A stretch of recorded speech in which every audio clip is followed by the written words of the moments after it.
Chapter 543. Li Wangyou's guess was right. Inviting Empress Zhongsun and the noblewomen in Chang and to Dingzhou village was the revenge planned by the beautiful boss. For Li Wangyou, it didn't matter whether he could repair the women's toilet or not. But for the beautiful boss, it was absolutely intolerable. Although she was not a feminist, as a white-bone fairy of later generations, she naturally couldn't tolerate this obvious gender discrimination. For the beautiful boss, she just wanted fairness. But even this request, which seemed very common in later generations, was as difficult as climbing to the sky in the Tang dynasty. Li Wangyou, a nobleman with a title, was forced to go to prison because he wanted to build a women's toilet. What could the beautiful boss, a weak woman with no power and influence, do? But the beautiful boss didn't intend to give up. She was going to take the route of a noble lady. Whether it was Empress Zhongsun or the noblewomen, they were all women. Naturally, they should speak up for the women of the Tang dynasty. It was very easy for the beautiful boss to go in and out of Lishen Palace. Now she often went to the palace to teach Empress Zhongsun and concubine Yang yoga. In addition, she cooperated with Empress Zhongsun in several industries, so they got along very well. When the beautiful boss came to see her, Empress Zhongsun, who was still teasing her youngest son Li Ji, immediately asked the palace maids to bring tea and snacks. "Chongqing, how come you have time to see me today?" "Greetings, Your Highness. My Langjun is in prison. Do you know about this?" the beautiful boss directly asked. Empress Zhongsun nodded. "I know about this. Chongqing, don't worry. Erlang won't let Zio suffer. It's also good for him to stay in prison for a few days to avoid trouble. Besides, Erlang doesn't forbid you to send things to the mansion. If necessary, the maids can also go in to serve Zio. Your Highness, I'm not worried about Wangyou's suffering, but I feel unreconciled. What did Wangyou do wrong? Didn't he just want to build the women's toilet? What's wrong with this? Don't we women need to go to the toilet? Those old masters are really ignorant," the beautiful boss complained. Empress Zhongsun nodded and then sighed. "How could I not know this? We women are inherently weak in this world.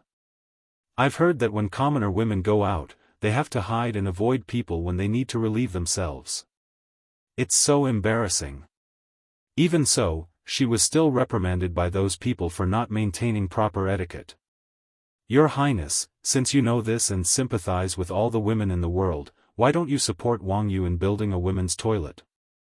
the beautiful boss immediately asked.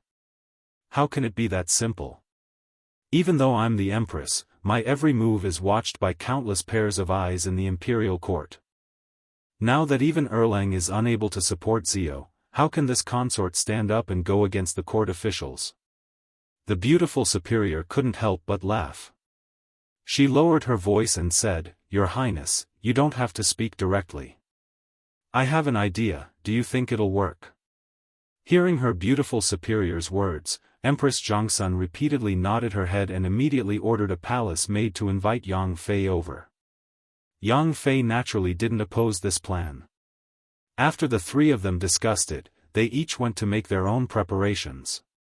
Empress Zhongsun and Yang Fei would persuade the imperial concubines in the palace. One of them was the head of the imperial harem, and the other was Pai Lupi's favorite concubine.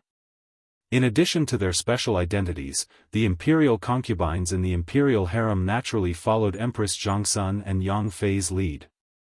As for the madams of the officials and nobles, their beautiful superiors would persuade them. Nowadays, the underwear produced by the underwear shop could be considered luxury goods. Almost all the customers were the madams and young ladies of the officials and nobles. Underwear was popular among the noblewomen of the Tang dynasty as soon as it appeared. If anyone didn't wear underwear produced by the underwear shop, they would be too embarrassed to go out and greet others. The beautiful superior was familiar with the madams and young ladies of each mansion. She often went in and out of each mansion and participated in various gatherings of the noblewomen. With the support of Empress Jiangsun and the persuasion of the beautiful superior, she easily obtained the agreement of the madams. They didn't necessarily value the well-being of the women of the common family. With their status, it was even more impossible for them to use those toilets. But to be able to do such a big thing with Her Highness the Empress made these bored noblewomen very excited. So they hit it off and kept it a secret from their Langjun. They didn't reveal anything at all. And these secret plans all happened in the boudoirs of each mansion. No matter how powerful the 100 Horsemen department was, they didn't know anything about it. This group of top noblewomen and young ladies of the Tang dynasty were as excited as if they were going on an outing when they left Chang'an City. And the beautiful superior was worried that they would be bored in the mansion, so she specially arranged all kinds of entertainment. From mahjong competitions to board games, singing and dancing, cruising boats and rocking bridges, singing and dancing girls invited from Chang'an City with a lot of money, and performing tricks and acrobatics. There was no shortage of anything in the mansion of County Count Hu, and it was full of women. There was no need to worry. All the concubines and noblewomen in the harem had so much fun that they forgot about home. The hot springs and saunas in the mansion were loved by Empress Jiangsun and the others to the bone. And the washroom in Li Wangyou's mansion was an eye-opener for Empress Jiangsun and the other noblewomen. The washroom was covered with shiny tiles, and the ceramic toilet could flush automatically. Not only did it not have any smell, but it even smelled of incense. It should be known that even the top noblewomen of the Tang dynasty were not very high-end when it came to going to the washroom. There was an anecdote in history that the princess of Xianxia in the West Jin dynasty married Wang Dun, her husband. After they got married, Wang Dun had to go to the washroom of the princess's mansion to go to the washroom. He saw a box in the washroom and opened it curiously. There were many dried dates in it. Wang Dun thought that they were snacks for going to the washroom, so he ate them all. At that time, Wang Dun knew that he had made a big joke. Those dried dates were used to block the nostrils when going to the washroom to isolate the smell. It was like that in the West Jin dynasty and in the Tang dynasty. So it was conceivable that the quasi-modern washrooms in Li Wangyou's mansion had shocked Empress Jiangsun and the other noblewomen. All the noblewomen of the Tang dynasty, including Empress Jiangsun, were secretly thinking about how to renovate the washrooms when they returned to Chang'an. In this way, from the concubines of Pai Lupi to the madams and young ladies of the other mansions, none of them clamored to return to Chang'an. They all relaxed and lived in Li Wangyou's mansion as if they were on vacation. Empress Jiangsun and the others were happy, but the officials and nobles were depressed. In the past few days, those old masters were surprised to find that their colleagues, who were usually respectful to them, looked at them with resentment in their eyes. Not to mention talking to them and greeting them, everyone avoided them as if they were the plague. This group of old masters, whether it was their age, their official qualifications, or their influence in the scholarly circles, were the reasons why they were usually respected. Even the officials and nobles, who were higher than them, were polite and respectfully called them Lord Lu, Lord Du, and Lord Xianyuan after meeting them. And they were used to it. They even flaunted their seniority and didn't take the other officials seriously. But in the past few days, when those officials saw them, they didn't even greet them, let alone greet them. What's more, some even glared at them and spat a mouthful of thick phlegm on the ground before turning away with disdain. What was even more unexpected was that they were impeached in the Chang dynasty today. Chapter 544. In the Taiji Palace, the first official could not take it anymore and stood up to impeach the group of old teachers. Like a signal gun, almost 100 court officials stood up to impeach the group of old teachers. They finally understood that if they did not overthrow the group of old teachers, the female toilets in Chang'an would not be able to be built. And if the female toilets were not built, their wives would not return to Chang'an. In this way, the choice was simple. What about the difference between men and women, the reversal of ethics, disrespect of etiquette and etiquette? These were all nonsense. Was it considered etiquette to have yellow and white things all over the street? Could it be that it was ethical to make young ladies and young wives act like thieves and hide everywhere to relieve themselves? The court officials went all out in order to drive the group of old teachers out of the court. They came up with all sorts of reasons to impeach them. Speaking of which, the group of old teachers, although their official ranks were not low, most of them did not have any real power. They were all officials in noble positions. If one were to say that they had taken bribes and perverted the law, that was true. Even when Pai Lupi asked the 100 Horsemen department to investigate them, they did not find anything. But this was not a problem for the court officials. In order to bring back their wives, they racked their brains and began to find faults with the old teachers. There were typos in official documents, improper words and actions, and undamaged clothes. These were all child's play. Even the dogs of the old teachers who urinated and defecated on the road were grounds for impeachment. Pai Lupi was not surprised by this farce of impeachment. Instead, he sat on the throne and smiled as he watched the crowd perform. The group of old teachers was completely dumbfounded.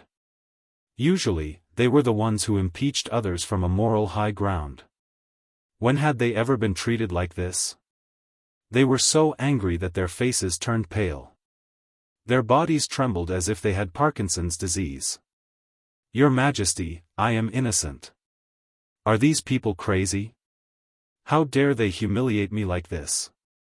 Your Majesty, I have been humiliated by the court officials like this. How can I still stand in the court? I beg to be buried. Your Majesty, since you don't need me, I will return. I beg to retire and return to my hometown. The group of old masters was too lazy to say anything more. They could clearly see Pai Lupi's attitude. Thus, they all knelt down and took off their official hats with trembling hands. Naturally, they were unwilling to resign. However, in this great hall, they were being pushed down by so many officials. Even if they were attached to their positions, what could they do? If he didn't know what was good for him, he might end up like those old officials who had been taken down from the prison. That would be a fate worse than death. Pai Lupi pretentiously stood up from the throne and walked down the steps to help the old masters up. You are all my trusted subordinates. How can you leave like this? Don't say such things again. However, even though he said that, he pretended not to see the official hats that were placed on the floor. He had no intention of picking it up and putting it back on for these old teachers. Pai Lupi's actions chilled the hearts of these old masters even more. Originally, they were just going through the motions of resigning. Now, they could only follow this path to the end.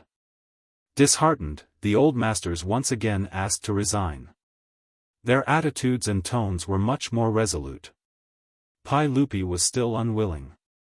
The old masters asked to be buried again. With 3 requests and 3 requests to stay, both sides had completed the ritual process. Both sides were so polite that it seemed like the ruler and his subjects were harmonious. This was also the proper procedure. To put it bluntly, it was just a polite gesture. Don't take it seriously. If Pai Lupi urged them to stay, the old masters would take it seriously and continue to wear their official hats with a clear conscience. Then, they would have lived their lives in vain. Pai Lupi pretended to be regretful and sighed. Ah, since you have already made up your mind, I can't force you. Although I am distressed, I can only follow your wishes. Pai Lupi pretended to wipe away tears that did not exist. I will grant each of you 100,000 gold for your return home. I will give you a full salary to comfort you for your many years of hard work. The full salary that Pai Lupi was talking about was the retirement salary of these old masters after they retired. It was not reduced by half, but full salary. After an official of the Tang dynasty retired, the salary was only half of what it was when they were still in office. Bai Ji once wrote a poem like this. 70 years of age, the full crown is hung up. Half salary and half carriage are hung up. The cook tells the court that he has run out of salt and rice. Wife and children are unhappy. Niece and nephew are bored. First, I will sell 10 mu of land in Nanfang. Next, I will sell 5 mu of land in Dongdu. It meant that after they retired, they would only have half of their salary. Their lives were bleak and they would have to sell their land to make a living. Pai Lupi's words made the group of old masters kneel down again. After repeatedly thanking him, they reluctantly left Taiji Palace with tears in their eyes. After the group of old masters left, all the civil and military officials could not help but breathe a sigh of relief. They looked at each other and smiled. No one mentioned this matter again. Pai Lupi was even more satisfied. He sat back on the throne and pretended that the previous matter did not happen. He changed the topic and began to discuss state affairs. Pai Lupi had long disliked these dozens of old officials in the imperial court. Each of them was stubborn and conservative. They often had restrictions on the imperial court. They often brought up the ancestral etiquette to talk about things. This made Pai Lupi unhappy for a long time. However, these old officials had a great influence in the imperial court and the scholarly circles. Although Pai Lupi was unhappy with them, he could only endure it. He did not expect that because Li Wangyu wanted to build a toilet on a whim, it caused a lot of trouble in the imperial court.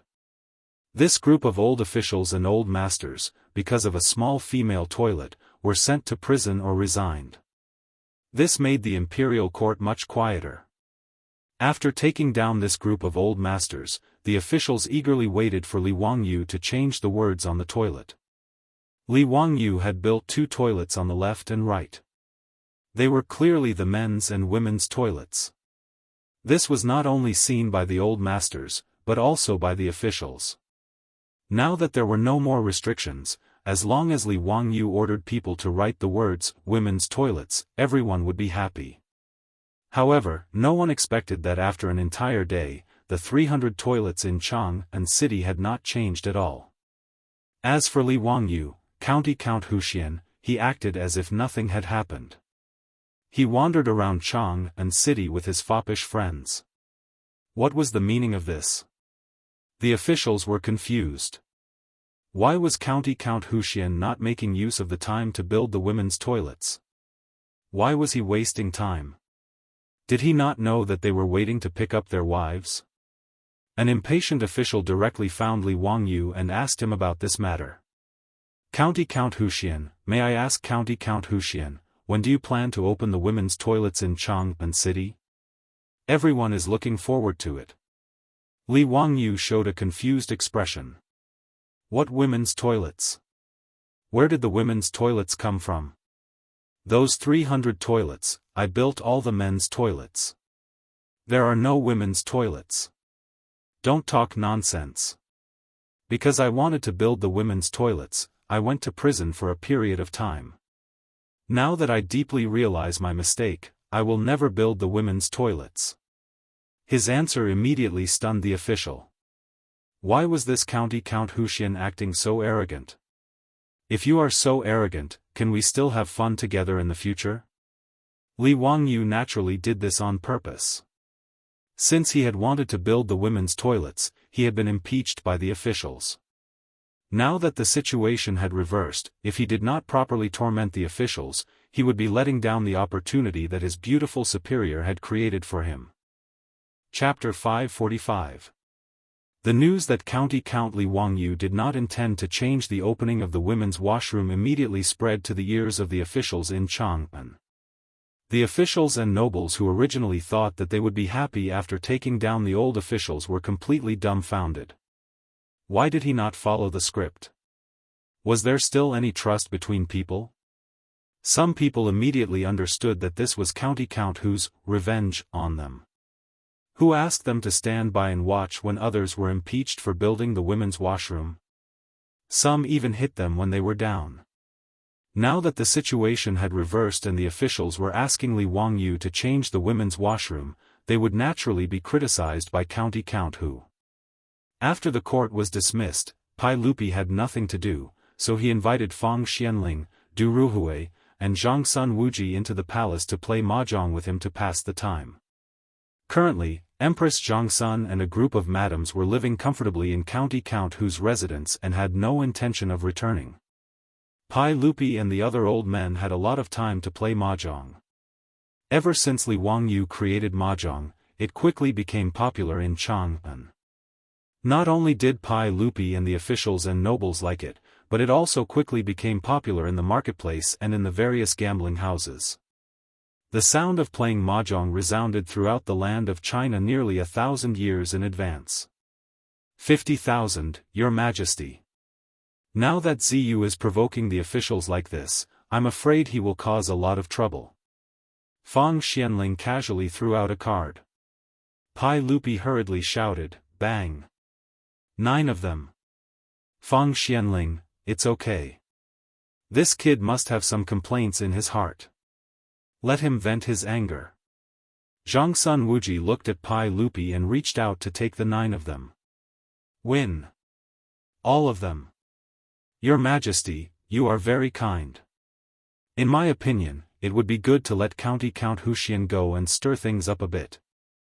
Although the Tang dynasty was established for less than 10 years, we inherited too many officials from the Sui dynasty and became depressed. Now that His Majesty was in the prime of his life, it was time for him to work hard. How could he allow these officials to hold His Majesty back?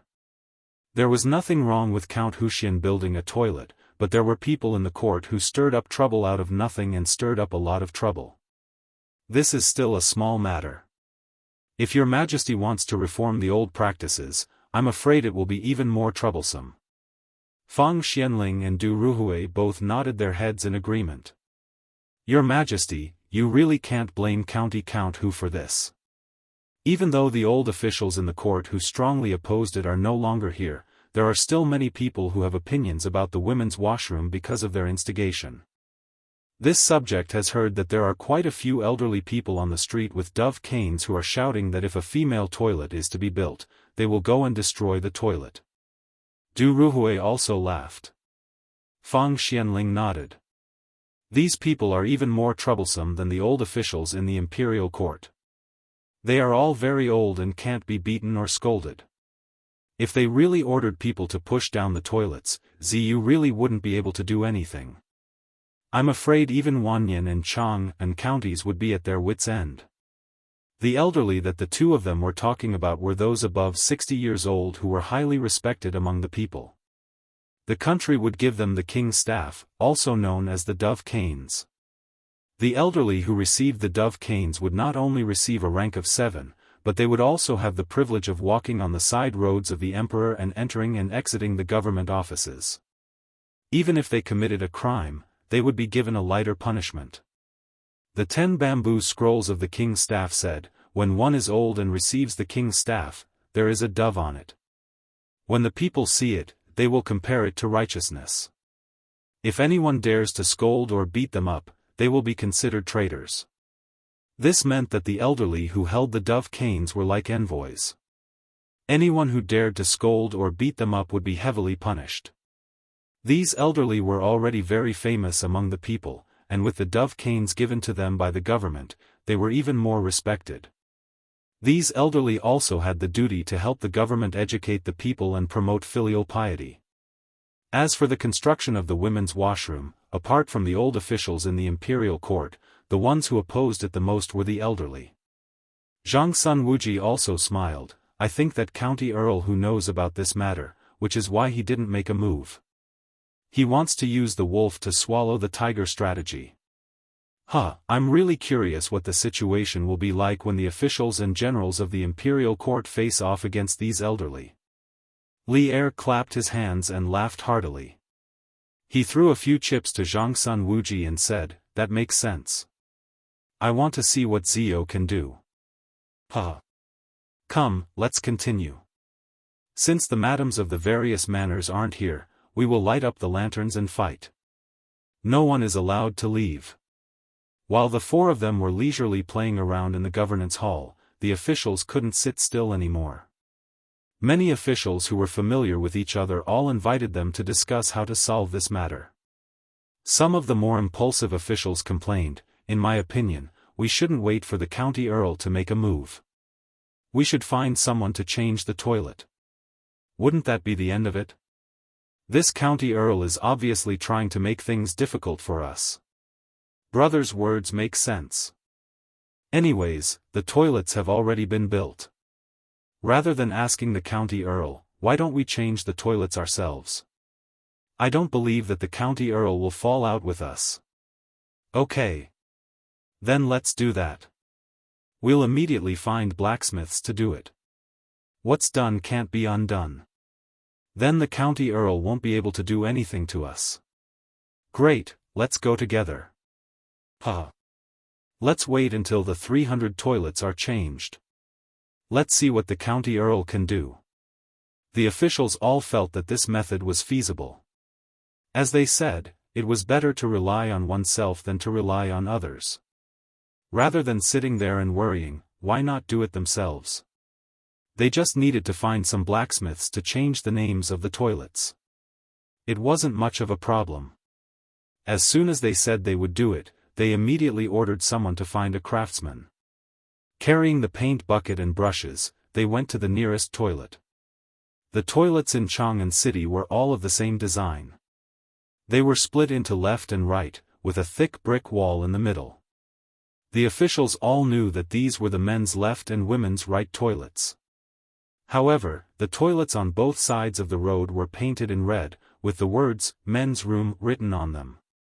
Go, erase the words on the right side of the toilet and change them to "Women's Toilet."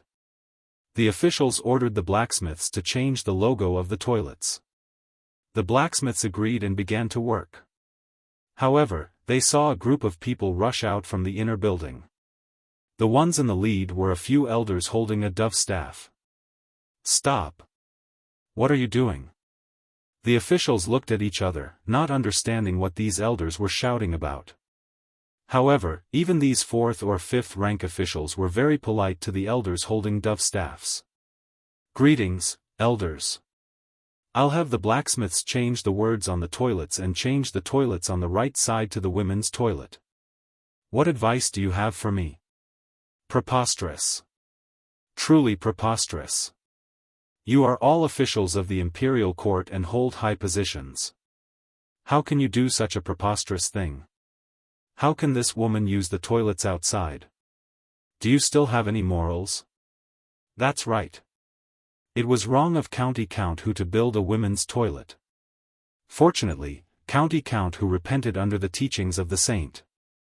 The toilets built today are all men's toilets. This is in line with the principles of yin and yang. As the saying goes, men should be outside and women should be inside. How can this woman use the toilets outside her home? The words of the elders made the officials look at each other in dismay. Why were there so many elders among the commoners who had such an attitude after defeating a group of old masters in the imperial court? The officials suddenly had an epiphany. *CK, it seems like we've been tricked. We've been used as a tool by County Count Who. Chapter 546. In the face of the elders' criticism, the officials could only bite the bullet and try to persuade them. Esteemed elders, we are only doing this out of goodwill. You all have wives and daughters in your manors. Can you bear to see them embarrassed because they need to go to the toilet? As the saying goes, don't do unto others what you don't want done unto you. Why can't a woman go to the toilet? Speaking of which, these officials did not necessarily support women going to the toilet outside as they saw it as indecent. However, the situation was beyond their control and they had no choice. They could only stand on Li Wangyo's side and persuade the elders. However, their words had no effect at all. The elders opposite them looked at them with disdain. Tui, how can my wives and daughters be so unruly? If they dare to go to the toilet outside, I can't break their legs. No matter what, this toilet can't be changed to a female toilet. Otherwise, don't blame me for getting someone to push it down. One of the officials was unhappy and reprimanded, nonsense. You are all elders with a dove's cane. How can you be so insensible? The construction of the female toilets is also a major matter of the country. How can we allow you all to pester us endlessly?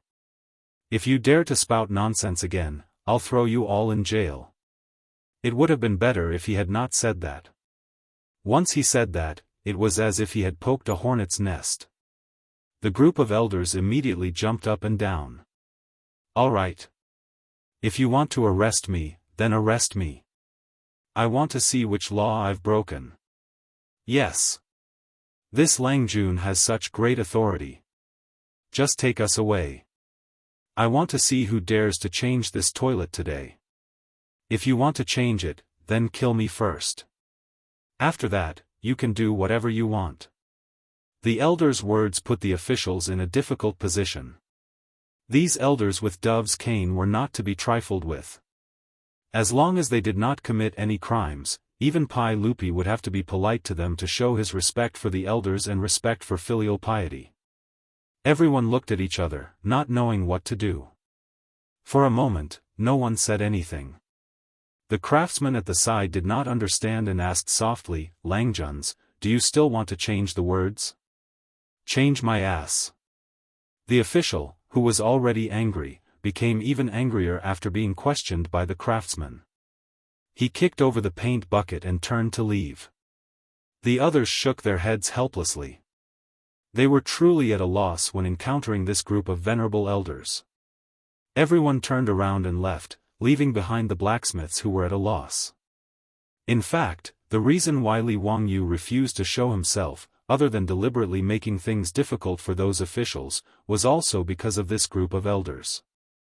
After he came out of the prison, he found out that the merchants of the east and west cities, in order to support him, actually held a strike against those officials who slandered him.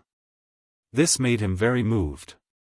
No matter what the other party's intentions were, Li Wangyu should express his gratitude. After visiting Chou Yuanliang, shopkeeper Ren, Millimon, and the others one by one, Li Wangyu suddenly realized that the biggest resistance to the construction of the female toilet was not only in the imperial court, but also among the people. Whether it was the Chou family or shopkeeper Ren, these merchants were the clearest about all kinds of things in Chang'an. After figuring out why this group of elders was difficult to deal with, Li Wangyu immediately dispelled the idea of going head-to-head with them. He knew how difficult it was to deal with these elders. They could not be beaten or scolded. They were stubborn. In the future, there were many conflicts caused by the noise caused by the square dancing aunts and uncles. However, even if the police were called to persuade them, these aunts and uncles were not afraid and did their own thing. The Tang dynasty advocated filial piety and respect for the elders. These elders with dove sticks were even more difficult to deal with. If something went wrong and there was a mass uprising, he would be in serious trouble. Li Wangyu was unwilling to do such a stupid thing. Therefore, when the officials asked him about the female toilet, he deliberately pretended to be ignorant and wanted to use the officials as tools. After the officials were rebuffed in front of the elders, they thought about it and could not think of any other way, so they simply brought this matter to the imperial court.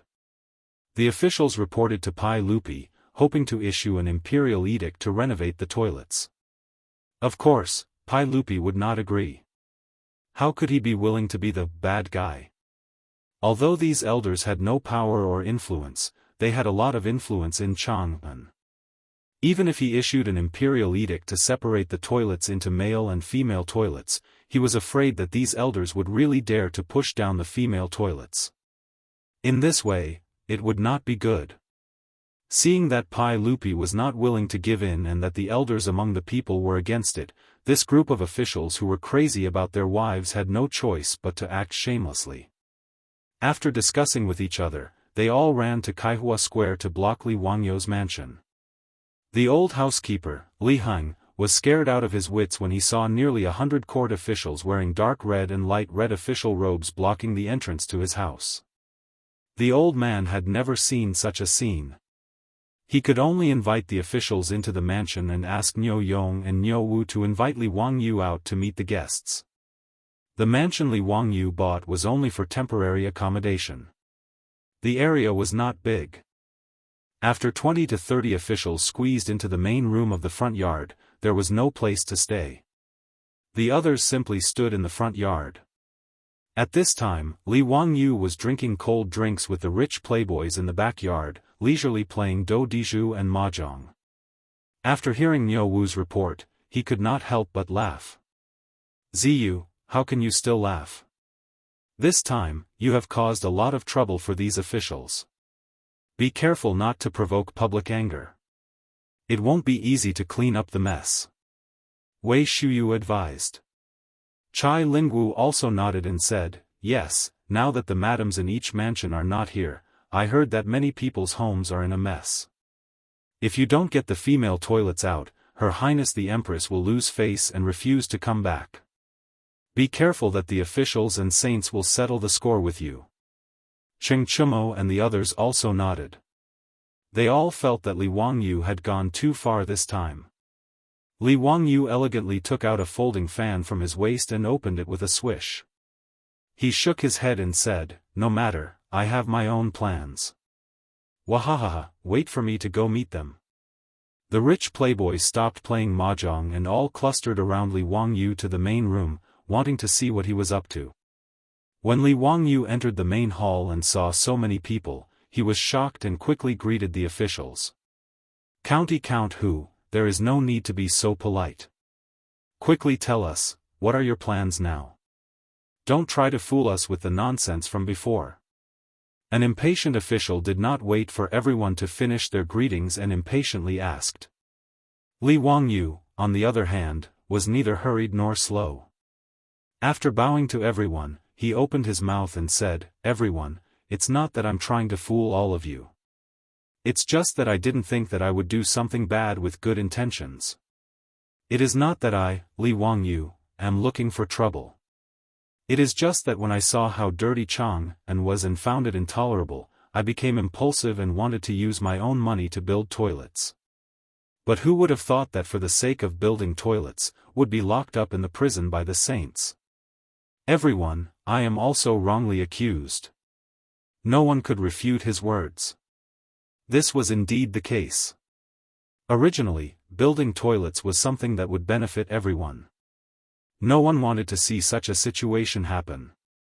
Count Hu, we also know that we were in the wrong. If you have any complaints, this old man will apologize to you today. But this matter must be resolved. Otherwise, Her Highness the Empress will lose face, won't it? Yes, Count Hu, we will apologize to you, but you have to think of a way. You were the one who built the toilets, so you can't just ignore it, right? Count Hu, if you don't give me an explanation today, I will not leave. Yes, I will not leave.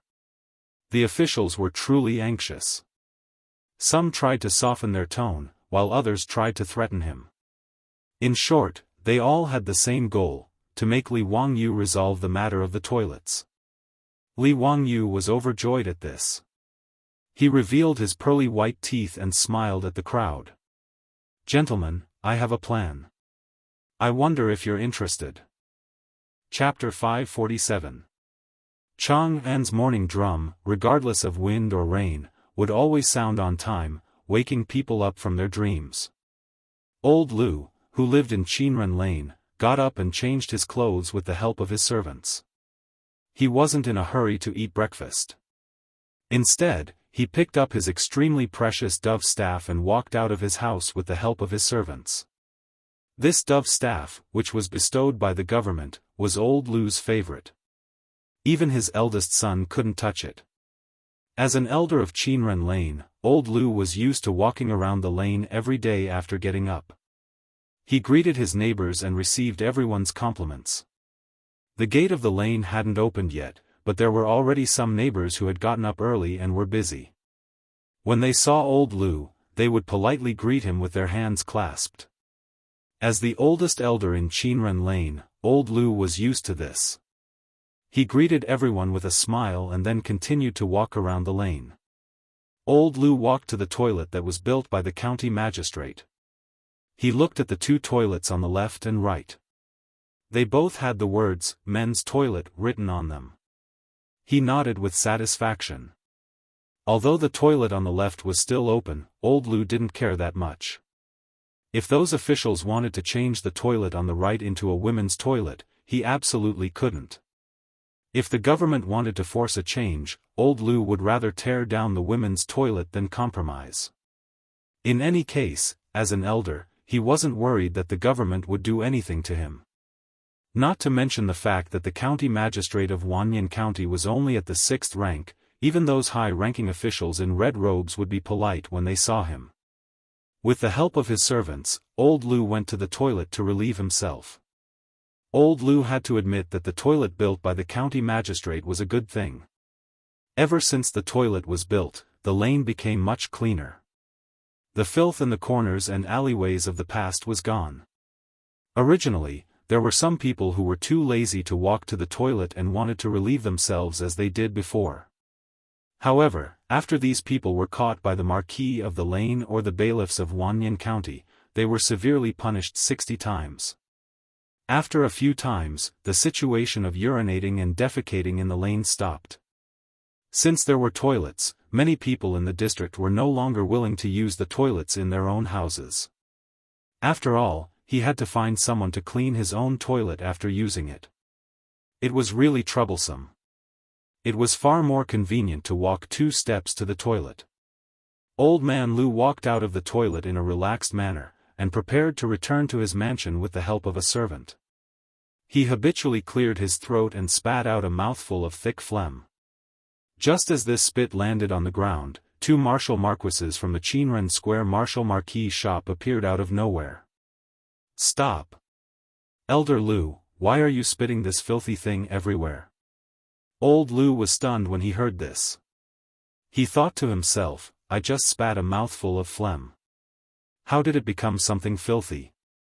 2 martial marquis, did you see wrongly? Old me only spat out some phlegm. The 2 martial marquis nodded their heads. Since you admit it, then that's good. The Tang dynasty law clearly states that those who pass through the walls with filth will be flogged 60 times. Was this phlegm not filthy? Elder Lu, you are an elder. According to the law, your punishment can be reduced by half, but you still need to be flogged 30 times. Your old arms and legs will definitely not be able to take it.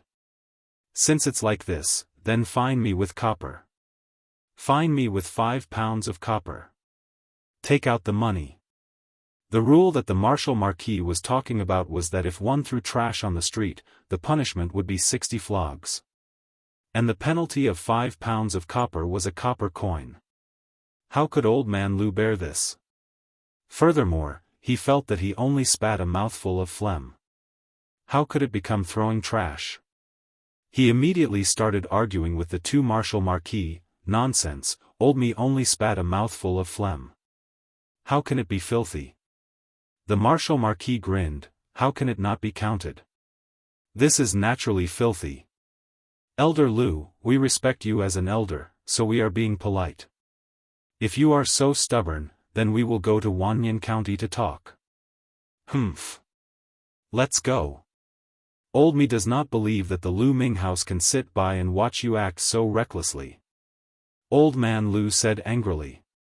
Their argument naturally attracted the attention of the neighbors in the square. Everyone was discussing, but they did not dare to say anything.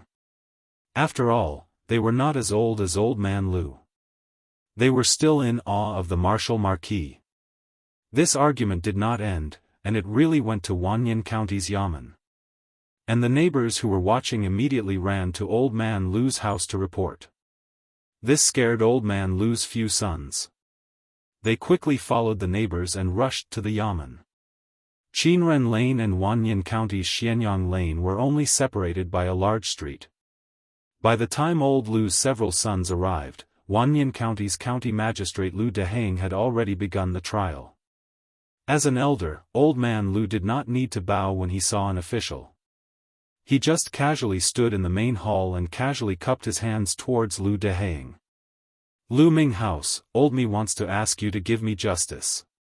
These 2 martial marquis shops martial marquis, causing trouble out of nothing. They said that Old Me spat out a mouthful of phlegm, and that Old Me should be beaten 30 times or punished with 5 pounds of copper. I also ask Lu Minghouse to give justice to old me and reprimand these two martial marquis who are causing trouble out of nothing." After he finished speaking, Lu Dehaying, who was sitting behind the high table, laughed. "Old man Lu, your words are wrong. Since you admit that you spat on the ground, that naturally belongs to the category of filth. What wrong did these two martial marquis do? If they turn a blind eye, they will not be able to do anything. They will be punished with the same punishment." "What? What are you talking about? Old me has spat out phlegm all my life, when have I ever heard of this being considered filth?" "Lu Minghouse, you cannot be so biased towards martial marquis." Old man Lu heard this and became anxious. Lu Dehang sneered, "If old man Lu feels that this county is biased towards martial marquis, you can go to the Imperial Censorate to report this county. However, the punishment of copper or 30 beatings cannot be avoided. Old man Lu, you can choose for yourself." "You." Old man Lu was so angry that he could not speak. Ever since he became an elder, when had he ever been so angry?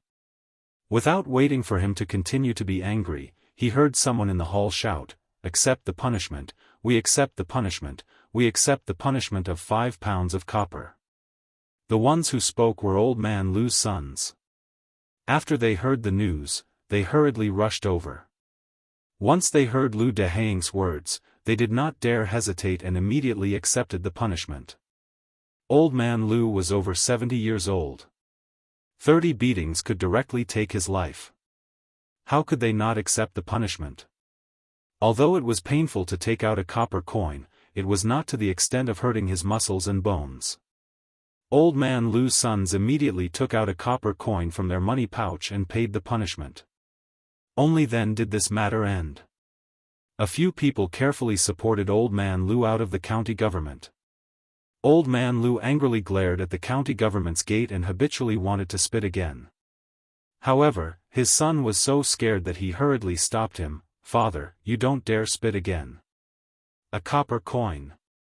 Old man Lu finally reacted and quickly swallowed the spit back. He angrily stomped his foot, "Return home." The sun had just risen and he had lost a copper coin for no reason.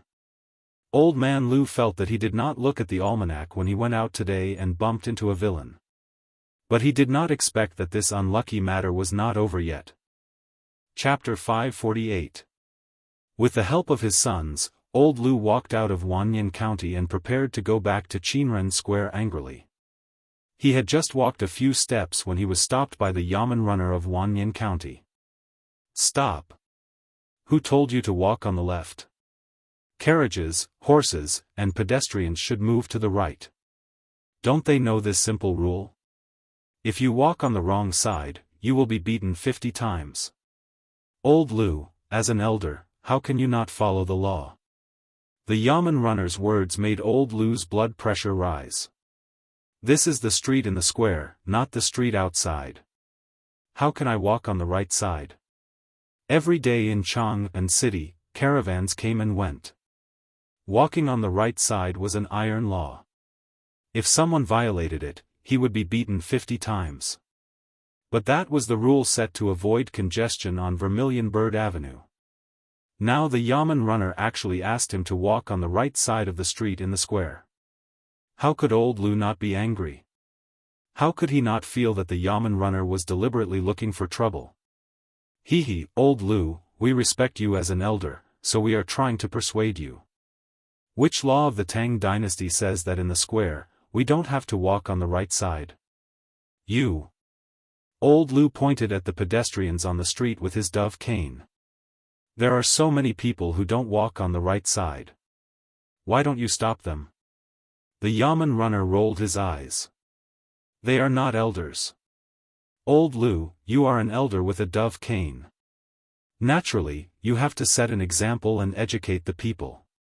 How can you be the same as these people?" The yamen runner's words made old Lu lose his temper. The status of an elder and the dove cane in his hand were what he valued the most. An elder indeed had the obligation to help the government educate the people. He could only be silent. Supported by his sons, he walked to the right side of the street and slowly walked to his own mansion. When he arrived at the gate of his mansion, he found that a group of people had gathered. Seeing that old Lu had returned, they hurriedly made way. "What's the commotion now?" Old Lu was already fuming with anger, and questioned in an unfriendly tone. Blocking his door were a few martial marquises from Qinren Square. After seeing Elder Lu, the few martial marquises did not lack etiquette. After bowing to him, they replied, "Elder Lu, the horses and mules in your residence defecated on the street, producing filth.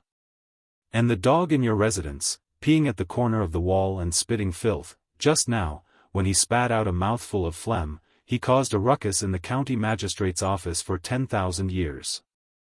In the end, he was fined 1 copper coin, which made old Lu extremely depressed.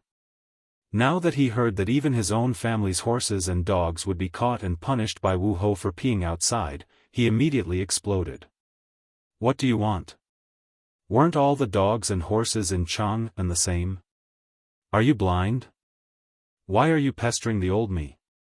The martial marquis were not angry, and laughed. Elder Lu, how can others compare to you? You are an elder, holding the dove staff in your hand to educate the common people, to be a role model for the common people. Before he could finish, old Lu felt a little dizzy, and his body couldn't help but sway a little. If it weren't for the support of his sons, he would have fallen to the ground. Old Lu struggled to stand up straight. Old me accepts the punishment. Return to the residence. Today no one is allowed to take a step out of the residence. His sons were in a flurry, supporting their father back to the residence, and with a bang, they closed the door. This movement caused the surrounding neighbors to discuss spiritedly. No one knew what was wrong with the martial marquis and the bailiffs of 10,000 Years County. Even a small matter like this was related to old Lu. They didn't know that the same thing as old Lu was happening all over Chang'an City today. Those elders, as long as they left their own residences, their every move would be closely watched by the martial marquis and bailiffs. As long as there was the slightest mistake, someone would come forward to stop them. If it wasn't a copper penalty, it would be a beating, causing these elders to be furious, but they couldn't do anything about it. Not to mention spitting or the residence's dog peeing outside. Even if they walked on the road and saw a pit on the side of the road and ignored it, there would immediately be martial marquis who would come forward and point at the pit, asking the elders to fill it up. Elder, the officials have already given strict orders. No one is allowed to go through the pits in the streets. The streets and markets were fixed and repaired.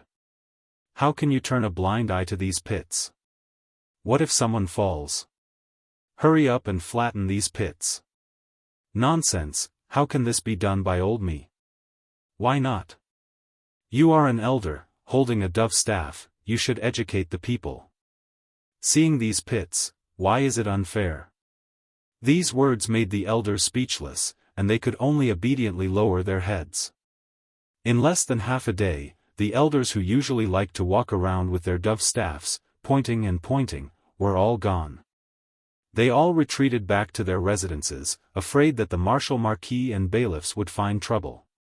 This was actually the bad idea that Li Wangyu gave to the officials. Weren't those elders willing to stand on the moral high ground and criticize others? Then let's mold them into moral saints. Not only can they not make the slightest mistake, but they also have to immediately fix the road when they see injustice. They have to help the poor, comfort the crying children, and help the women when they are in trouble. In short, in Li Wangyu's words, he wanted these venerable elders to have the highest moral cultivation and perfect character. They should become people who know everything and do everything well. After listening to Li Wangyu's words, Cheng Chumo couldn't help but click his tongue. My mother, if anyone can do this, I will cut off my head and let him kick it like a ball. This is a fucking saint in the world. Li Wangyu laughed and said, since these elders keep talking about rules, then let them become the most rule-abiding people in the Tang dynasty. Hehe, this is also the virtue that they should have as elders. Li Wangyu didn't have the slightest sympathy for these moral saints. Just like Tolstoy, after he found an older and cheaper woman and ended his virginity, he cursed in his diary and cursed women, who is the source of our licentiousness and indulgence? Isn't it women? Li Wangyu despised this method of attributing all the mistakes to others. These elders could go to the toilet themselves, but they couldn't bear to see women use it. Forcing some bullshit, morality, on people was also shameless. After listening to Li Wangyu's words, the officials were also a little stunned. This county count who was really too sinister. He didn't beat or scold people, but he could drive people crazy. The officials thought to themselves that if this matter were to fall on their heads, it would be a fate worse than death. Regarding this county count who, everyone was secretly vigilant. If there was no need in the future, they must not offend this person. He was too ruthless. This way of killing people with a soft knife was really sinister. However, the officials didn't object. Regarding this group of stubborn elders, they thought that perhaps this was the only way to deal with them. Therefore, with the cooperation of the officials, a vigorous, God creation movement was carried out in every square in Jianghu city. Chapter 549. It wasn't hard for a person to do good deeds. What was hard was to do good deeds for the rest of their lives and never do bad deeds. They had always benefited the masses. Currently, all the marquises and bailiffs in Jianghu were keeping an eye on the elders and supervising them to do good deeds. How could the elders stand being targeted by the government? As a result, they all closed their doors in fear of trouble. The elders could stay inside, but their children and grandchildren couldn't stay inside, right? Moreover, they had to go out to buy daily necessities like oil, salt, soy sauce, vinegar, and tea. In short, if they couldn't find fault with the elders, then they would find fault with their families. It was said that the elders had to educate the people, and their families had to set an example. After a day, the elders in Jianghu were all complaining incessantly. Naturally, there were smart people among the elders. Being targeted by the government like this, anyone with half a brain would know that it had something to do with the women's washroom. They didn't give the officials any face before, so this was probably their revenge. All of a sudden, the opinions of these elders were divided. Some people started to feel regret. Whether or not the women's washroom was built had nothing to do with them. Morals and ethics didn't seem important compared to their own troubles. The smart elders, such as Old Man Lu, immediately went to the county office. He reported to Lu Dehang seriously and requested that one of the toilets in their area be changed into a women's washroom. Old Me has something to report to Ming House. Count Huxian is kind-hearted and has built toilets all over Jianghu. This old man truly admires him. Old Me felt that it was inappropriate that there was only a men's washroom and no women's washroom. It was said that people had 3 urgent needs, regardless of gender. It was very inappropriate that there was no washroom for women. Old Me felt that the toilets built by county count who all had 2. It would be a waste to only let men use them. Why not change the toilets in Qinren Square to the left for men and the right for women? What does Ming House think? Old Man Lu said these words against his will. His heart was bleeding. Lu Dehang calmly shook his head, that's not right.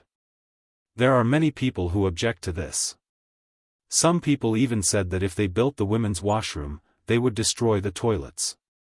If that's the case, wouldn't we be letting down county count whose kind intentions? That's not right, not right. Old Lu was almost choked to death by Lu Dehang's words. Among the elders, he was the first to say such words. But now, he had to swallow back the words that he had said. This caused him to blush uncontrollably. Don't worry, Ming House. When Old Me goes back, I won't let anyone destroy the toilet. Old Me doesn't dare to say anything about the other inner squares, but if anyone dares to touch the toilets in Qinren Square, Old Me will fight it out with him. Lu Dehang was quite satisfied with Old Lu's tactfulness. Since Elder Lu has said so, then this county naturally has no reason to disagree. Thus, for the benefit of the county, I will let the craftsmen change the toilets. Today, the toilets of Qinren Lane will be opened. But let me warn you first. If anything happens to the toilets in Qinren Lane, I will look for old Lu and hold him accountable. Yes, yes. Don't worry, Ming House. Old Mi's words still have some effect in Qinren Lane. At this point, old Lu had completely thrown caution to the wind. He really couldn't stand being watched by a group of officials at any time. If he made the slightest mistake, he would be severely punished. His children and grandchildren also complained about this, so naturally, he had no choice but to lower his head. Moreover, there was no way to reason with this matter. If Wanyan County's yamen or bailiffs deliberately bullied him, old Lu would dare to take his dove cane to the censorate to complain. But others wanted him to set an example and do good deeds. How could he complain? Could he tell the censorate that he didn't want to do good deeds and didn't want to educate the people? Wouldn't that be asking for a snub? Therefore, old Lu tactfully lowered his head and admitted defeat. Chang'an, the first toilets for women in the entire Tang dynasty, appeared in Qinren Lane after old Lu lowered his head. Seeing the craftsman erase the words, men's, on the right side of the toilet and write the words, women's, in big letters, old Lu felt very uncomfortable. But not only could he not show it, but he also had to rack his brains for the sake of the officials. Old Lu cupped his hands toward Lu Dehang, who came to watch, and said, in Lu Ming House, most of the people are illiterate. I'm afraid it's not appropriate to just write, men's, and women's. If they go the wrong way, wouldn't it be a disgrace to the women's reputation? Old Me thinks that it's better to let the craftsman draw the portraits of men and women next to the doors of the men's and women's toilets to avoid mistakes. Lu Dehang nodded repeatedly. Old Lu's words are very good. This is the words of an old man. Come, immediately let the craftsman draw the portraits on both sides of the toilets according to old Lu's words to show the difference. After he finished speaking, he thought for a moment and stretched out his hand to summon the Wu Ho of Qinren Lane. He instructed, your Wu Ho shop, pay attention to the toilets. You must not let those debauches disturb the women's toilets. But if there are any peepers, catch all of them and bring them to the county office. When the time comes, I will personally judge them and will not let them off easily. Yes. The Wu Ho naturally agreed. After the craftsmen on both sides of the toilets drew the large portraits of men and women, and then opened the closed door of the women's toilets, the first women's toilets in the Tang dynasty were officially opened. Outside the toilets, many neighbors of Qinren Lane had already gathered. Many young women and aunts were pointing at the toilets, but no one dared to be the first to eat crabs. Even if they had long wanted to go in and take a look, with so many people looking at them, naturally no one had the nerve to enter the women's toilets. What old Lu wanted to see was exactly this effect. He couldn't help but sneer in his heart, so what if the women's toilets are open? I can let people keep an eye on them every day. I want to see which family's daughter-in-law and young lady can pull their skin to go to the toilet. Just as he was feeling proud in his heart, he saw a middle-aged woman with a big waist. She didn't care about the gazes of the people around her. She snorted coldly and swayed her fat waist as she walked into the women's toilets. Old Lu's eyelids twitched when he saw this, but he could only sigh silently in his heart. He couldn't help but clench the dove cane in his hand a little tighter. This woman was famous for her toughness in Qinren Lane. No one dared to quarrel with her. Even an old man like old Lu wouldn't provoke her for no reason. With this woman taking the lead, naturally, there would be others following. One after another, several women walked into the women's toilets, which made old Lu very melancholy. He kept saying in his heart that the etiquette was broken, the etiquette was broken, the etiquette was broken. No matter how sullen and depressed old Lu was, the first women's toilets in Chang'an City were finally opened. With his precedent, the other old men were not stupid. They all ran to the county government and asked to change the toilets in their shops into women's toilets. And those stubborn old men could only swallow their anger and pretend they didn't see it at this time. The appearance of the women's toilets was naturally unstoppable. Soon, all the toilets in the 106 shops in Chang and city were divided into men's and women's toilets. When the first women's toilets in Qinren Lane were opened, Empress Zhongsun, who had lived in Li Wangyou's county government for 7 or 8 days, finally got tired of it. After getting the news, she immediately led a group of noblewomen back to Chang and city. Chapter 550. Li Wangyu heaved a sigh of relief when the matter of the toilets was finally settled. He really didn't expect that such a trivial matter in the future could cause so much trouble in the Tang dynasty. If Li Wangyu had to choose again, he probably wouldn't consider building toilets even if he was beaten to death. So what if it was dirty? It had been like this for thousands of years. But since it had already been done, there was nothing to regret. After the toilets were opened, Li Wangyu had another very important thing to do, and that was to recruit people to clean excrement. Cleaning excrement didn't sound good because it was dirty, smelly, and tiring. But in the Tang dynasty, it was a job with a golden collar. When Cheng Chumo and the other playboys heard that Li Wangyu wanted to organize people to clean excrement and sell excrement, they were so surprised that their mouths were wide open as if they had seen a ghost. Zio, are you crazy? Is it not enough to just build toilets? You actually want to do business? Yes, Zio, aren't you afraid that others will say that you are a count selling excrement? This name is too unpleasant to hear. Zio, don't worry about those toilets. In Chang'an, there will naturally be people to clean them up. You are a county count who founded the country, why do you want to do such a bad thing? Are you crazy? Zio, do you still lack money? The four-wheeled carriage company, the brewery, which one of them doesn't make a lot of money every day? Do you really need to do this? The playboys all tried to persuade Li Wangyu, thinking that he was crazy. Li Wangyu already had a plan. When he first discussed this matter with his beautiful boss, he already had a plan. Hey, brothers, isn't it too easy for those people to clean excrement? Giving 300 toilets to them for free, this little brother will not do such a thing. Besides, I'm not going to clean excrement myself. I plan to recruit 300 people from Hu County to come to Chang and every day to clean excrement and sell it in the surrounding areas. As for the income from cleaning excrement, I don't plan to pocket it. I want to use it to help orphans, widows, and children in Chang'an and Hu County. Fang Yai didn't understand. Didn't the sage take out 20% of the lottery income to protect the people? Why would I need you to meddle in my business? Nowadays, Chang'an city issued a lottery every 10 days, and the profits were getting higher and higher. The Minister of Civil Affairs, Dai Zhou, was already grinning from ear to ear. According to the current trend, the income from this year's lottery would not be less than 250,000 strings of cash, and 20% of it would be 50,000 strings of cash.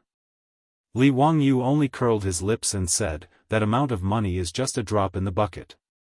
Brothers, do you know how much of an impact the locust plague has had on the people of Hu County? And how many people in Chang'an were short of food and clothing? Not to mention the income from the lottery, even the annual income from the toilets might not be enough to help the orphans and widows. Cheng Chumo, Fang Yai, and the others were speechless. Although they were dandy, they were not the kind of selfish second generation. He understood the hardships of the people. Caring for the young, providing for the elderly, helping the poor, supporting the poor, and providing relief for the sick, all of these required a huge amount of copper coins. And the annual revenue generated by these 300 toilets could save countless lives. Ziyu, you don't have to do this personally, do you? Why don't you let your enemy or someone else do it? Why dirty your own hands? Cheng Chumo advised after thinking about it. Li Wangyu stared at Cheng Chumo as if he was looking at an idiot. Brother Chumo, are you stupid? You want to push this kind of good reputation to someone else? This little brother is prepared to bring all my elder brothers to do this together. Think about it, if we set up a charity hall, we can take out hundreds of thousands of strings of cash to help the orphans and widows every year. How big of a reputation can we have? At that time, who would complain about the bad reputation of picking feces? If all of you are not interested, then I will find someone else. Cheng Chumo was stunned by his words, and his mouth opened wide. Ziyu, what did you say? Hundreds of thousands of strings of cash. Just by picking feces? The group of dandies swallowed their saliva. Hundreds of thousands of strings of cash. Ziyu, are you kidding? Picking feces can make so much money? Li Wangyu laughed. Why else do you think I put in so much effort? Do I have nothing better to do? I have calculated that the profit will only be high, not low. Back then, the junior supervisor of the junior supervisor's office suggested to Pai Lupi that he hoped to sell the officials' cow and horse feces. He estimated that the annual income would reach 200,000 strings of cash. Pai Lupi disliked the bad reputation and rejected this business, but the value was real. There were millions of people in Jianghu city, so the toilets naturally accumulated a lot of feces every day.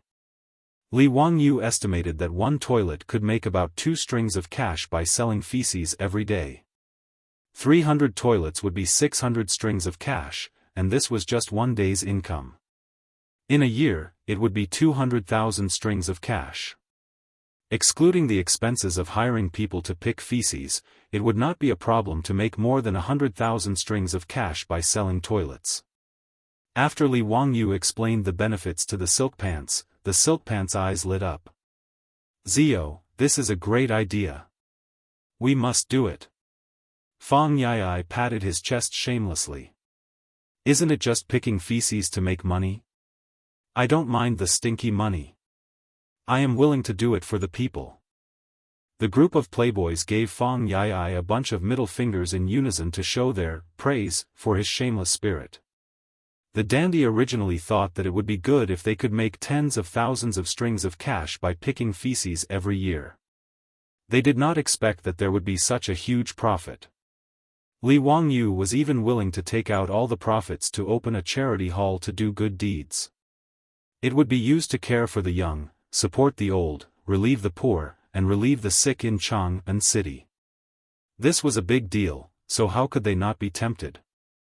How much reputation and benefits could it bring to the people by taking out more than 100,000 strings of cash every year to do good deeds? The dandy did not care about money. As for official positions, as long as their fathers were still in the imperial court, it would not be their turn. At most, it would be a nominal position. But reputation was something that everyone loved. Previously, in order to overthrow the old officials in the imperial court, they had spent a lot of effort. Wasn't it because these old officials were reputable? But when the charity hall was opened, wouldn't the dandy be worshipped by the people of Jianghu city as living bodhisattvas? With more than 100,000 strings of cash, how could they not have any reputation? If they encountered such a situation again, they would not have to waste any effort. The people of Jianghu city could drown those old officials with their saliva.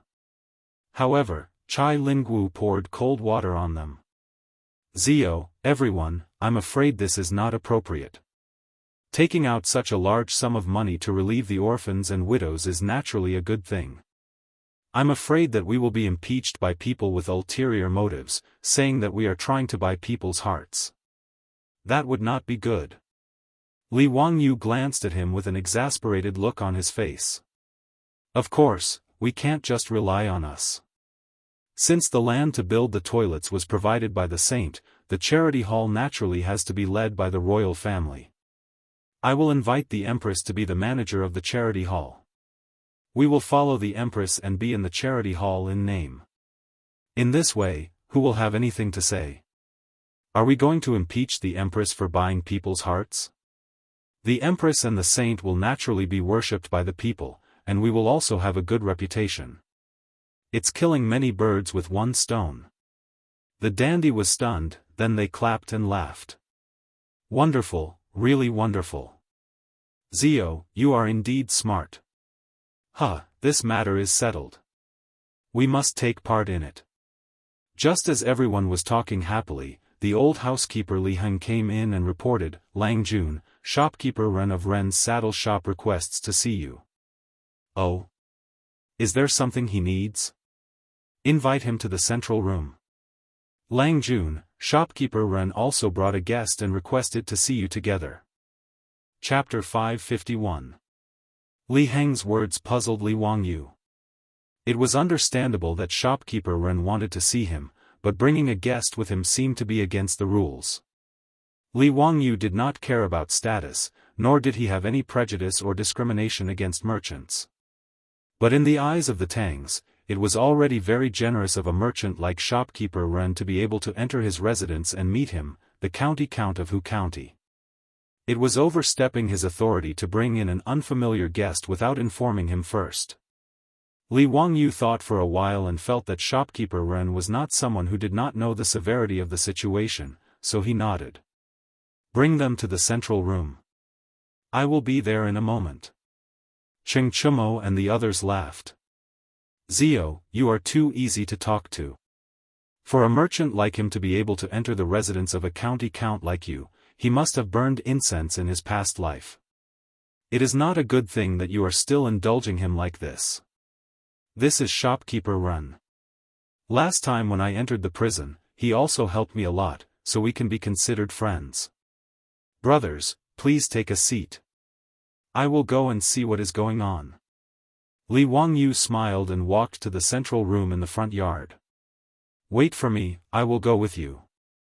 The sooner we send them away, the sooner we can go to the palace to find the Empress and settle this matter, hee. The rest of our lives depend on this charity hall of yours. Cheng Chumo laughed and followed. In his eyes, nothing was more important than this charity hall. Let's go, let's go. The playboys all cheered and laughed as they clustered around Li Wangyu and walked to the main hall. Li Wangyu was still in Chang'an and had not returned to Zhou village because he wanted to settle the matter of the charity hall. He naturally understood the playboys' anxious thoughts. This group of playboys usually ate, drank, and played. It was not as interesting as running a charity hall. When they arrived at the main hall, the guests had been waiting for a long time.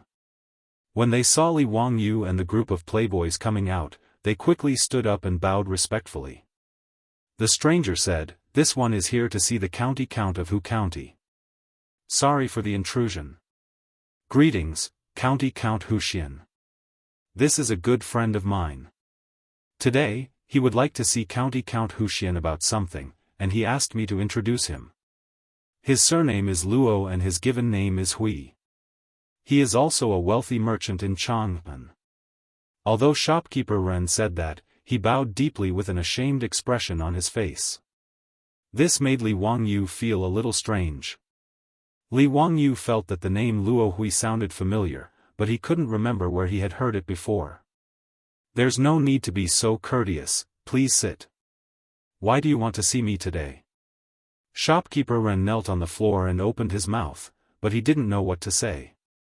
On the other hand, Luo Hui cupped his hands towards Li Wangyu and said, "County Count Hu, I asked shopkeeper Ren to recommend me today because I have a business deal to discuss with you." "Oh? What kind of business? Tell me about it." Luo Hui's attitude was respectful. After bowing to Li Wangyu, he said, "County Count Hu has spent a large sum of money to build 300 toilets in Chang'an. I admire you very much. However, these toilets also need someone to take care of them. Otherwise, after a long time, the filth will overflow, making them unsightly. That would be a waste of County Count Hu's painstaking efforts. I have many people under my command who are skilled in this field and can endure hardships. Thus, I would like to take the liberty of asking County Count Hu to let me take care of the 300 toilets." "Let him take care of the toilets?" Li Wangyu was stunned. Then, he suddenly remembered who Luo Hui was. In Chang'an, this person called Luo Hui made a living by picking excrement and made a fortune from it. There were records of this person in the history books. Chang'an is rich, and Luo Hui makes a living by picking excrement.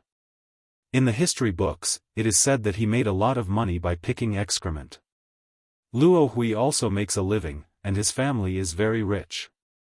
Not only did he make a lot of money by picking excrement, but he was also recorded by the Secretary of History. This Luo Hui could be considered a talent. After Li Wangyou's 300 toilets were put into use, the wealth they contained was something that others could not see. However, Luo Hui, who used to pick excrement, knew very well. Actually, Luo Hui had long wanted to build toilets in Chang'an, but he could not do it. Toilets were easy to build, but land was not. Every inch of land in Chang'an was worth an inch of gold. Li Wangyu could build it because Pai Lupi waved his hand and the government provided the land for free. How could Luo Hui have such ability? Although his family was rich, his status could not even compare to that of a merchant.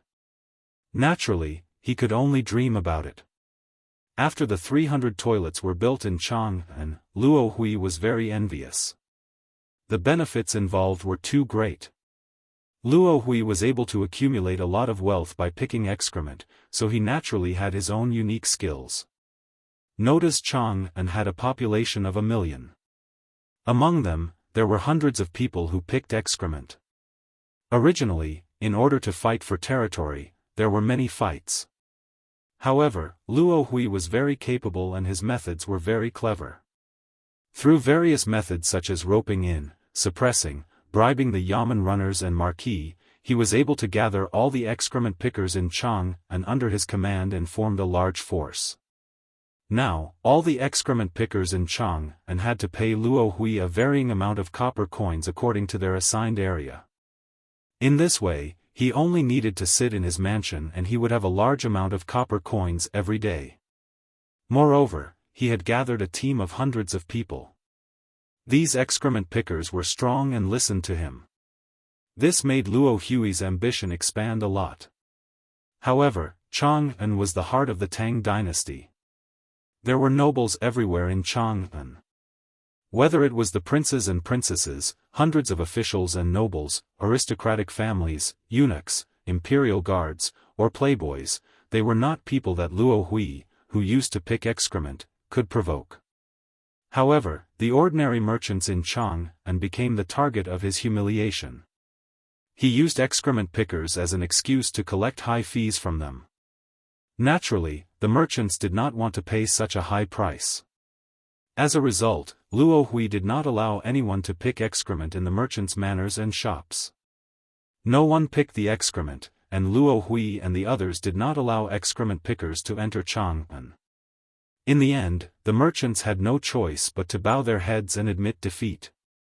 They obediently handed over large amounts of copper coins and begged Luo Hui and the others to pick excrement. As a result, the ordinary merchants in Chang'an were all polite to him and did not dare to offend him. Luo Hui was jealous of Li Wangyou's 300 toilets, but he did not have a way to get along with Li Wangyu, the county earl who founded the country. Later, he heard from somewhere that shopkeeper Ren of the Rinji saddle shop had a relationship with County Earl Hu. As a result, Luo Hui brought gifts to visit shopkeeper Ren and asked him to introduce him to County Earl Hu. He had a business deal to discuss with County Earl Hu. Shopkeeper Ren naturally did not agree. However, he was threatened by Luo Hui and had no choice but to give in.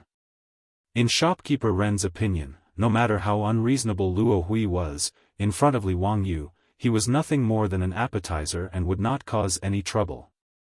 He did not believe that a lowly person like Luo Hui could mess around in front of Li Wangyu, the county earl who founded the country.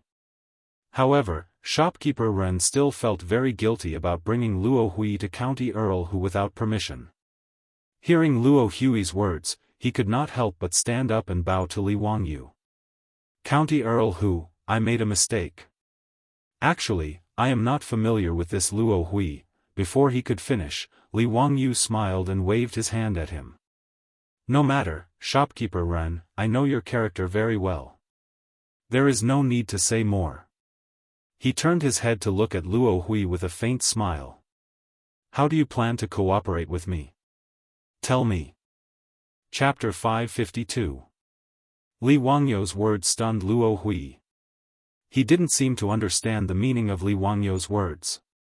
After a while, he replied, naturally, I will ask the county count for permission to help you take care of the toilets. That's all. And then? Li Wangyou's face was about to turn black.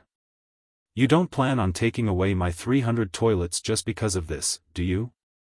Did this Luo Hui really think he was an idiot? He actually wanted to take away the 200,000 strings of cash every year? In fact, it wasn't impossible to give these toilets to a professional like Luo Hui to take care of.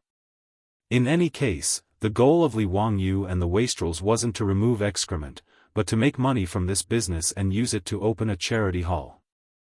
As for whether to recruit people from Hu County or give them to Luo Hui, it didn't make much of a difference.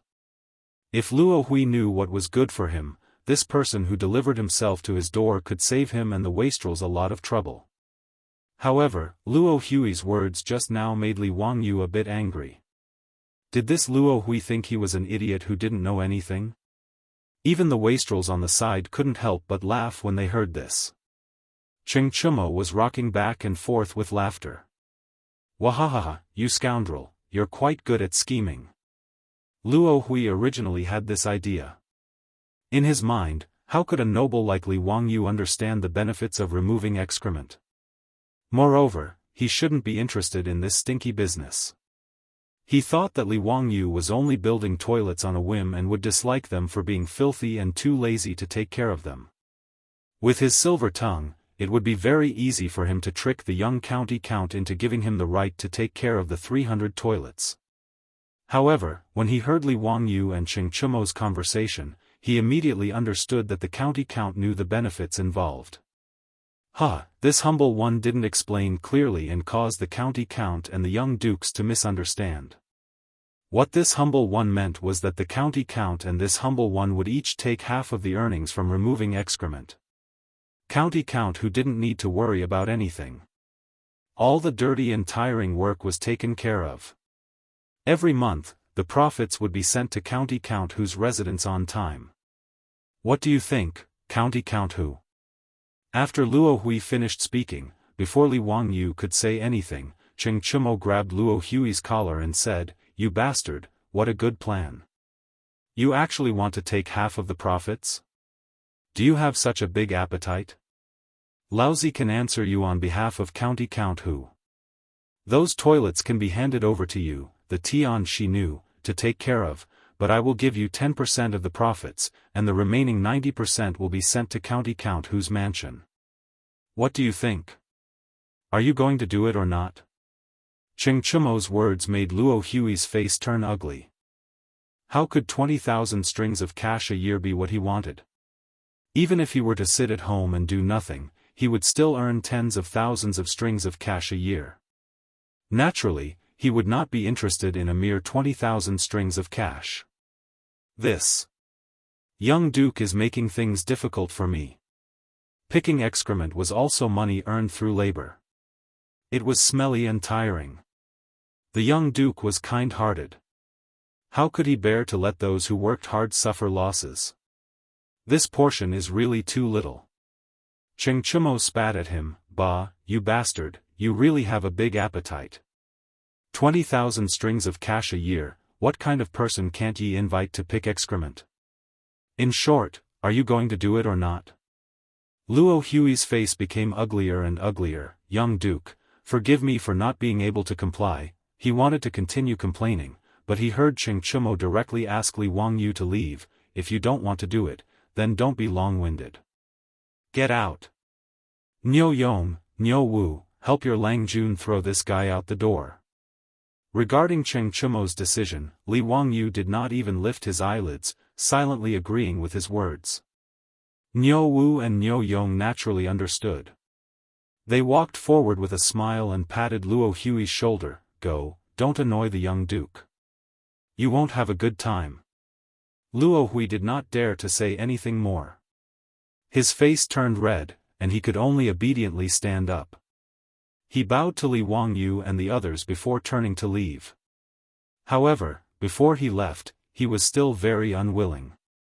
He turned to Li Wangyu and said, "County Count Hu, I am leaving sincerely and sincerely. I want to help County Count Hu with your worries. Otherwise, those 300 toilets will not be cleaned and will be filthy. At that time, I'm afraid that County Count Hu's face will not look good. I ask County Count Hu to reconsider.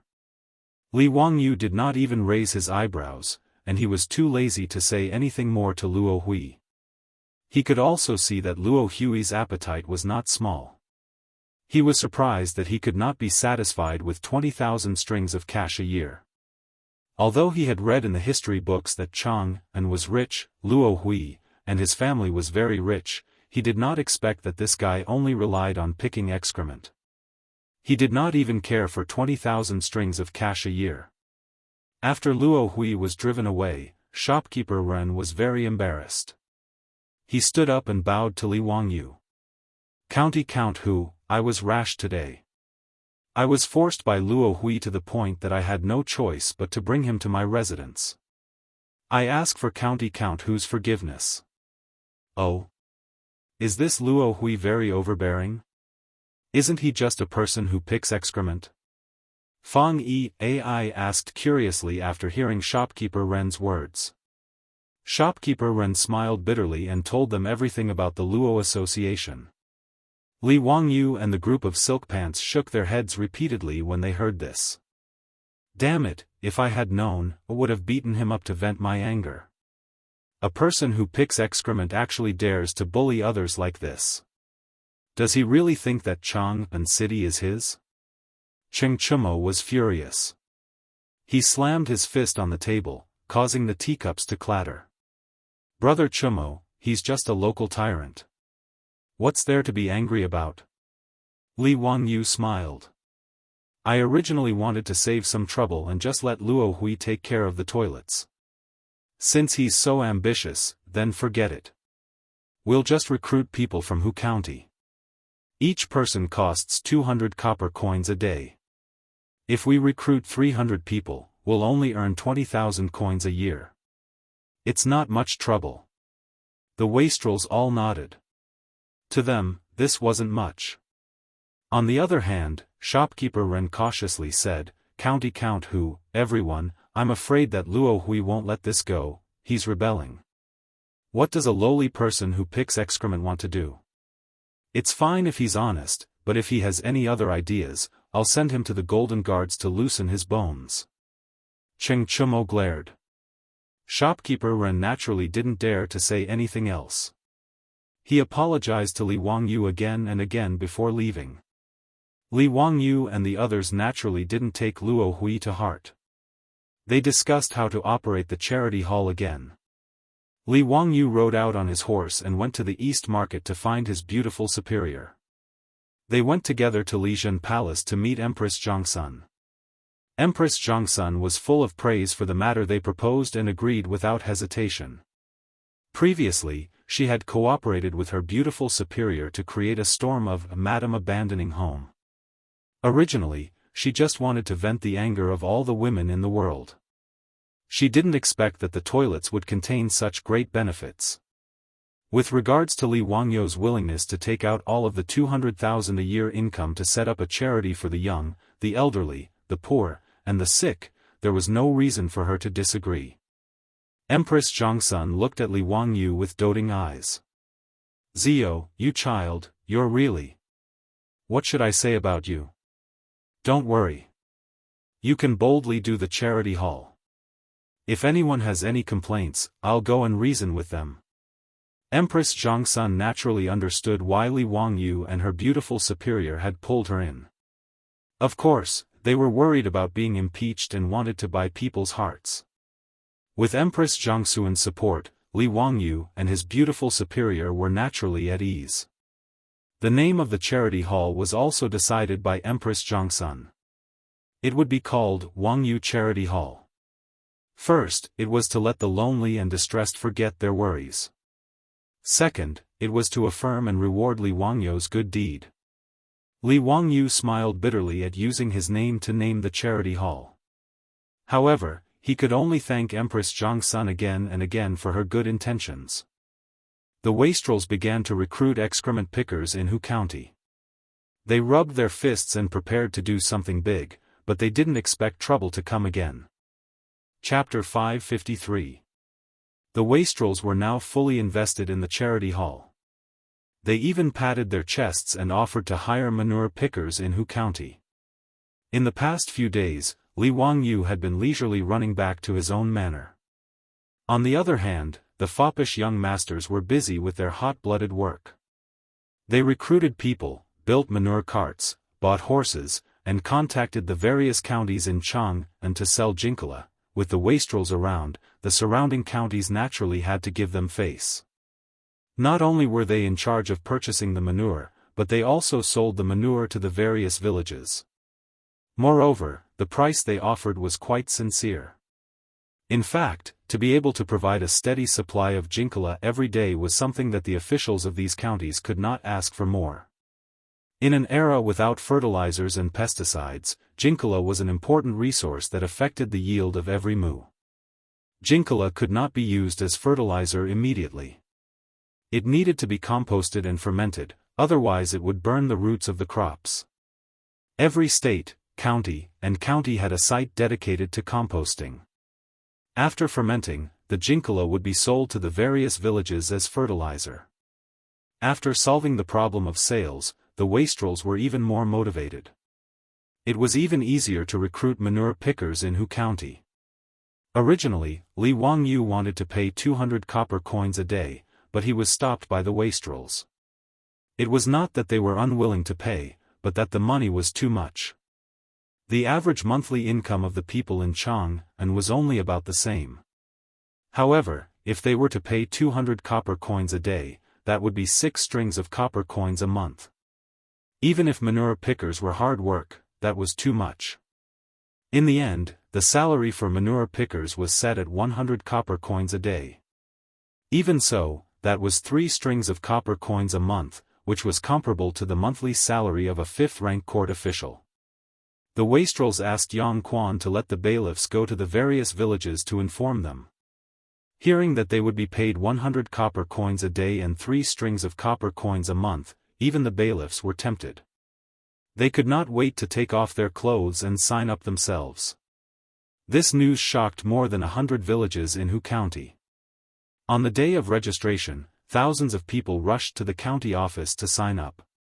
If it weren't for the fact that Yang Zhuo was prepared for this and told the bailiffs to only recruit middle-aged men with strong bodies who knew how to drive carriages, and that those who were poor would be given priority, there would be even more people signing up. After being busy for a few days, the arrangements were finally almost done. The first batch of nearly 100 farmers to remove manure was also arranged and ready to drive the manure cart into Chang and to remove manure. However, something happened to these farmers on their first day in Chang, and when they drove their dung carts into the city. On this day, Li Wangyu slept until he woke up naturally. Since he had nothing to do, he simply called Niu Wu over. The two of them rowed a small boat and leisurely fished in the lake of his mansion to pass the time. As soon as he caught a lively red carp, he heard someone shouting for him from the shore.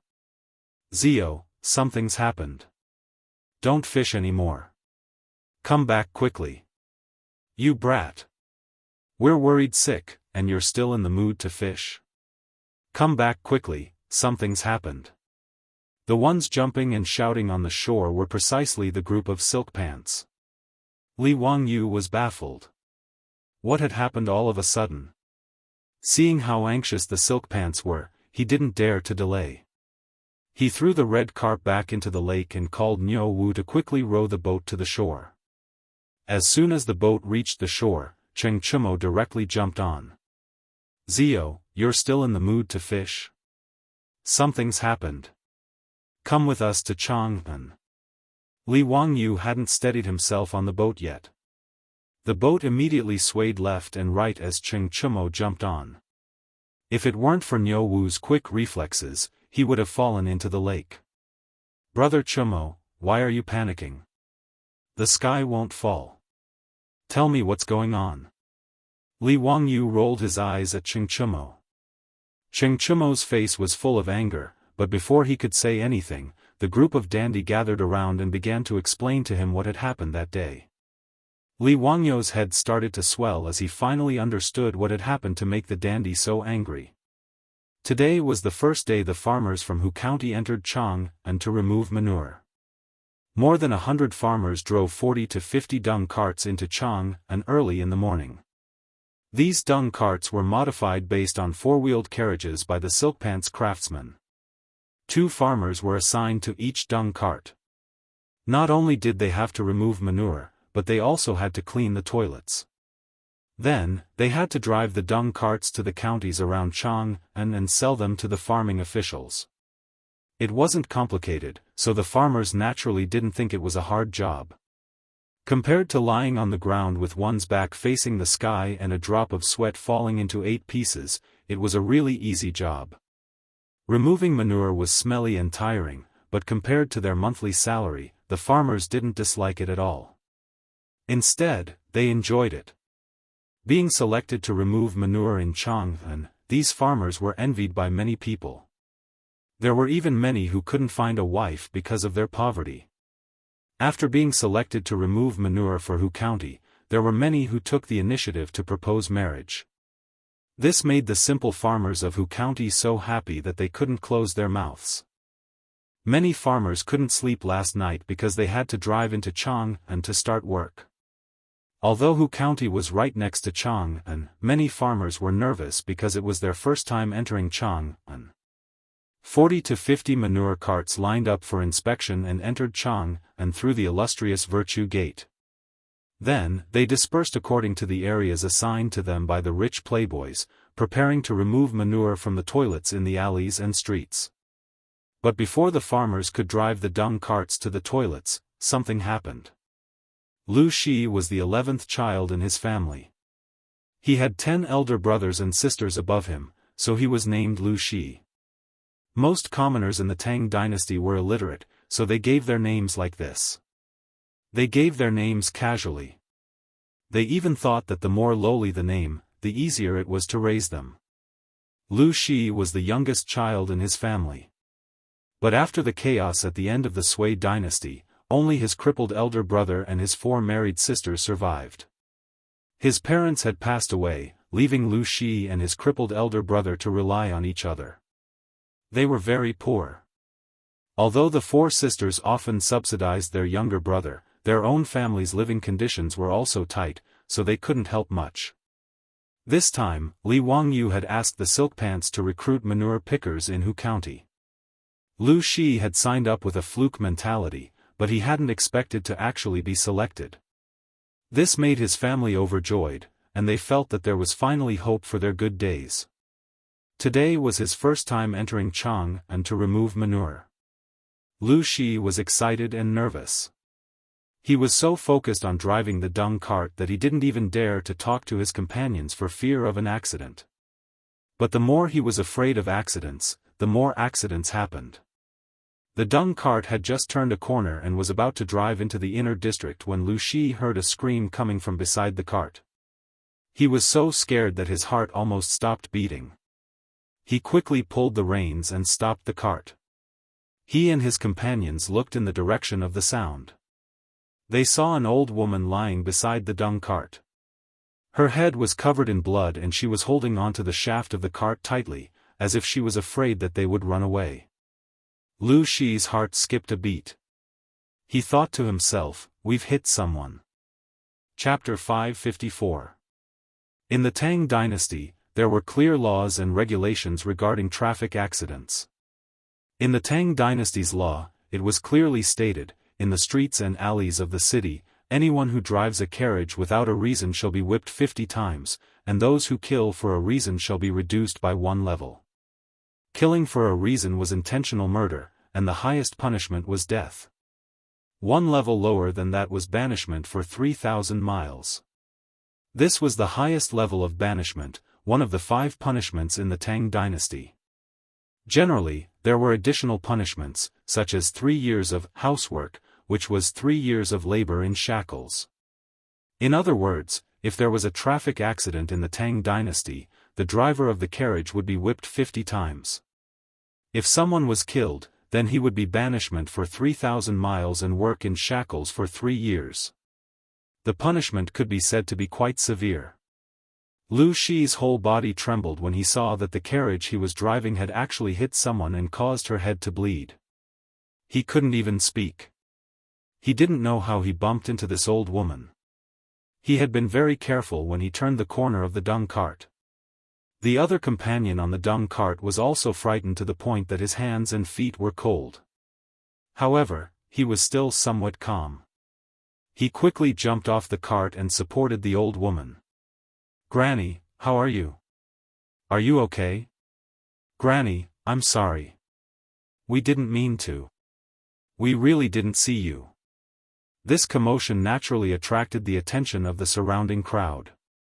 It was not that they wanted to watch the fun, but in the Tang dynasty, it was also illegal for passers-by to turn a blind eye to what was happening around them. In the Tang dynasty's law, it was clearly stated, those who can help but don't do so will be whipped 80 times. There were many similar laws, such as, when people see a fire, they should report it but don't report it, they should save but don't save. When people in the neighborhood are robbed and killed, they should report it but don't help, they should be whipped 100 times, if they hear it but don't help, they should be reduced by 1 level, if they don't have the strength to help, they should report it to the nearby court. If they don't report it, they should also be considered as not helping.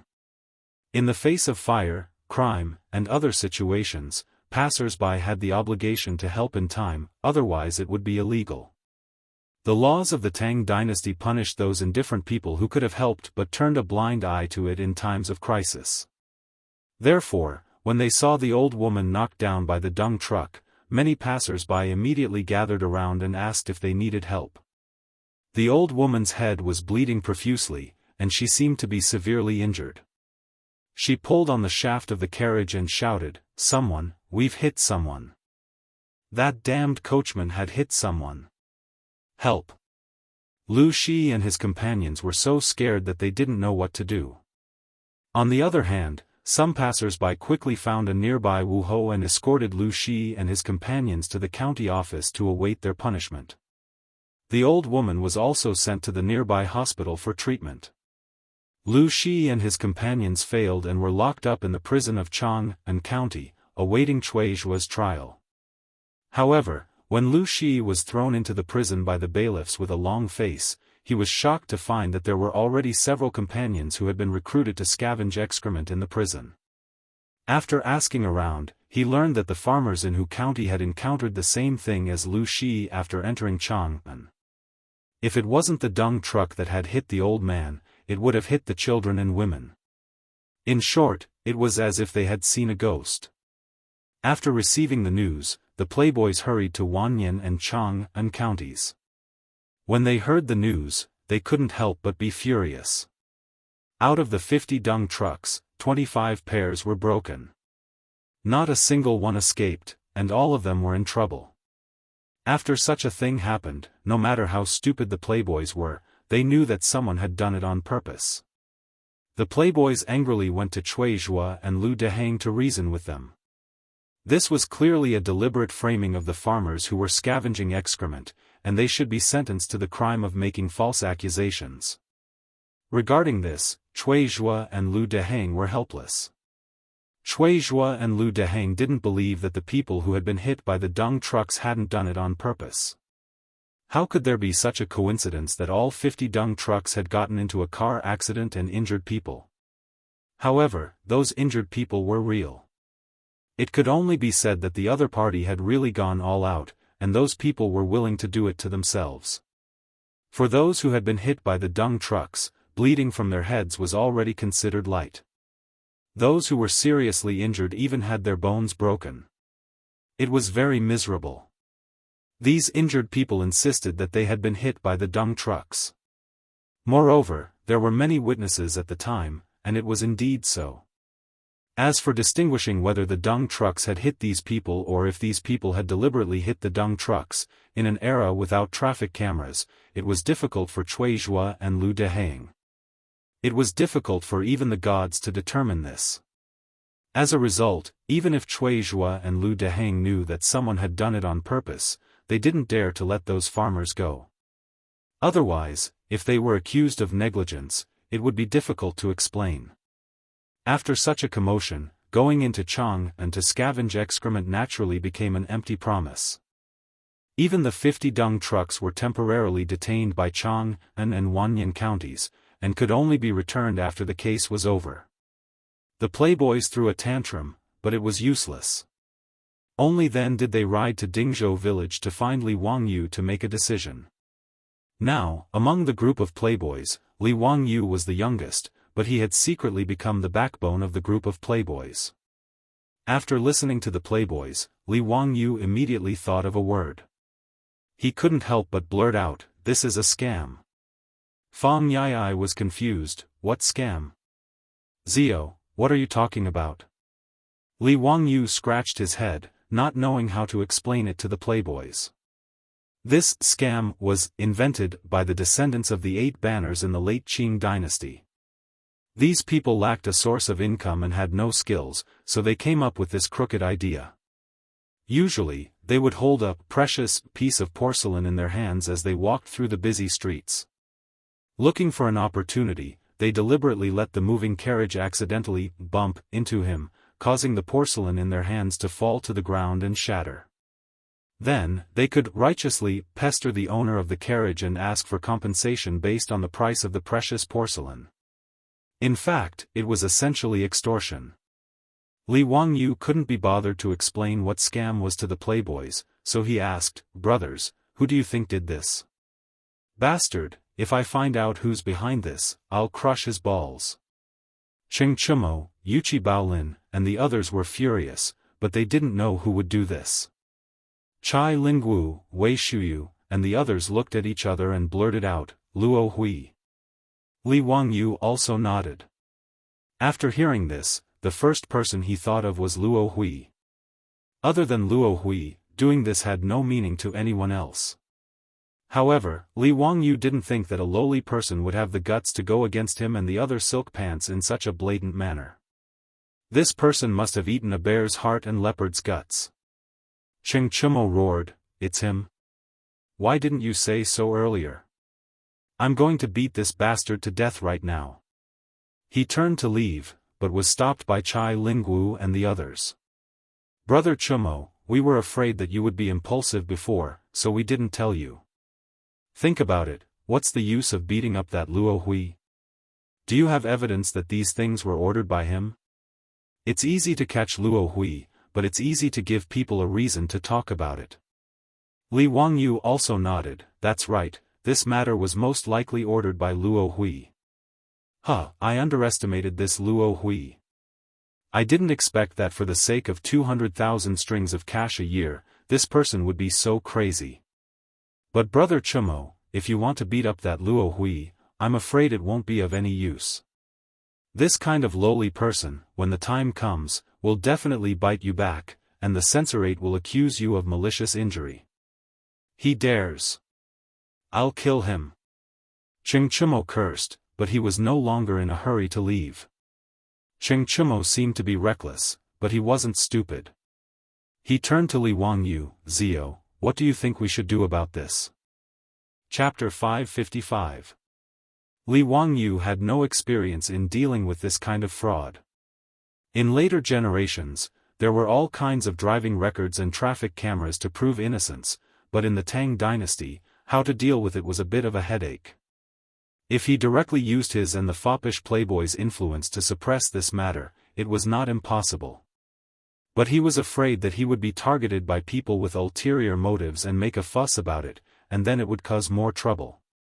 Li Wangyu was well aware that those aristocratic families had been waiting to catch his weakness for a long time. How could he give his weakness to these people? Li Wangyu even thought that after this matter was spread out, the Wang clan of Taiyuan and the Zheng family of Xinjiang might have sent people to spy on the county governments of Chang'an and Wanyan counties. Although discerning people could see that the 50 injured people who were hit by the dung cart were deliberately hurt, Li Wangyu had no evidence. On the contrary, the injured people who were hit by the dung cart were real, and many passers-by left testimonies to prove that these people were really hit by the dung cart. Li Wangyu could only sigh. This Luo Hui was really king genius. He could actually do something like this and incite so many people to work for him willingly. If this matter was not solved, the 300 toilets could not generate any income. Even if he continued to build dung carts and recruit farmers to go to the city to remove dung, others could still do the same and continue to blackmail him. Li Wangyu thought for a long time and did not have a good idea, so he could only call the foppish playboys. Brothers, let's go back to Chang'an first and meet Luo Hui to see what he wants to do. They rode back to Chang'an again and went straight to Luo Hui's mansion. Since Luo Hui made a fortune by removing dung, he had already bought a house in Guangda Square near Shi City. The foppish playboys knew where his mansion was after a little inquiry. However, when Li Wangyu and the foppish playboys went to the door, there was no one there. "Greetings, County Earl. Greetings, young dukes. You have come at the wrong time. My Lang Jun has left Chang'an City a few days ago to visit friends. I don't know when he will return home." Luo Hui's butler respectfully went out to greet everyone. When Fang Yi heard what he said, he couldn't help but fly into a rage. "Nonsense. You dare to deceive us? Are you tired of living?" The steward jumped in fright and quickly knelt on the ground. "What this lowly one said is absolutely true. Would the young duke please examine it clearly? I don't dare to speak the slightest falsehood. On the day my family's Lang Jun left Chang'an, the surrounding neighbors, as well as the martial marquis in the square, all saw it. I did not deceive you all." Cheng Chumo was so angry that he whipped the horse in front of Luo Hui's mansion. "Damn bastard, you sure run fast. I want to see where this Tian Shi Nu can run to." Li Wangyu was only 80% sure that it was Luo Hui who did it, but now he was completely sure that it was this dung picker behind the scenes. Otherwise, how could there be such a coincidence? Something happened here, and Luo Hui had already left Chang'an City to visit friends.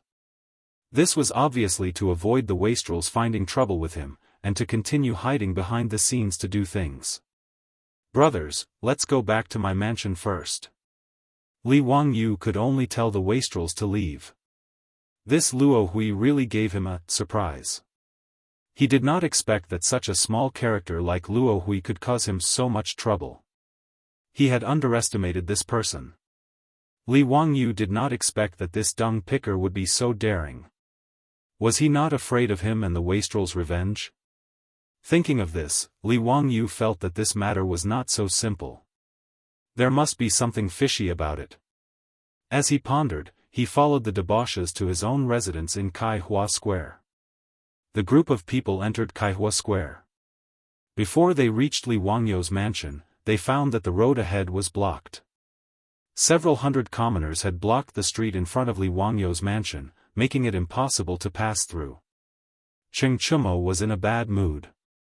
He impatiently shouted from his horse, "Out of the way, out of the way. What are you all doing here? This is the Hu County Count's mansion. You think you can come here?" It would have been better if he had not shouted.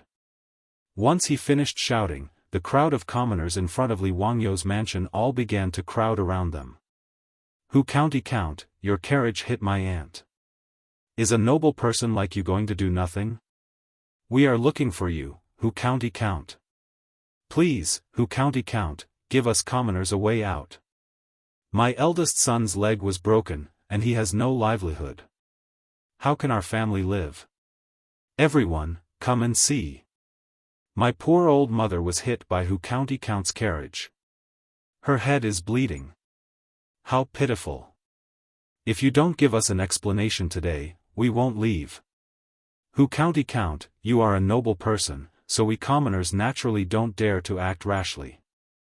But you can't condone your subordinates and humiliate us commoners like this. My father is 63 years old this year, but he was hit by your carriage and broke his arm. If you don't give us an explanation today, we won't leave."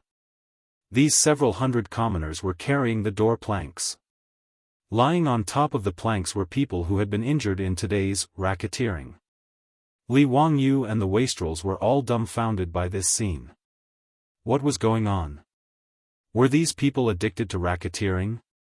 They actually came all the way to his mansion to demand an explanation?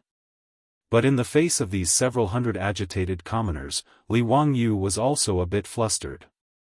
He had never imagined that Luo Hui would have such a backup plan waiting for him.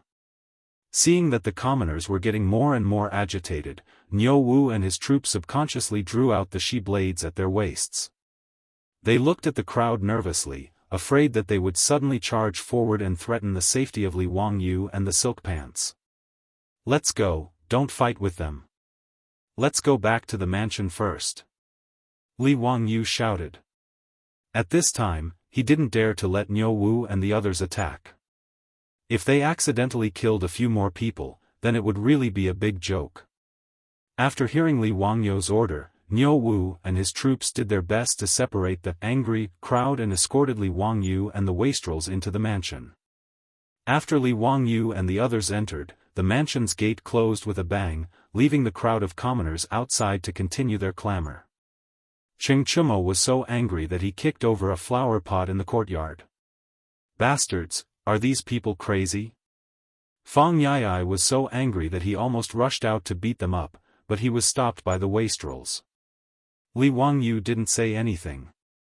His mansion being surrounded was really out of his expectations. But this matter confirmed one of his conjectures. Behind Luo Hui, there was definitely another faction causing mischief, a mastermind behind the scenes. Otherwise, how could a lowly person like him dare to oppose him, the county count who founded the country, and a bunch of wastrels? Li Wangyu didn't believe that he had such guts. Not to mention that he had incited these commoners to cause trouble in his mansion.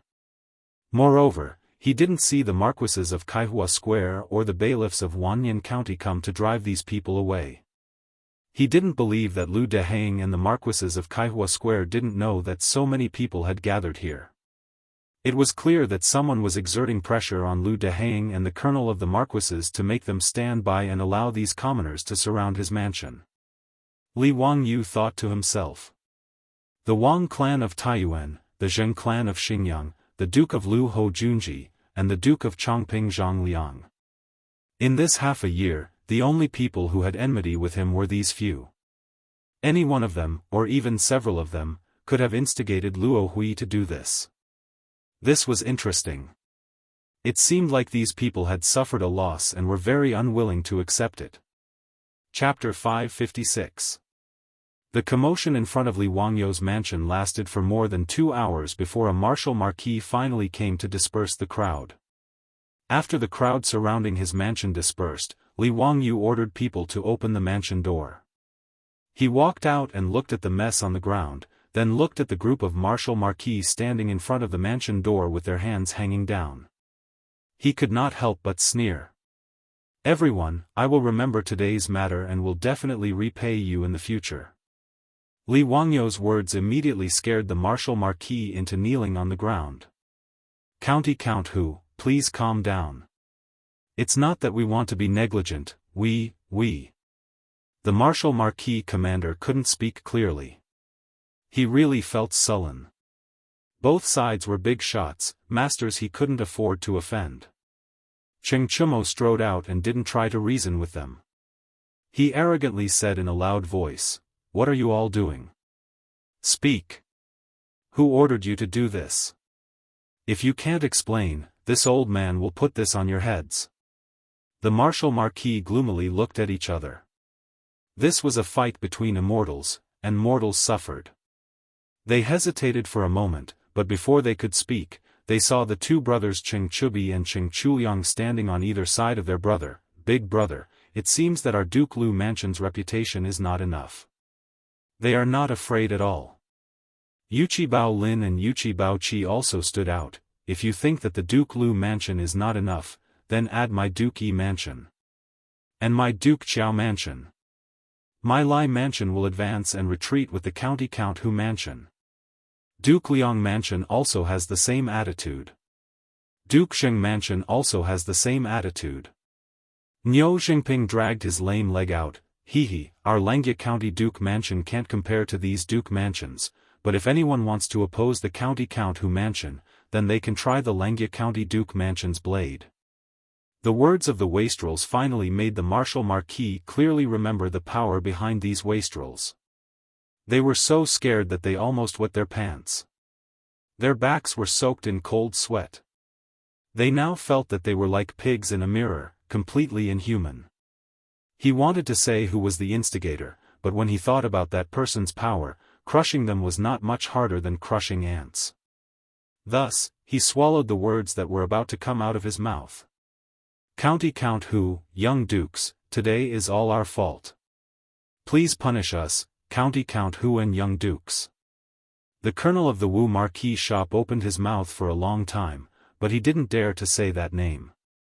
He just kept kowtowing. The colonel's words made Cheng Chumo and the others furious. They rushed over and wanted to beat him up, but were stopped by Li Wangyu. He walked in front of the colonel and squatted down to look into his eyes. Even if you don't say it, I can guess it. If I'm not mistaken, did Duke Lu instruct you to do this? Li Wangyu's words made the colonel's eyes widen as he looked at him in disbelief. You didn't say anything. The colonel was so scared that his teeth were chattering. With his reaction, how could Li Wangyu not know that he had guessed correctly? He chuckled and stood up. You don't have to say any more. I already know. The colonel didn't dare to say anything and just kept kowtowing. Li Wangyu stood up and sneered. All right, I won't make things difficult for you. But as Wu Marquises of the Tang dynasty, you are not the servants of a certain family. Don't make a mistake. After saying this, he turned and walked back into his residence. The wastrels coldly snorted and looked around at the kneeling Wu Marquises before following him back into their residences and slamming the gates shut. The Wu Marquises sighed and silently got up from the ground before leaving dejectedly. Inside the gates, Cheng Chumo was very confused. Zio, how did you know that Ho Junji was behind this? I guessed. Li Wangyu smiled.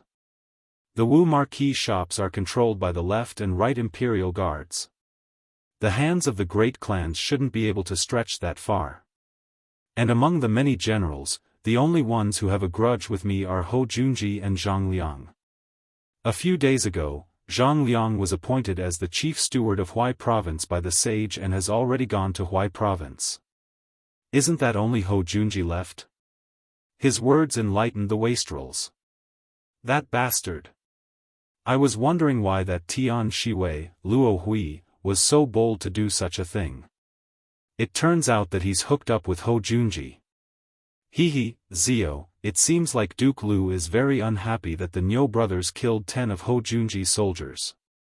He's come to take revenge. What's there to be afraid of? This Ho Junji only knows how to play dirty tricks behind the scenes. What a scoundrel.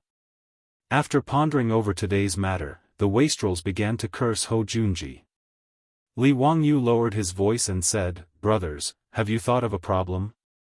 How could a lowly dung picker like Luo Hui have a relationship with a duke like Ho Junji? His words left the wastrels stunned.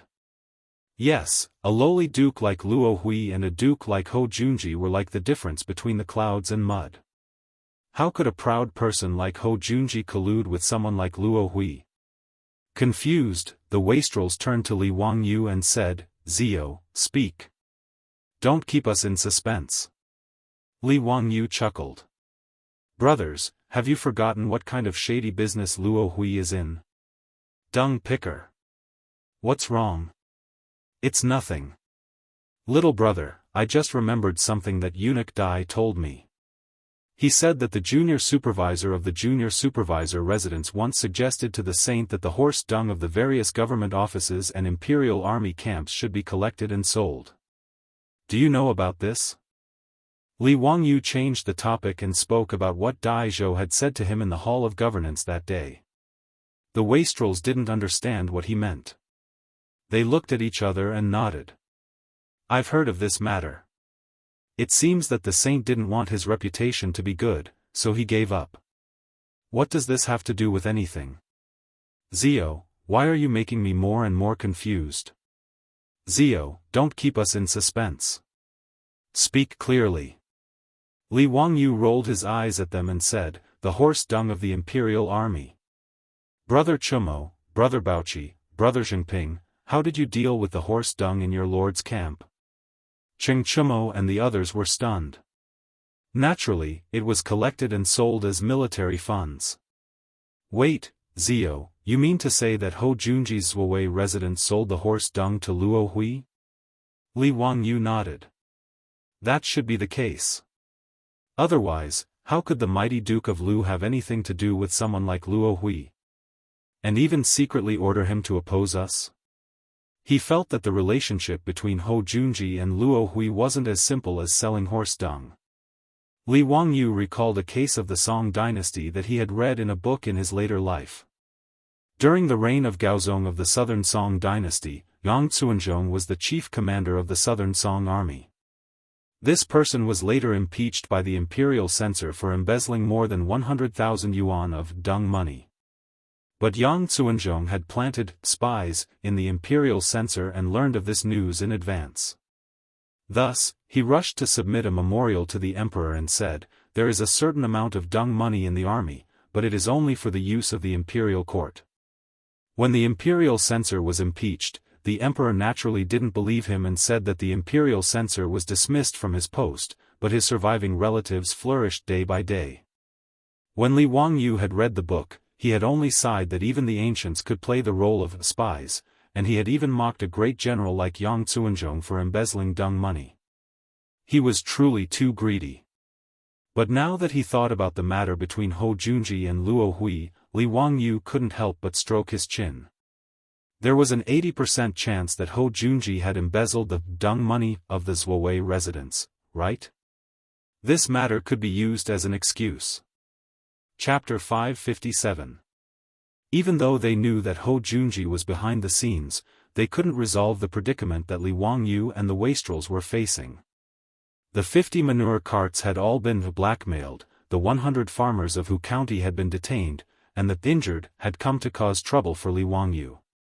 Yang Quan of Hu County had also sent someone to deliver the bad news. Upon learning that the 100 farmers had all been arrested by Chang and Wanyan counties, the families of these farmers panicked and ran to the county office to complain. Yang Quan was in a sorry state, but all he could do was try his best to appease them. Yang Quan hadn't expected that the 100 farmers who had entered the city to remove manure would all be arrested and imprisoned. He had spent a great deal of effort to coax and bluff those weeping farmers back. Fortunately, Lu Deheng and Cui Zhuo could tell that this wasn't something they should be involved in, so they didn't do anything about it. Those farmers who had entered the city to remove manure had only been imprisoned. They hadn't been interrogated or tortured, so they hadn't suffered much. But this matter couldn't be dragged on, or else Luo Hui and Ho Junji's wishes would be fulfilled. The 300 toilets had been left unattended, and not only would they not be able to generate any income to operate the charity hall, no one would be able to clean the toilets. Moreover, with no one to remove manure, once the toilets were filled with filth, not only would they be unusable, Li Wangyu would also be scolded. But the 50 victims of the accident were very difficult to deal with. Li Wangyu and the wastrels racked their brains, but they couldn't think of a good way to resolve this matter. Bastard! This won't do.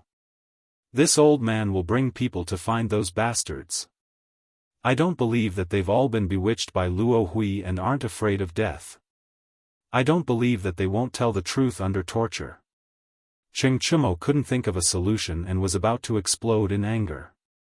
Fang Yai glared at him. Brother Chumo, you're even stupider than this little brother.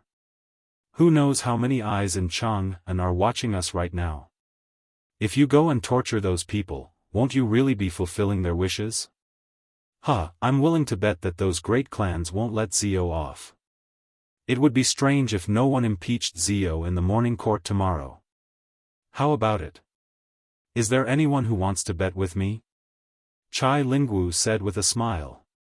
Wei Shuyu replied snappily, aren't you talking nonsense? If you want to bet, sure. I bet that someone will impeach Zio. You can set the odds. How about that? You guys, that's enough. You're still in the mood to joke at a time like this? If we can't overturn these crimes, we'll really become a joke. Li Wangyu glared at these bastards. They actually wanted to use him to open a gambling house. Du He shrugged. What can we do? How can we prove that those people intentionally rammed into the carriage if there are too many witnesses? Unless we can prove that they are lying, it will be difficult to overturn this case. Wei Shuyu shook his head. Don't even think about it. It's impossible for them to retract their testimony. That group of people was really ruthless. In order to frame those farmers, they were willing to send their own hands and feet to the wheels of the car. I've sent people to the county government to ask around. The doctors have examined the injuries of those people. They weren't faking it. Their arms and legs were truly crushed and broken. TSK, the doctors said that there were a few people who couldn't be cured and would definitely become disabled. Yes, and it's even more impossible for them to retract their testimony. They would have to be flogged 80 times and pay a large sum of copper coins. That group of people, I think 80 flogs would be enough to kill half of them. Fang Yai added. Bah! It'll be a clean death. Cheng Chumo spat angrily. Li Wangyu was also very speechless. This group of scammers were much more dedicated than those who pretended to lie on the ground in the future. They really dared to risk their own lives. Everyone was at a loss about this situation.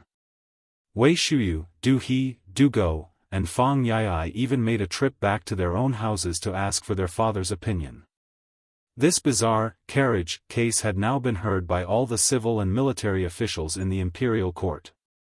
Wei Zheng, Du Ruhui, and Fang Xianling, these big shots, naturally also knew about it.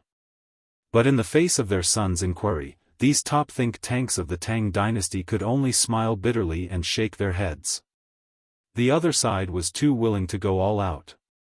Even a discerning person could see that they were doing this on purpose, but there was no evidence. Unless they tortured these people to make them tell the truth, they didn't know what to do. But torture was even more impossible. In any case, there was no reason to torture the victims. Moreover, the vast majority of these 50 people were women, children, and the elderly.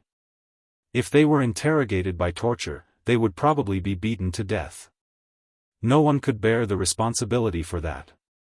In the view of Fang Xianling, Du Ruhui, and the others, the only thing they could do was to reconcile with Hou Junji. They were willing to be Li Wangyu's middleman. After Wei Shuyu and the others returned dejectedly, they relayed their father's words to them. Li Wangyu shook his head. I won't go. I won't reconcile with that bastard Hou Junji. And when the time comes, Hou Junji will definitely demand half of the profits. That money is going to be used for charity. We can't just let that bastard Hou Junji get away with it. The wastrels naturally understood the meaning of Li Wangyu's words. Hou Junji had clearly ordered Luo Hui to do this not just to disgust them, but also for the sake of profit. Not many people could be like Li Wangyu, who did not want a single cent of the 200,000 strings of cash a year and used it all for charity. This is neither right nor left. Then what should we do? Cheng Chumo was also anxious. This won't do. I'll go back and find Milord and have him argue with Hou Junji. Right. I'll go find Milord together. I don't believe that Hou Junji won't give face to so many high dukes. Yuchi Baolin also stood up. Li Wangyu hurriedly stopped them. Brothers, this little brother appreciates your good intentions. But there's no need for that. Why make things difficult for Uncle Cheng and Uncle Yuchi? Besides, if Hou Junji refuses to admit his involvement in this matter and pushes all responsibility away, what can we do? We can guess that Luo Hui is related to him, but we don't have any proof, much less proof that Hou Junji is behind this. Then what do we do? Are we just going to watch and do nothing? Let me think about it. There will be a way. Li Wangyu paced back and forth in the hall, his mind in turmoil. Cheng Chumo was furious. He waved at Niu Wu and said, Brother Niu, bring us some wine. Bastards! Why doesn't the heavens just send down lightning and strike these bastards to death? Li Wangyu suddenly stopped in his tracks. Brother Chumo, what did you say? Me? I'll have the Nyo brothers send wine over. Cheng Chumo was confused. No, what did you say after that? I said, why doesn't the heavens just strike these bastards to death? After Cheng Chumo finished speaking, Li Wangyu slammed his fist against his palm. Wahaha! This daddy has an idea. Zio, what idea? Quickly tell me. Hurry up and say it. What good idea do you have? Li Wangyu smiled mysteriously. Brothers, there's no need to be anxious. This little brother can't explain it clearly in a few words. When I'm ready, I'll show you. Nyo Wu, hurry, I'll have to trouble you to make a trip back to Dingzhou village and retrieve something from Chongqing for me. Come back quickly, I'll wait for you. His secretive look made the other rich kids even more curious. Chapter 558. The next day, Li Wangyu woke up early, changed into the robes of a county count, and went to line up in the imperial city. Cheng Yaojin was delighted to see him. Wahahaha, kid, you're quite self-aware today. What? You know that you're going to be impeached, so you came to be scolded? Li Wangyu chuckled and whispered, Uncle Cheng, I'll treat you to a good show today. This old man knew that you wouldn't suffer a loss. It seems like you have a card up your sleeve. But this old man is very curious. How are you going to quibble? Those farmers that you and those scoundrels got to pick dung really did injure several dozen people. This old man had the estate's subordinates investigate, and quite a few of them had their arms and legs broken. Kid, you should be careful. There are quite a few imperial censors who are prepared to impeach you today. Li Wangyu only chuckled in response to Cheng Yaojin's words of concern. But Li Wangyu's heart was rather warm. This old hoodlum was rather concerned about him. He would just waive the money he owed him for mahjong. It wasn't just Cheng Yaojin who was concerned about Li Wangyu attending the court. Yu Shernan, Dai Zhou, and Kong Ingda had naturally come to inquire about him. His two disciples, Ma Zhou and Yen Liben, were even more worried about their teacher. But Li Wangyu only smiled in response to their questions, saying that he would prove his innocence today and telling them not to worry. As everyone was chatting and waiting for the court session to begin, Ho Junji strode over. When he saw Li Wangyu, he couldn't help but smile. County Count Huxian, long time no see. I hear that you recruited quite a few farmers to pick dung in Chang'an, but all of them came in carriages. TSK, how careless. Li Wangyu didn't even bat an eye at Ho Junji's jeering words. Many thanks for Duke Lu's concern. Those farmers truly are ignorant and don't understand the sinister nature of people's hearts.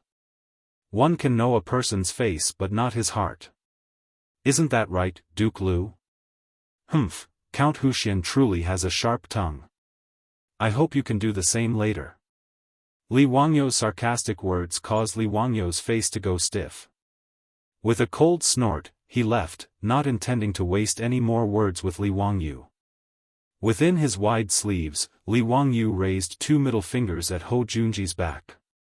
This hypocrite, I despise him. When it was time for court, the officials lined up and went up to the palace to pay their respects. Pai Lupi walked up the steps and sat on the throne. When he saw Li Wangyu among the officials, he couldn't help but frown. Pai Lupi naturally knew about the bizarre, traveling horse case that happened in Chang'an yesterday. Of course, he wouldn't believe that all of this was just a coincidence. Only a fool would believe that there could be such a coincidence. 50 dung carts had entered the city, and within an hour, all of them had run over and injured people. This was a naked humiliation to the intelligence of the officials. But this laughable trick had become an unsolvable problem because of the infighting between the officials. Those imperial censors from the noble clans had even used this as a weapon to impeach Li Wangyu, not caring if this matter was absurd or not. Pai Lupi could only sigh in helplessness. Pai Lupi had also been racking his brains over Li Wangyu for a long time, but he still hadn't been able to find a way out of this situation. Now that the evidence was irrefutable, after today's court session, Cui Zhua and Lu Deheng, the two county magistrates of Chang and Wannian, could only follow the laws of the great Tang and sentence the drivers to 80 strokes of the cane and compensate the injured with copper coins. And now that Li Wangyu had been impeached by the imperial censors, Pai Lupi couldn't protect him in front of the officials. He could only reprimand him and add copper coins to the punishment. Li Wangyu had lost face and was fined some copper coins, but this wasn't important. What was important was that Li Wangyu's proposal of the charity hall to Empress Zhongsun might be aborted. Pai Lupi was actually very angry. According to the report from the 100 Cavalry Department, this matter was most likely done by a rich man in Chang and who cleaned dung for a living, a man named Luo Hui. Hearing this news, Pai Lupi almost thought that the 100 Cavalry Department was spouting nonsense. How could a lowly person who cleaned dung for a living dare to do such a thing? He naturally thought that there must be someone behind Luo Hui. Li Er was so angry that he ordered the 100 Cavalry Department to arrest Luo Hui and throw him into the 100 Cavalry Department's prison. He wanted to interrogate him and find out who was colluding with him to do such a ridiculous thing. But the 100 Cavalry Department, like Li Wangyu, was a step too late. Now in Chang'an, they couldn't find any trace of Luo Hui. Pai Lupi even reprimanded Mi Tuo for half a day, but in the end, he could only helplessly give up. The court session had just begun when a few imperial censors stepped out and bowed to Pai Lupi. "Your Majesty, we would like to impeach County Count Li Wangyu." "Oh? What is it?" Pai Lupi had to pretend to cooperate, but he was very tired of it. Yesterday, County Count who allowed his subordinates to drive carriages and horses in Chang, and for no reason, injuring more than 50 people in a row. This caused the people of Chang and to feel insecure. "We ask your Majesty to severely punish County Count Hu and order him to compensate the injured people." Pai Lupi naturally had nothing to say to the imperial censors. He could only look at Li Wangyu.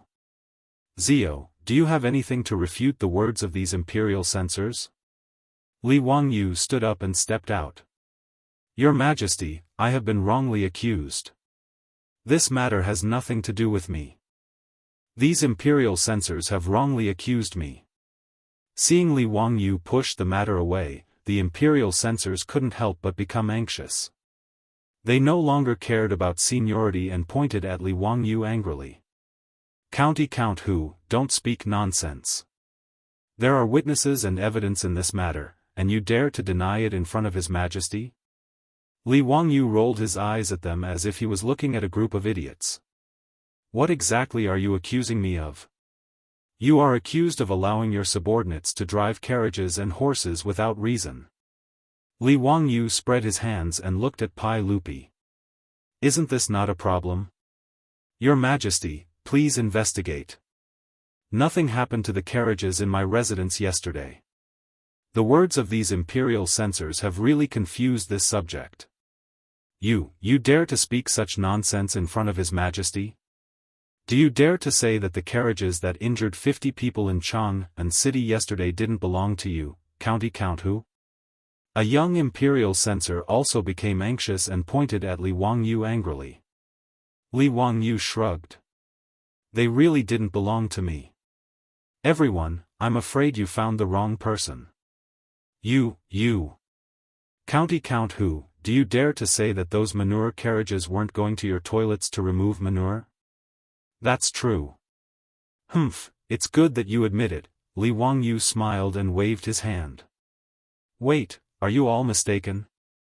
It's true that those manure carriages were going to my toilets to remove manure, but those manure carriages and drivers weren't recruited by me, nor were they my subordinates. Everyone, please don't speak nonsense." His words stunned the imperial censors.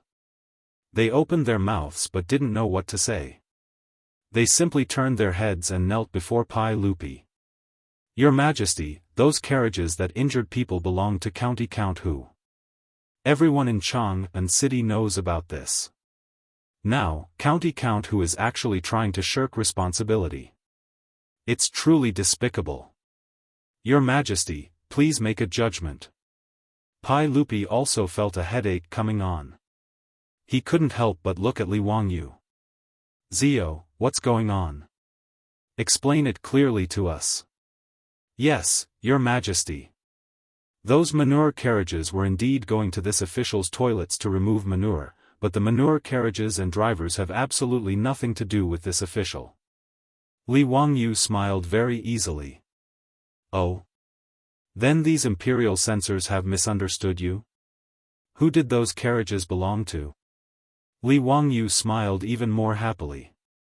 He had been waiting for these words. Pai Lupi really was a good supporting actor.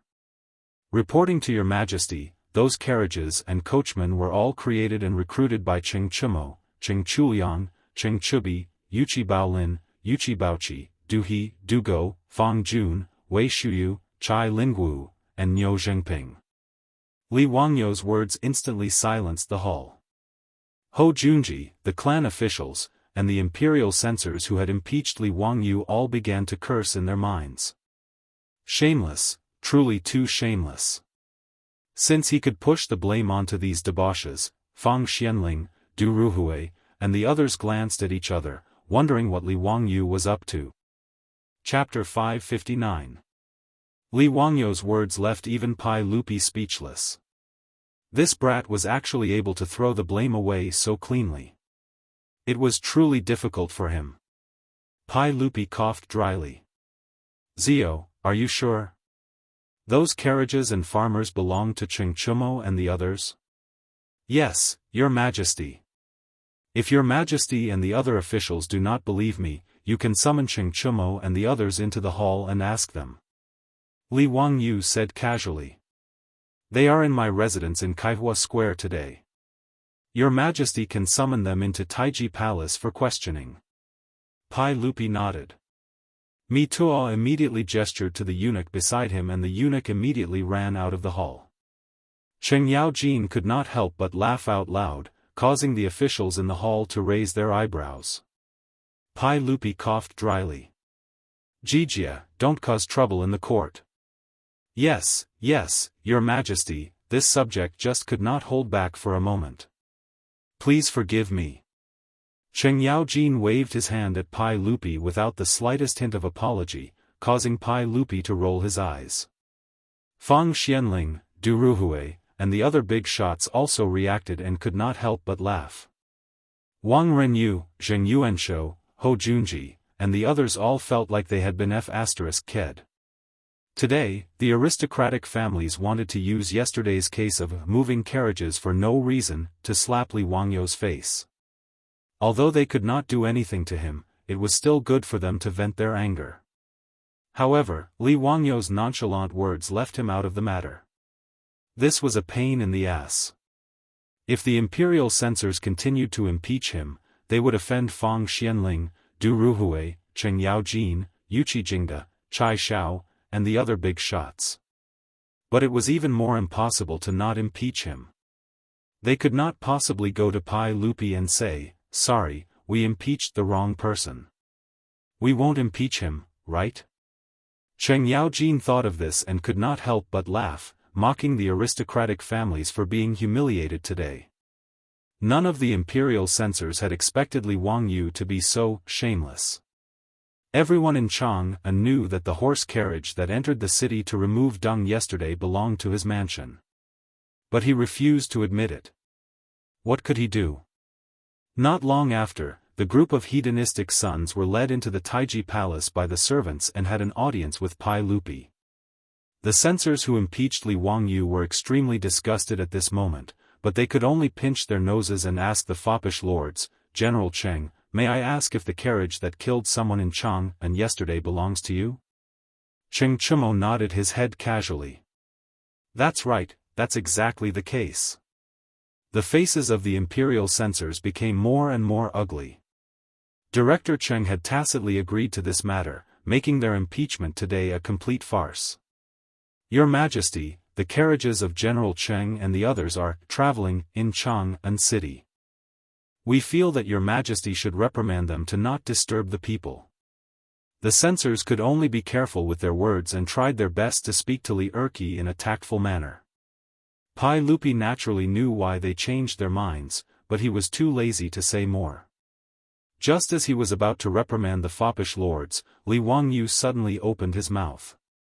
"Your Majesty, the imperial censors had impeached me for the same crime, but they had asked your Majesty to severely punish me and order me to compensate the injured people. Why is it that when it comes to Cheng Chumo and the others, you only reprimand them? What kind of logic is this? I ask your Majesty to severely punish Cheng Chumo and the others as a warning to others." Li Wangyu said these words righteously, as if he was the upright and plain-spoken imperial censor who was absolutely irreconcilable with Cheng Chumo and the others. His words made the faces of the imperial censors who had impeached him turn even darker, but they could not refute. They could only shut their mouths and pretend to be ostriches, allowing Li Wangyu to slap their faces. Cheng Chumo and the others looked very wronged and bowed to Pai Lupi. "Your Majesty, if we were not strict enough and the carriage in Chang and injured dozens of people, we are willing to accept your Majesty's punishment. However, we are not satisfied with this matter. The so-called injured people who hit the carriage were deliberately injured. If we are punished because of this, we are not satisfied.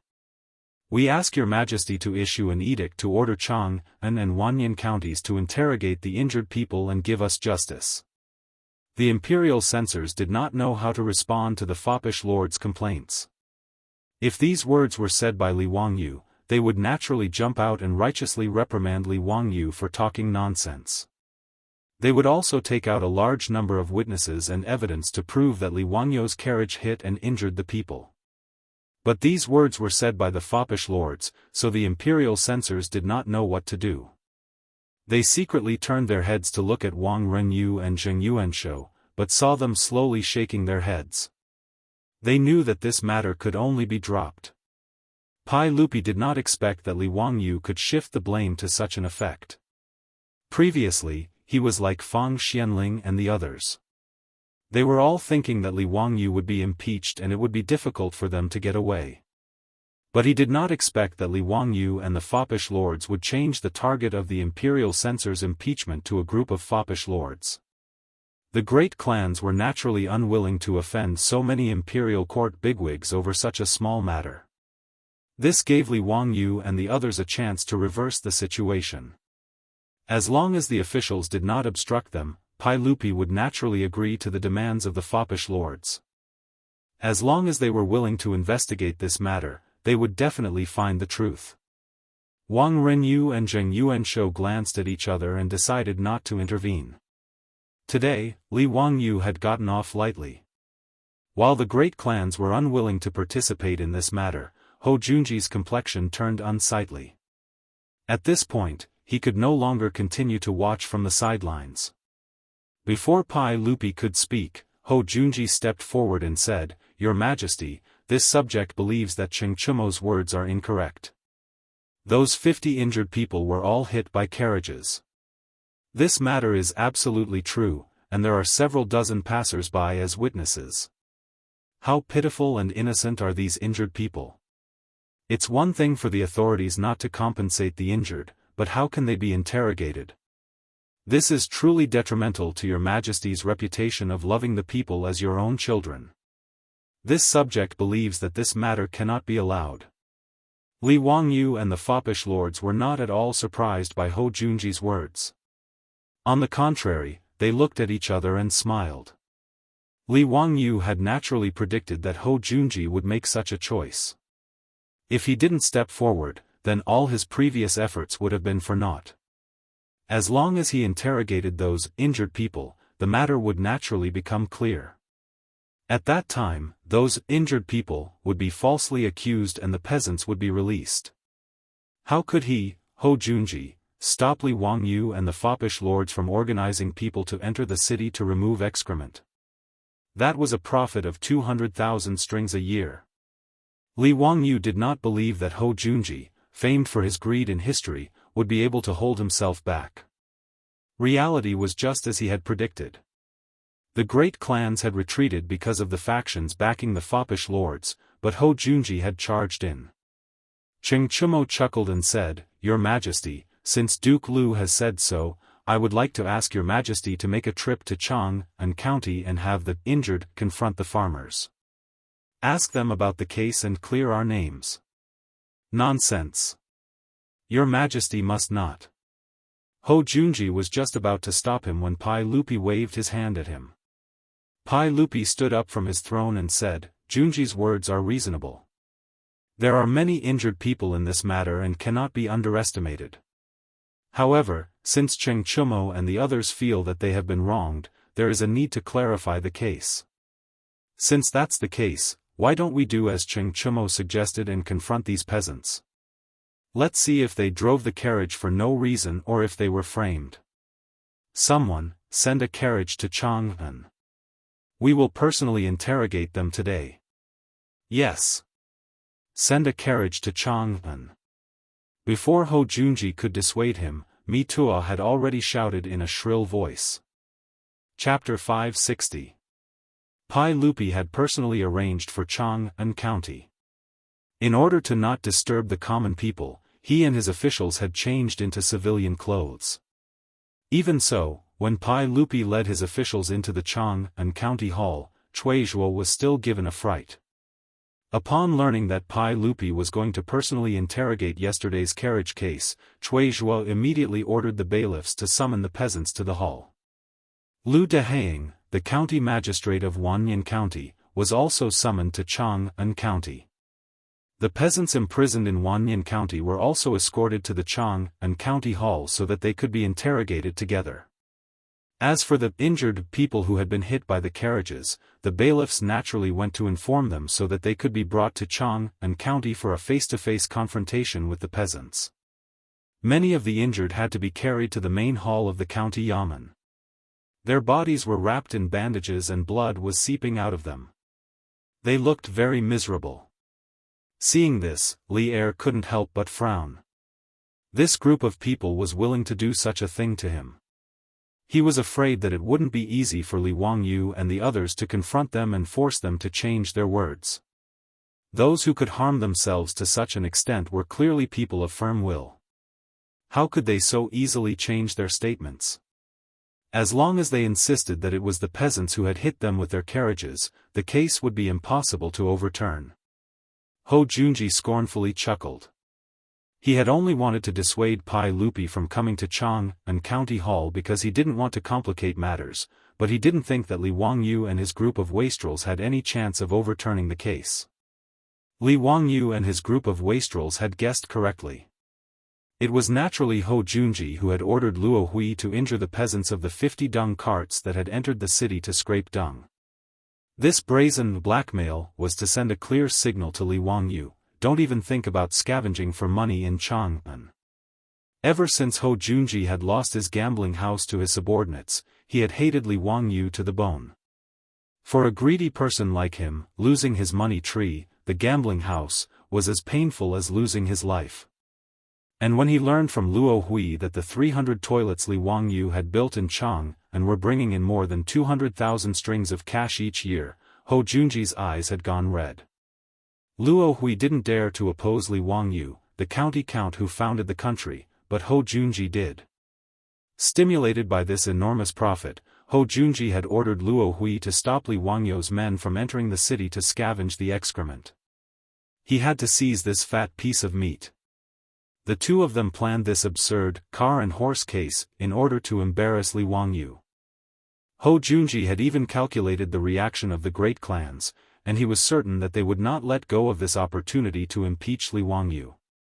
As long as the great clans sent men to impeach Li Wangyu, they would be able to turn this absurd car and horse case into an ironclad case.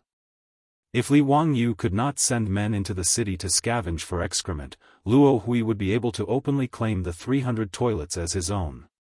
He wouldn't even need to share half of the profits with Li Wangyu. Ho Junji did not believe that Li Wangyu would be so shameless as to argue with Luo Hui over those filthy things and fight over Jinkala.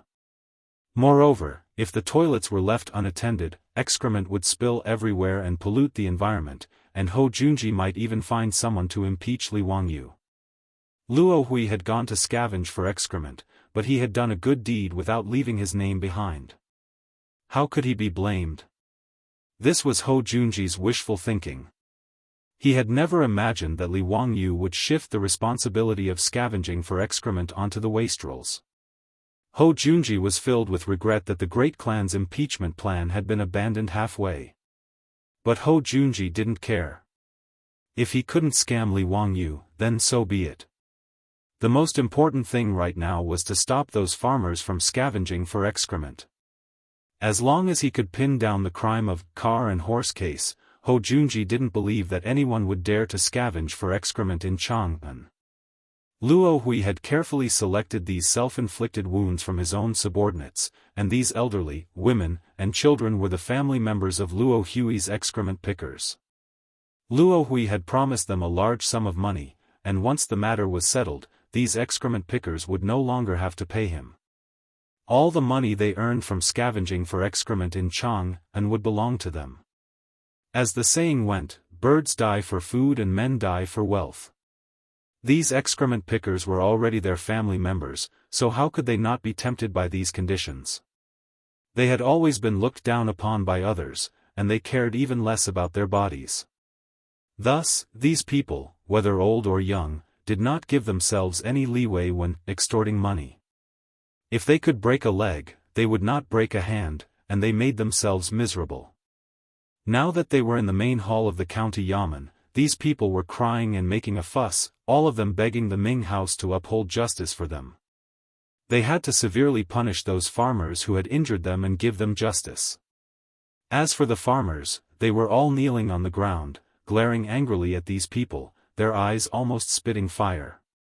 At the time, Lu Shi had believed that he had accidentally run into that old woman while driving the carriage. But after he was imprisoned in the Chang'an County prison, he understood everything. How could he have been careless? Someone was clearly trying to frame them. Even if Lu Shi was a fool, he would never believe that he and his companions had accidentally run into someone. The chances of this happening were even lower than winning 200 taels of gold in the lottery. Ming House, we've been wrongly accused. These people clearly ran into our carriage on purpose. Ming House, please uphold justice for us. Ming House, we're all honest farmers in the county. We came to Chang'an to pick up manure, but we encountered such an undeserved disaster. How could 50 manure wagons all run into people? We've been wrongly accused. Lu Shi knocked his head on the ground loudly. Ming House, please uphold justice for us. While the farmers were crying for justice, the injured naturally started to make a fuss again. Nonsense. How many people in Chang'an have seen you run into us with your carriages and horses? You farmers are not allowed to quibble. Ming House, my leg is broken. The doctor said that it can't be cured. These farmers still dare to slander us. Ming House, please uphold justice for us. God damn it. I'm already so old, and you still dare to accuse me? Aren't you farmers afraid of being struck by lightning? The Chang'an County Yamen was as noisy as a market. Both sides were crying for justice. Cui Zhuo was so angry that he picked up his gavel and slammed it loudly. Only then did everyone shut up. If anyone dares to cause trouble in court again, I'll give them 20 strokes of the cane. After Cui Zhuo's anger, neither the farmers nor the injured dared to say another word. Lu Deheng looked at Pai Lupi, who was sitting on the side and watching the trial. Your Majesty. Oh, Eunuch Li, how do you think this case should be handled? Do you want to call in witnesses? Pai Lupi was noncommittal. Do as you see fit. Hou Junji spoke. Eunuch Li, both sides are sticking to their own story. It's clear that someone is lying. There are witnesses and evidence, so these drivers can't quibble. Why don't we use torture? I don't believe that they won't tell the truth. Cui Zhuo and Lu Deheng were naturally annoyed by Hou Junji's words. They couldn't bring themselves to use torture on these farmers in front of Count Huxian and all the other hedonistic scions. Li Wangyu chuckled and stood up as well. Uncle, everyone, Duke Lu's words are reasonable. There are bound to be people lying on both sides, but it's not like they won't confess under torture. I don't want that either. It's easy to tell if they're telling the truth. I have a divine tool that can detect if someone is lying. Since both sides are sticking to their own story, why don't we try my divine tool and use it to detect if someone is lying? Divine tool? Detect if someone is lying? Pai Lupi and everyone else felt their minds go blank. What was the meaning of this? Chapter 561. Pai Lupi was drinking tea, and when he heard Li Wangyou's words, he almost choked to death. There was naturally no such thing as a lie detector in the Tang dynasty, but based on its literal meaning, everyone could understand that it was a test to see if one was lying, right? The officials naturally didn't believe Li Wangyou's words and began to question him. Zio, don't joke around. How could there be such a thing? This is the first time in this old man's life that I've heard of an object that can detect lies. This is truly interesting. Count Hu, don't mess around. How could there be such a thing? The human heart is hard to fathom. What kind of object can detect if someone is lying? Zio, how can that divine artifact of yours detect lies? Li Wangyou's smile only grew wider and wider in the face of everyone's doubts. Everyone, as the saying goes, if one lies, they will be struck by lightning. This divine artifact of mine is the same. It can distinguish between good and evil. If one lies, they will be struck by lightning. It is extremely accurate. If everyone doesn't believe me, you can give it a try. His words made Pai Lupi and the officials look at each other in dismay. They felt that Li Wangyu was getting more and more ridiculous. That lie detector test had already made everyone feel that it was inconceivable. Why was there a question about being struck by lightning? Could this Li Wangyu really be the reincarnation of an ancient expert? Now that he had recovered his memories, he could even produce such a divine artifact. Ho Junji's heart thumped. He felt that something was wrong and wanted to speak up to stop him. But Pai Lupi lightly coughed and said, "Since Zio says so, then bring out that divine artifact of yours and let us see it." Since Pai Lupi had spoken, Ho Junji naturally couldn't say anything to stop him. He could only watch as Niu Wu led several Lai hot troops into the county yamen and carried a wooden box into the hall. It was a square wooden box with a handle on the side. There was nothing else that stood out about it. Pai Lupi was slightly disappointed. Zio, this is your divine artifact? It can detect lies? You'll be struck by lightning? Li Wangyu smiled and nodded. He walked in front of the wooden box and pulled out two thick, black copper wires. The two copper wires were connected to two shiny copper plates. He signaled Niu Wu to shake the handle on the wooden box, and then gently touched the two pieces of copper together. Pai Lupi and the group of officials were all startled by the sudden pop from the copper plate. What made them even more incredulous was that the copper plate emitted a lightning-like electric light. Although it wasn't as earth-shattering as the thunderbolts, it could be seen that the lightning flashing from the copper plate was very similar to the thunderbolts falling from the sky. Zio, what is this? Electricity. Was that Mo Fei just an electric light? Dao ancestor above, is it really lightning? Are my eyes playing tricks on me? The Tang people naturally didn't know how lightning was formed, but they knew enough about electricity. As the saying goes, sound is thunder, light is electricity, the battle between yin and yang is thunder, and the excitement is electricity. Electricity is the brilliance of yin and yang. These were the ancient Chinese people's understanding of electricity. The word electricity in the oracle bone inscriptions was like a mysterious and frightening bolt of lightning that split in all directions. Li Wangyu pretended to be mysterious for a long time. The thing that he showed off was actually the hand-cranked generator that he had built to charge his mobile phone. Niu Wu shook the handle of the generator to generate electric current. When the positive and negative poles came into contact, there would naturally be sparks.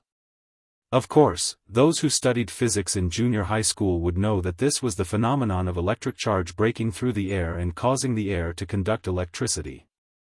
However, this scene in the eyes of Pai Lupi and the group of officials had a different feeling. Li Wangyu really created electric light in front of them.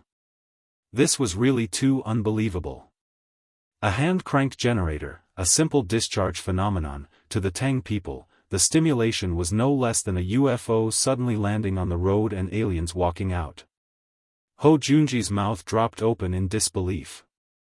Demonic arts. This is demonic magic. Fang Xianling immediately refuted, thunder and lightning are righteous, how can it be demonic? Duke Lu, don't talk nonsense. How can this lightning be a demonic technique? Du Ruhui also nodded. Since ancient times, China believed that thunder and lightning were controlled by the god of thunder and the goddess of lightning. Thunder and lightning had the meaning of punishing evil and promoting good.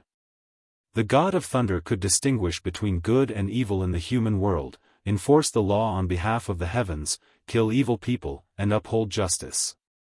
After seeing the copper plate of the hand-cranked generator emitting electric sparks, everyone present believed that this thing could distinguish good from evil and detect lies. This scene naturally fell into the eyes of the farmers and the injured, and each of them had different reactions. The farmers kowtowed to the wooden box, and their faces were filled with joy. They felt that they would be able to redress the injustice they had suffered. As for the injured, each of their faces was uglier than the last. There were even old women who were so frightened that they started crying. Uncle, everyone, why don't you try my treasure? Let's see if it can distinguish good from evil and clear the good people's names. Li Wangyu pointed to the hand-cranked generator and looked at Pai Lupi and the officials. Sure. Pai Lupi nodded. He was also extremely curious. How can this thing distinguish good from evil? How can it detect lies? It's very simple. As long as you hold these two copper plates with both hands and shake the handle, the liars will naturally be struck by lightning. Pai Lupi nodded. Good, then let them try it. Let's see if this lightning can distinguish good from evil. Li Wangyu said, this little nephew will have these farmers and the injured people confront each other. Good and evil, can be determined with a single test. When Lu Shi heard this, he immediately stood up and bowed to Li Wangyu. Count who, I am willing to go first and confront that old woman. Okay, then I'll start with you. Hold these two copper plates and recount what happened that day. You cannot lie, or else you will be punished by the lightning. As Li Wangyu spoke, he placed the two copper plates in Lu Shi's hands and then indicated that Lu Shi could start shaking the handle. Pai Lupi and the other officials stared at Lu Shi without blinking. But Lu Shi was completely fine. Holding the copper plates, he began to recount what had happened the day before. Uncle, please take a look. The lightning did not punish this farmer, which means that he is telling the truth, Li Wangyu said with a smile. Ho Junji suddenly stepped forward. Wait a moment, you want this one to shake the handle? Is that possible? He naturally didn't believe in some divine tool. He felt that Li Wangyu must have done something to it, so he wanted him to personally shake the handle. Li Wangyu naturally didn't object. He indicated that Niu Wu should step aside and hand the handle to Ho Junji. Duke of Lu, this treasure of mine is extremely simple to control. Once they start talking, just shake the handle, and this divine tool can tell if that person is lying or not. Ho Junji expressionlessly nodded. He carefully examined the wooden box, and after confirming that there were no traps, he took the handle. He was still worried, so he had Lu Shi hold the copper plates in one hand and repeat what he had said just now while shaking the handle. Seeing that there was still no reaction, he awkwardly stopped. Li Wangyu indicated that Lu Shi should step aside, and then he indicated that the old woman he had knocked over should come forward. The old woman's head was wrapped in thick gauze, and she had a miserable and pitiful appearance. But at this moment, there was a hint of timidity on her face, and her legs were trembling. However, in the main hall of the county yamen, in front of the two Ming residence officials and a group of officials, she did not dare to say anything. She could only tremble as she received the 2 copper pieces and held them carefully in her hands. This old woman went out yesterday, and as soon as she stepped out of the workshop, she was knocked over by that carriage. Ah!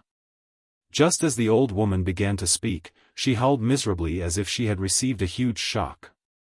She threw away the copper plate in her hand. Her intense reaction left Ho Junji dumbstruck. Chapter 562. Ho Junji angrily glared at the old woman. "Old woman, what are you screaming for? It hurts, it hurts. This thing is biting my hand." The old woman became even more panicked, her face turning nasty. Ho Junji naturally didn't believe her words and angrily roared at the old woman, "Don't speak nonsense. Hurry up and grab those copper plates." With a long face, the old woman had no choice but to hold the 2 copper plates with trembling hands. Ho Junji shook the handle, and just as expected, the old woman screamed again and threw away the copper plates. Li Wangyu and the other wastrels couldn't help but laugh, and Niu Wu was grinning from ear to ear. Back then, he had been tricked by his Lang Jun just like this. When Li Wangyu had first created the hand-cranked generator and wasn't sure if it would succeed, he had tricked Niu Wu into touching the copper wires. Niu Wu had been badly tricked. Niu Wu had long ago known that this wooden box was so magical that just by shaking the handle, it could generate electricity. Although he didn't know what this electricity was for, he knew that it couldn't be touched. Li Wangyu inwardly laughed.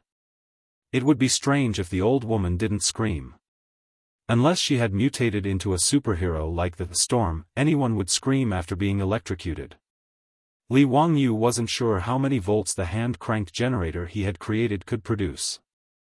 In short, while it couldn't kill, it was still uncomfortable, no better than being electrocuted. In any case, ever since Li Wangyu had seen Niu Wu get electrocuted, he had no intention of personally trying it out. And yesterday, he had sent Niu Wu back to Zhou village to ask for this hand-cranked generator from his beautiful superior. In order to keep the generator a secret, Li Wangyu had Carpenter Lu make him a sealed wooden box to seal the generator within. After seeing the item that Niu Wu brought back, the silk pants didn't understand what was going on. After being fooled by Li Wangyu, each and every one of them foolishly ran to touch the copper plate that was connected to electricity. Naturally, they were electrocuted to the point that they screamed in pain. They had personally experienced the power of this hand-cranked generator. The sight of the old woman being electrocuted and being forced by Ho Junji to touch the wire again naturally made these scions grimace in laughter. As for why Lu Shi hadn't been electrocuted when he was holding the copper plate, that was obviously because Li Wangyu and the other rich kids had cheated. The silk pants had long sent a lot of beeswax to the prisons of the 2 counties in Jianghu, so that the peasants could smear a thick layer of beeswax on their palms. Beeswax did not conduct electricity. It formed a translucent protective layer in the palms of the farmers. Therefore, Lu Shi didn't feel anything when he held the copper piece. Any junior high school student in the future would laugh their heads off if they saw such a trick. But in the eyes of the Tangs, this was what Li Wangyu meant when he said that the divine artifact could distinguish good from evil and detect lies. The reason why the old woman was bitten by the copper plate was naturally because she had lied. Faced with such a situation, the old woman really didn't know what to do. She simply knelt on the ground and wailed. Cui Zhua's eyes brightened. He waved his hand, indicating for the yamen runners to push the crying old woman to the side, and then for another farmer to come forward. Just like Lu Shi, this farmer didn't panic in the slightest. Gripping the copper plate with both hands, he began to recount what had happened yesterday. Ho Junji continued to turn the handle, but it was to no avail. After saying this, the farmer bowed to the crowd and retreated to the side. The injured person he had run over was also carried over with a mournful face. This injured person's calf had been crushed by the wheels of the carriage, and he could only lie on the door as the Yamen runners carried him over to the divine artifact. His face ashen, he gripped the 2 copper plates as if he was about to be executed. Yesterday, this lowly person was walking along the street when that carriage. Another scream was heard. Under the stimulation of the electric current, no matter how strong the person's willpower was, he could not bear the pain. He screamed and threw away the copper plate in his hand. Wahahaha, Zio, this divine artifact of yours is truly interesting. It seems like there's no need to continue investigating this case. Isn't it obvious who's loyal and who's a traitor? You scoundrels actually dared to frame a good man. Even the heavens won't let you go. Cheng Yaojin laughed heartily. Pai Lupi and the others nodded in agreement. This scene was enough to explain the problem. Ho Junji still wasn't willing to give up. He pointed out several more farmers and had them hold the copper plate while he turned the handle of the generator. Ho Junji's efforts were naturally futile. The farmers had smeared beeswax on their hands, so how could the electricity from the hand-cranked generator threaten them? As for the victims, they screamed as they were electrocuted. None of them were able to escape. This ironclad fact was placed in front of everyone's eyes. The group of victims, who were still clamoring before, no longer made a sound. One by one, they knelt on the ground and kowtowed repeatedly. At this point, there was nothing more to be said. Ho Junji was so angry that he threw down the generator and returned to stand among the officials in a daze. He had no idea how things had come to this. Cui Zhuo and Lu Deheng glanced at each other and then slapped down the gavel. What else do you have to say? Hurry up and confess the truth. Must you force this district to punish you? Finally, someone couldn't resist the pressure and confessed. This commoner will confess. We intentionally ran into those carriages. It has nothing to do with the drivers. We only have ourselves to blame. With this precedent, the others naturally couldn't continue to deny it. With sullen faces, they obediently confessed everything. Speak. Who ordered you to do this? Cui Zhuo asked once more. It's Luo Hui who ordered us to do this. He said that as long as we did this, we wouldn't be charged for scraping dung in Chang'an. This commoner was muddle-headed and did this. Please, Ming House, for the sake of our physical disabilities, forgive us. That's right. It was Luo Hui who ordered us to do this. Ming House, please investigate. Luo Hui is the true mastermind. Ming House has pity on us. We know our wrongs. Please forgive us, Ming House. We are willing to testify against Luo Hui. Please, Ming House, show mercy. This group of people began to feel fear. Falsely accusing someone of being punished was no laughing matter. Thus, they all began to accuse Luo Hui in a futile attempt to lessen their crimes. Come, sign their confessions. Cui Zhuo didn't waste time. In front of Pai Lupi, he naturally had to punish them according to the laws of the Tang Empire. He didn't care whether these people lived or died. He directly had the scribes deliver their confessions for these people to sign. Once everyone had signed, Cui Zhuo directly announced that the case of the 100 farmers of Hu County had been framed and that they would be acquitted. The 50 scammers were falsely accused and punished. Based on the crime of driving without reason, they were all caned 80 times. The first offender, Luo Hui, was arrested by the Yamen runners and sentenced separately. Pai Lupi and the other officials naturally had no objections to Cui Zhuo's punishment. Meanwhile, in the main hall of Chang'an's county government, the 100 farmers burst into thunderous cheers. The sound waves almost tore off the roof of the county government. Ming House is wise. This lowly commoner kowtows to Ming House. The farmers all knelt down and thanked Cui Zhuo and Lu Deheng. Then they turned their heads and kowtowed to the rich playboys and Li Wangyu. Pai Lupi nodded in satisfaction. He got up and prepared to return to the palace. However, he waved at Li Wangyu and whispered, "Zio, can you give me that precious magical item of yours?" Li Wangyu looked around, then moved closer to Pai Lupi's ear and whispered, "Uncle, that thing is fake. It doesn't have the ability to detect lies." When Pai Lupi heard this, he became a Spartan. Damn, I was tricked by this bastard again. Chapter 563. Pai Lupi angrily glared at Li Wangyu. He knew that this wasn't the place to talk, so he indicated for Li Wangyu to follow him back to Taiji Palace. As for the hand-cranked generator, Pai Lupi had Mitua bring it back. Li Wangyu saw that it was still early, so he hurriedly called out to the other scions and had them arrange for the farmers to start digging excrement today. They didn't want to waste any more of their time to earn money. As for Ho Junji, his expression was constantly shifting. Standing among the officials, he gave Li Wangyu an extremely unfriendly look. Li Wangyu would occasionally meet his gaze, and when he saw this expression, not only did he not fear it, he even smiled even more happily. After following Pai Lupi back to Taiji Palace's administrative hall, Pai Lupi had Mitua bring the hand-cranked generator over and walked around the wooden box a few times. After asking Li Wangyu, he indicated for Mitua to open the wooden box. After carefully examining the structure, he couldn't help but be disappointed. As expected, it wasn't some divine treasure. It was just some copper wire wrapped around a magnet, and it didn't have any mysterious energy. In truth, this was the second hand-cranked generator that Li Wangyu had built. The one made of silver wire was still in his residence, and it was powered by water to charge his mobile phone. This was just a backup, so it didn't matter if Pai Lupi took it apart. Pai Lupi couldn't figure out what it was, so he turned to Li Wangyu and asked, "Zio, what's the use of this thing?"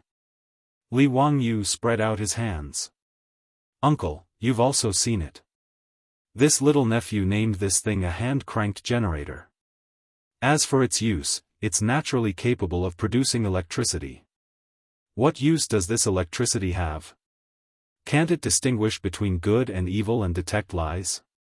Pai Lupi was still unwilling to give up. If there really was something that could do this, it would be far too useful to him. Li Wangyu couldn't help but sweat. This superstitious person who didn't understand science was too stubborn. "Uncle, this thing can only produce electricity.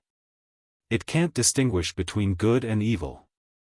Pai Lupi did not believe him and asked, "Then what happened in the hall of Chang'an County just now? Why aren't those farmers afraid of this electricity?" "Hee, uncle, those farmers have smeared beeswax on their hands to block out the lightning." "Oh? Beeswax had such an effect? Isn't that person afraid of being struck by lightning?" Li Wangyu was speechless. He didn't expect Pai Lupi to be so imaginative. Imagine a person covered in beeswax going out to be struck by lightning on a stormy day. That scene was simply too beautiful. He hurriedly shook his head. "Uncle, the electric light produced by this hand-cranked generator is just a drop in the ocean compared to thunder and lightning. The power is completely different. Applying beeswax on my hands can isolate the electricity from the hand-cranked generator, but it can't isolate the lightning." Li Wangyu gave Pai Lupi a general knowledge of electricity. Pai Lupi listened with great interest. Pai Lupi even let Mitua and a few of his servants have a taste of being electrocuted. Mitua kept looking at Li Wangyu with resentful eyes. "Zio, what other use does this electricity have other than electrocuting people?" Nothing." Li Wangyu also had a headache. He really couldn't think of any use for electricity in the Tang dynasty. Other than the unique mobile phone and speaker in the hands of his beautiful boss, there were no other electrical appliances. As for light bulbs and the like, that was not something he could make, let alone other electrical appliances. These things really had no use for the Tang dynasty. Hearing Li Wangyu's reply, Pai Lupi couldn't help but be greatly disappointed. After fiddling with the hand-cranked generator for a while, Pai Lupi lost interest and turned to Li Wangyu. "Zio, what's going on with Na Luohui?" A lowly person dares to oppose you, the county earl who founded the country? Uncle, Na Luohui is naturally a minor character not worth mentioning. But uncle should also be able to see that there's someone supporting him to oppose me. Who is it? Li Wangyu grinned. Isn't it obvious? Uncle, today, in the hall and in the Chang and County Yamen, only Duke Lu has been unwilling to let this nephew off. Pai Lupi nodded slightly at these words. He could naturally see through Ho Junji's actions. He just wanted to verify it with Li Wangyu. Zio, enough. We will find an opportunity to resolve the conflict between you and Junji. Junji suffered a great loss in the gambling match, so it's normal for him to harbor some resentment. Pai Lupi naturally did not wish for Ho Junji and Li Wangyu to go too far. Ho Junji had always been trusted by Pai Lupi and was one of his trusted generals, and Li Wangyu's status in his heart went without saying. For Pai Lupi, the relationship between the two of them was like palm to palm. If they went too far, it would not look good on his face. Pai Lupi still believed that Ho Junji was opposing Li Wangyu only because he had lost the gambling match. Upon hearing Pai Lupi's words, Li Wangyu immediately began to consider whether or not he should give Ho Junji a bad look. Pai Lupi's trust in Ho Junji was unquestionable. 2 years later, Li Jing, the war god of the Tang dynasty, had been forced to abdicate and give the post of Minister of War to Ho Junji. Li Wangyu truly did not wish to see Ho Junji's authority grow. This was not a good thing for him. After making up his mind, Li Wangyu whispered to Pai Lupi, "Uncle, I'm afraid that you're wrong.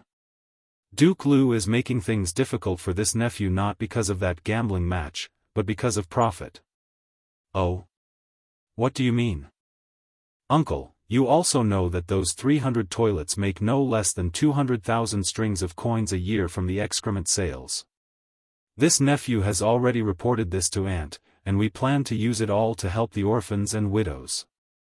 Pai Lupi nodded and praised, "Not bad. Maid Guanyin has already informed us of this matter. Zio, for you to be so righteous, us have a whole new level of respect for you. Caring for the young, supporting the old, helping the poor, and alleviating the sick are all acts of benevolence that benefit the country and the people. Brat, this time, you didn't mess around with those profligates. Once your Wangyu Charity Hall is established, we will inform Duke Dai to hand over 20% of the annual lottery earnings to the charity hall so that it can be used to help the people." Li Wangyu hurriedly bowed. "This nephew thanks uncle on behalf of the people.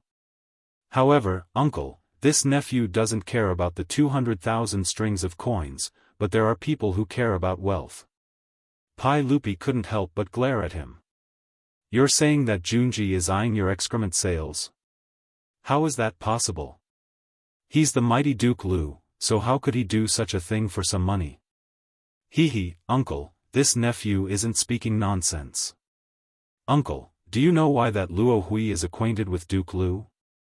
Why would he listen to Duke Lu's orders and do such an absurd thing? Why? Horse dung. Horse dung. What does that mean?" Pai Lupi didn't understand. In a few words, Li Wangyu explained how the Tang dynasty's army sold horse dung for public use. Pai Lupi had also heard of this matter, but he didn't think much of it. "Zio, are you accusing Junji of embezzling horse dung money?" Li Wangyu shook his head. "Uncle, this nephew only feels that this is most likely the case. Whether it's true or not, uncle will know once he investigates. This nephew has asked Cheng Chumo and the others. Uncle Cheng and Uncle Yuchi sell horse dung every year and earn 40 to 50,000 strings of coins, all of which are used by the army. As for whether Duke Lu's right guard is the same, this nephew doesn't know." Pai Lupi naturally heard Li Wangyu's words, and he paced back and forth in the hall with a dark expression. Then, he beckoned me Tuo over. "Have the 100 Cavalry Department search through Luo Hui's residence and see if there are any accounting books or the like." "Yes." Mi Tuo naturally left to carry out the order. Li Wangyu inwardly chuckled. He naturally knew that this matter wouldn't be able to topple Ho Junji. let alone embezzling some horse-dung money. Even when Hou Junji had destroyed Gaochang and taken the spoils of war that should have been offered to Pai Lupi still hadn't done anything to him.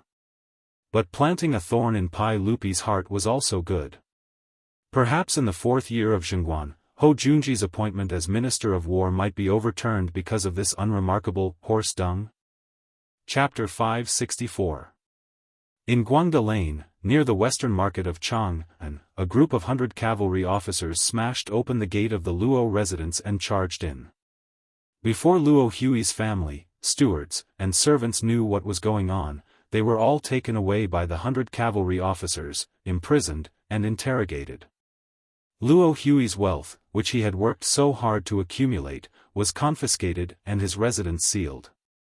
But Luo Hui's whereabouts were unknown, and he had never been captured. All the provinces and counties of the Tang dynasty had posted notices for Luo Hui's arrest, but he seemed to have vanished from the face of the earth. Li Wangyu wondered if Hou Junji had killed Luo Hui to silence him. Li Wangyu felt no sympathy for Luo Hui's plight, nor did he care whether Hou Junji's account books had been found in Luo Hui's residence. That was not important. And even if they did, so what? Given Pai Lupi's trust in Hou Junji would only receive a reprimand and a fine of copper for embezzling some dung money. Li Wangyu and Pai Lupi had reported on Hou Junji mainly so that the Pai Lupi would think that Hou Junji was greedy and thus lay the groundwork for the future. Now that Hou Junji and Luo Hui were no longer obstructing them, the farmers of Hu County could enter Chang'an to harvest dung. Every day, a steady stream of jinkala would be transported to the provinces and counties around Chang'an in exchange for coppers. By the time all this was done, it was already the 10th month of autumn, the most important day of the year in the Tang dynasty. But this year, the plague of locusts had caused the farmers of the Guangzhou circuit to miss out on the joy of harvests. On the contrary, all the families were sighing in despair. The wheat fields that had once yielded 1 dan per mu were now only able to harvest 4 or 5 bushels. In fact, many fields had only harvested 2 or 3 bushels this year. With such a small harvest, not to mention paying the rent, it was not even enough for the family's rations for the coming year. Ma Zhou submitted a memorial to the Pai Lupi requesting that the land rent for this year's Guangzhou circuit be reduced. Pai Lupi nodded his head in agreement. He issued an edict to the Guangzhou Pass prefectures and counties to waive the land rent, and issued a general amnesty to the people. The autumn harvest had nothing to do with the people of Hu County. With Yang Quan's full cooperation, the 100,000 people of Hu County all switched to winter rice. Originally, the commoners were uneasy and felt that this matter was not reliable. After farming for his entire life, this was the first time he sowed rice seedlings in September. Many farmers were sobbing as they sowed the seeds. They felt that the seedlings would not survive at all. However, to everyone's surprise, the rice seedlings that were sown in the fields all survived.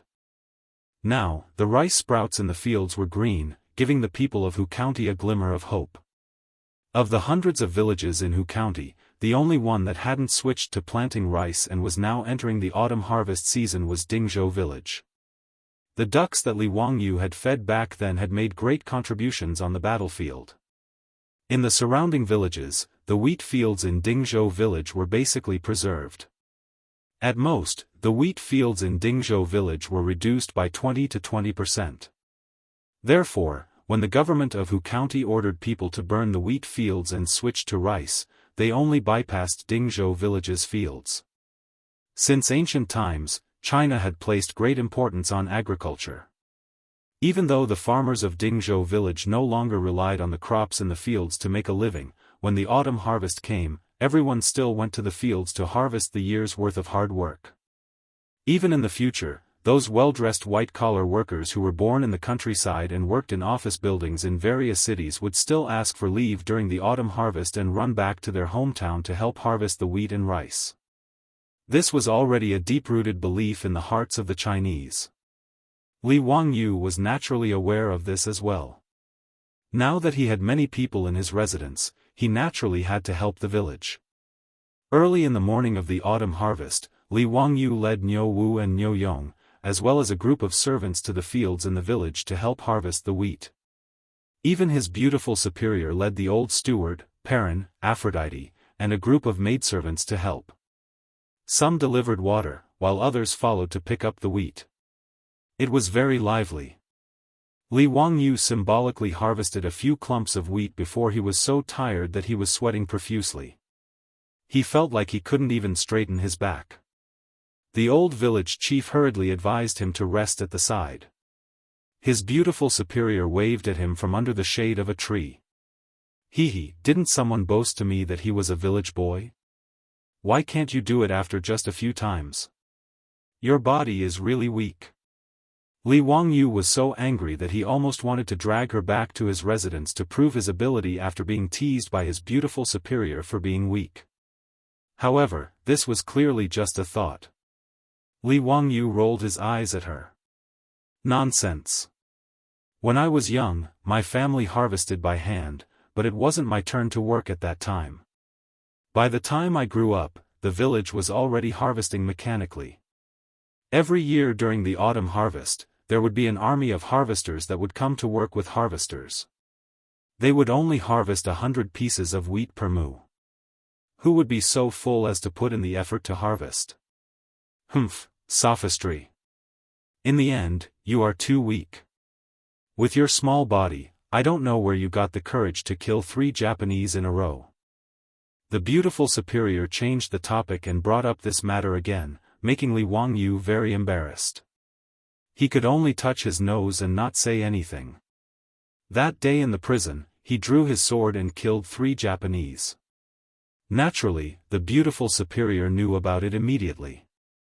Because of this, the beautiful superior was so scared that she couldn't sleep well for several nights. She had nightmares and had to comfort Perrin, who was also scared. After seeing Li Wangyu again, the beautiful superior couldn't care less about being reserved. She directly threw herself into his arms and cried for a long time. This let Li Wangyu experience the feeling of holding a soft jade in his arms. However, after the beautiful superior vented her emotions, she showed her female power, and pulled Li Wangyu's ear for a long time.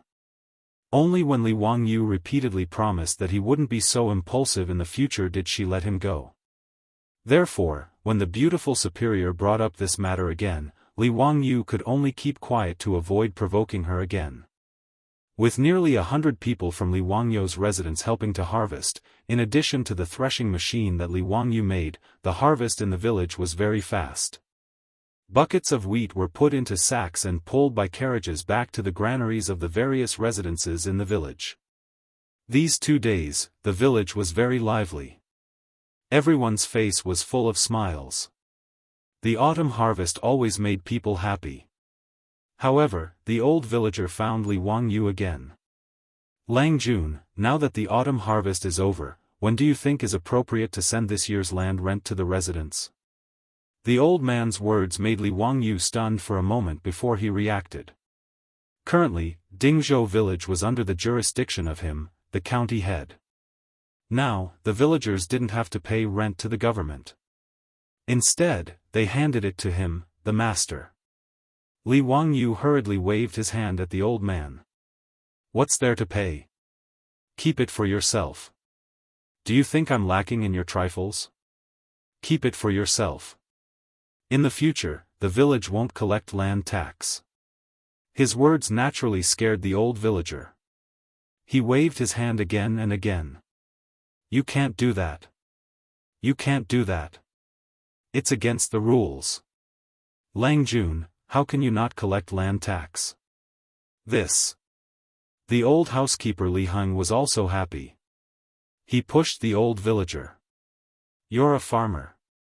What are you talking about? This old man now worries about how to stack the copper coins in the residence every day. How can I have the time to care about the food and cloth that you pay? Do you want to tire this old man to death?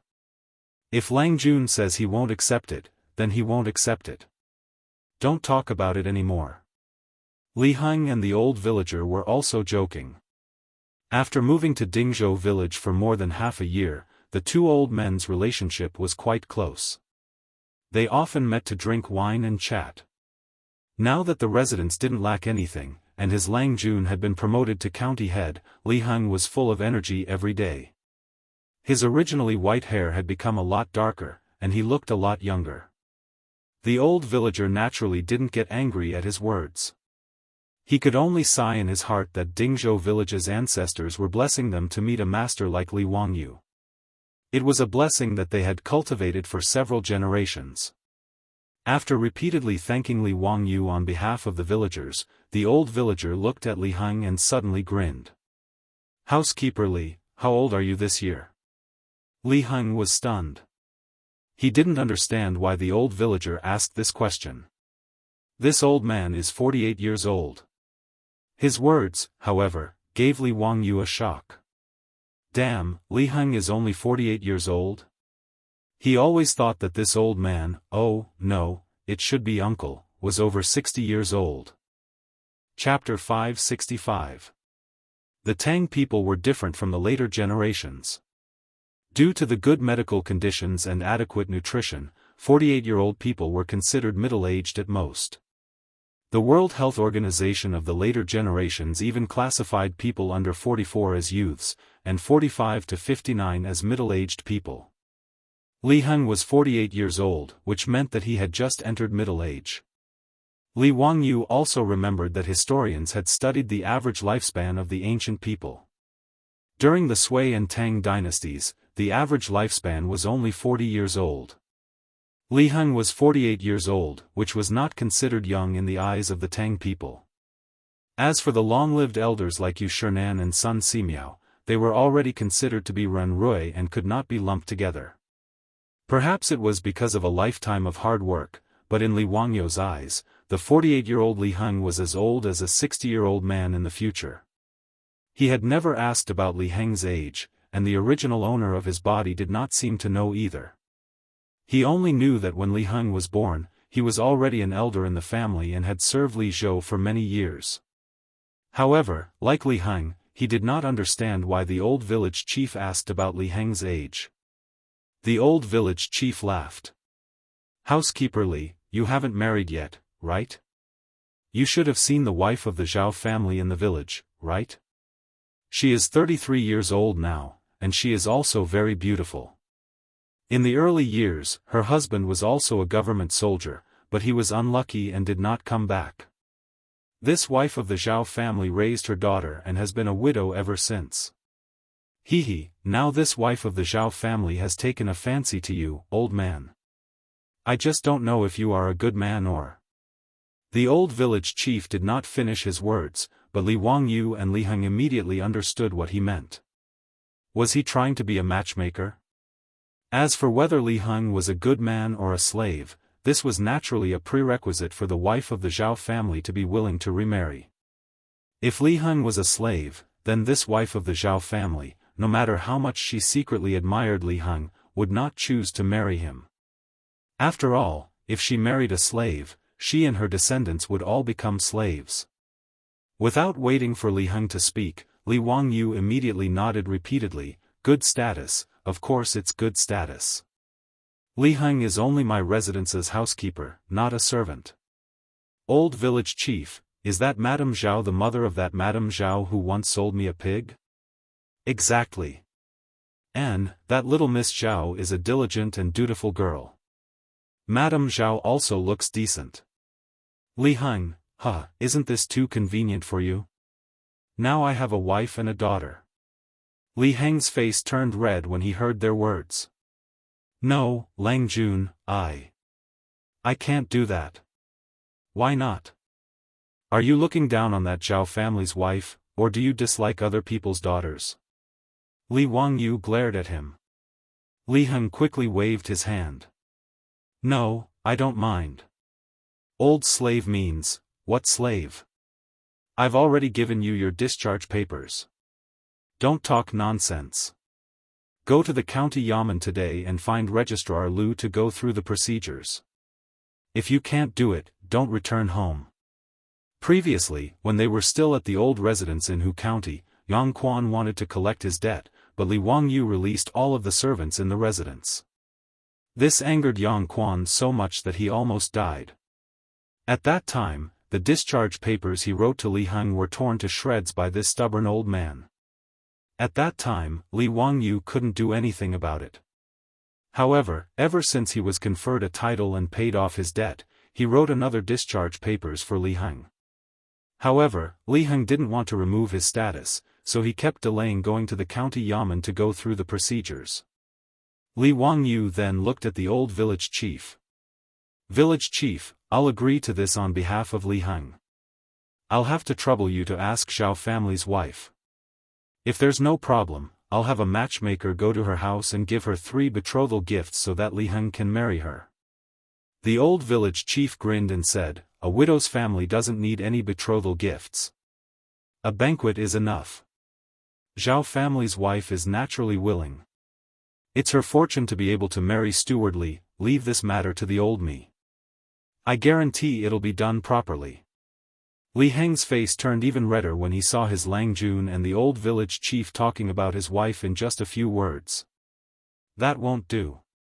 This old man is already so old. How can I delay Zhao family's wife?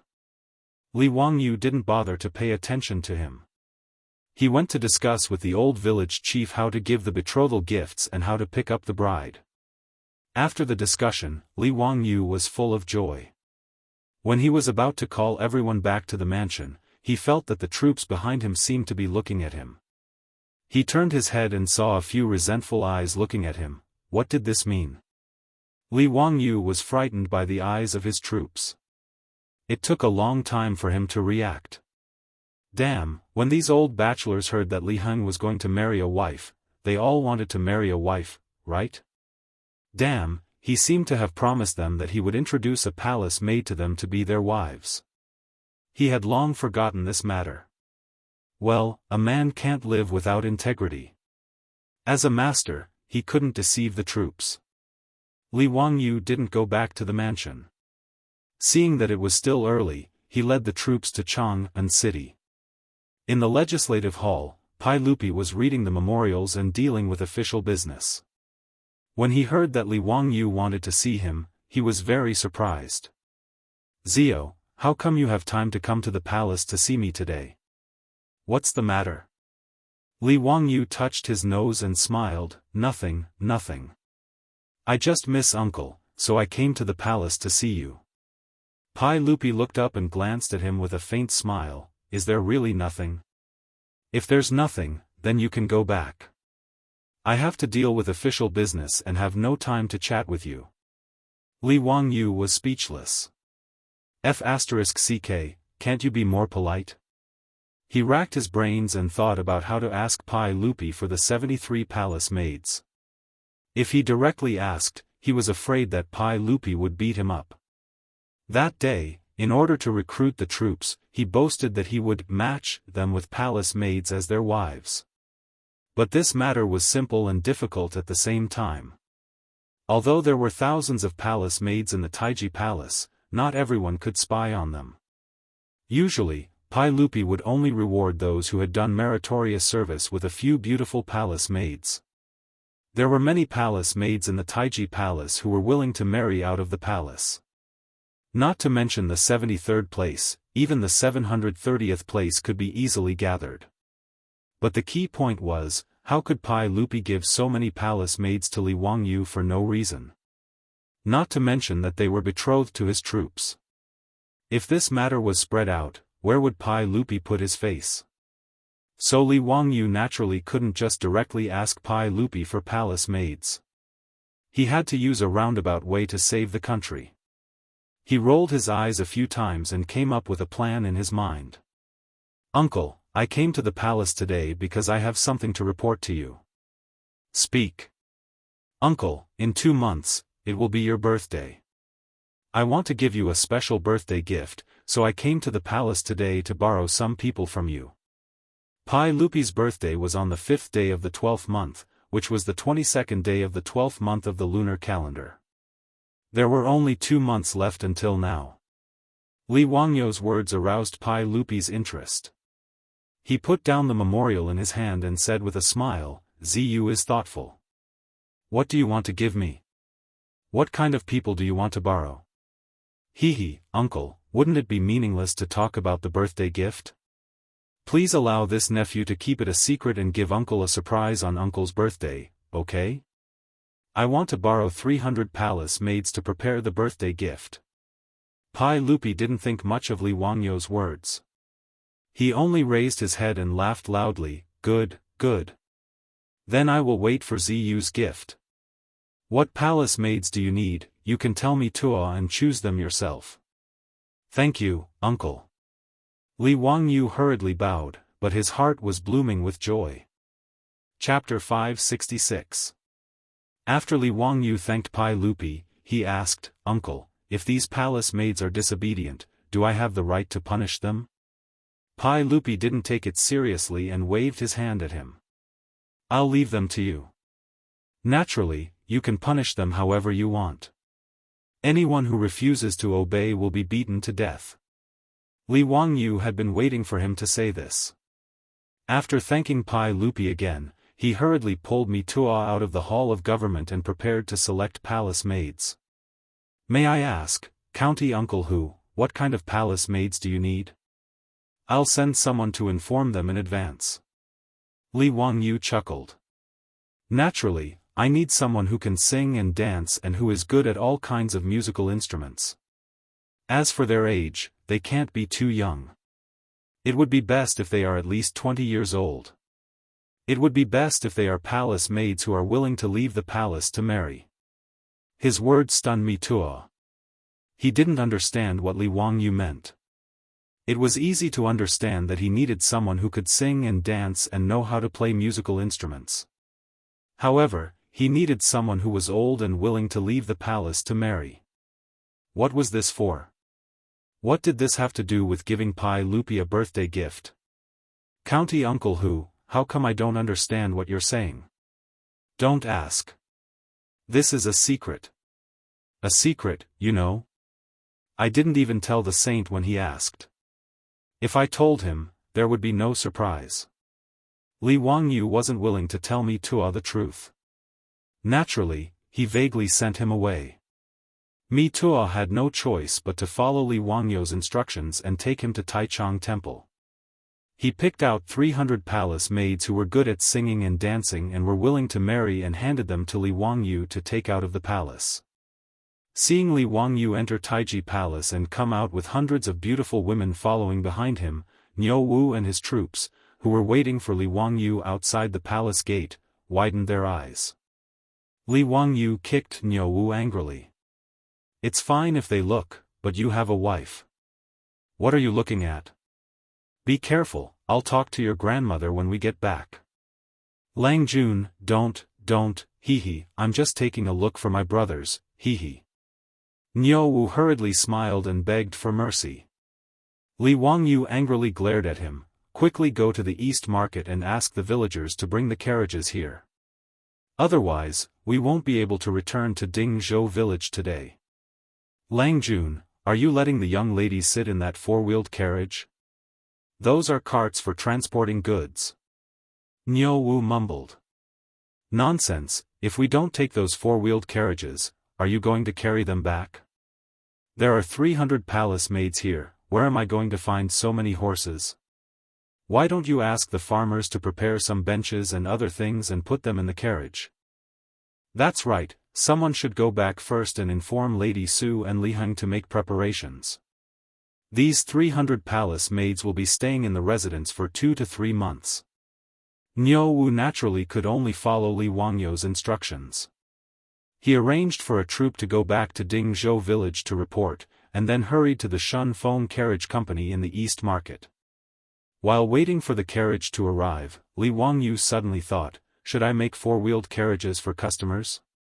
Previously, he had asked Carpenter Lu to make many luxurious versions of the four-wheeled carriages, and gave them to the dukes, including Empress Zhongsun, and received the appreciation and gratitude of everyone.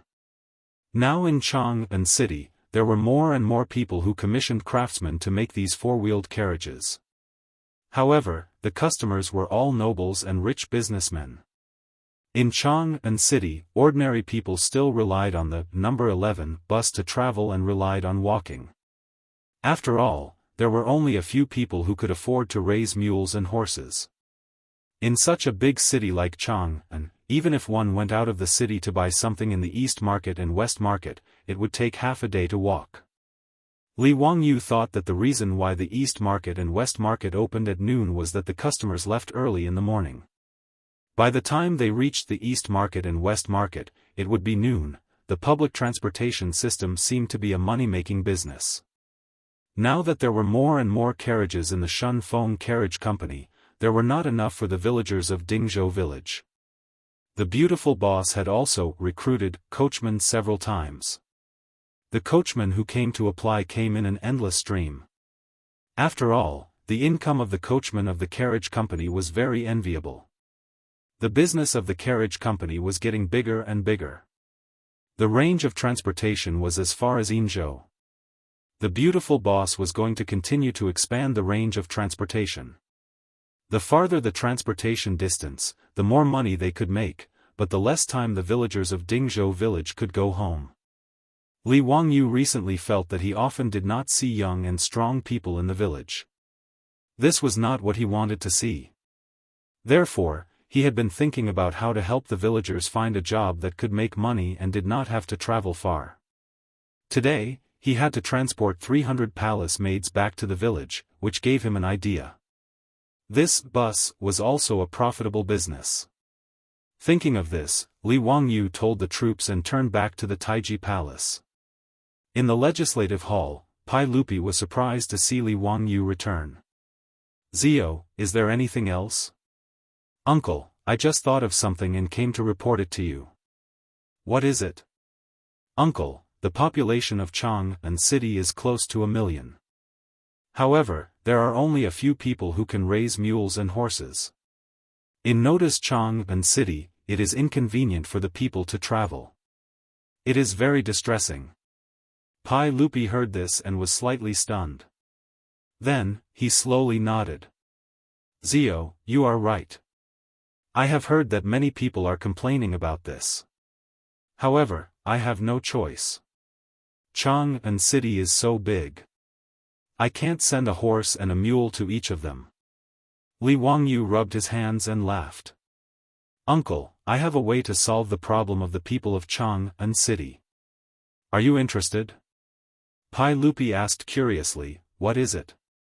Tell me quickly." "Public carriage." "What is a public carriage?" Pai Lupi did not understand. He understood the word public.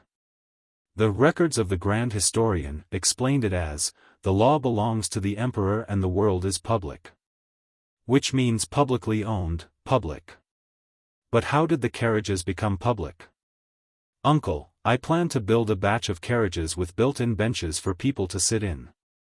They will follow a fixed route in Chang'an City.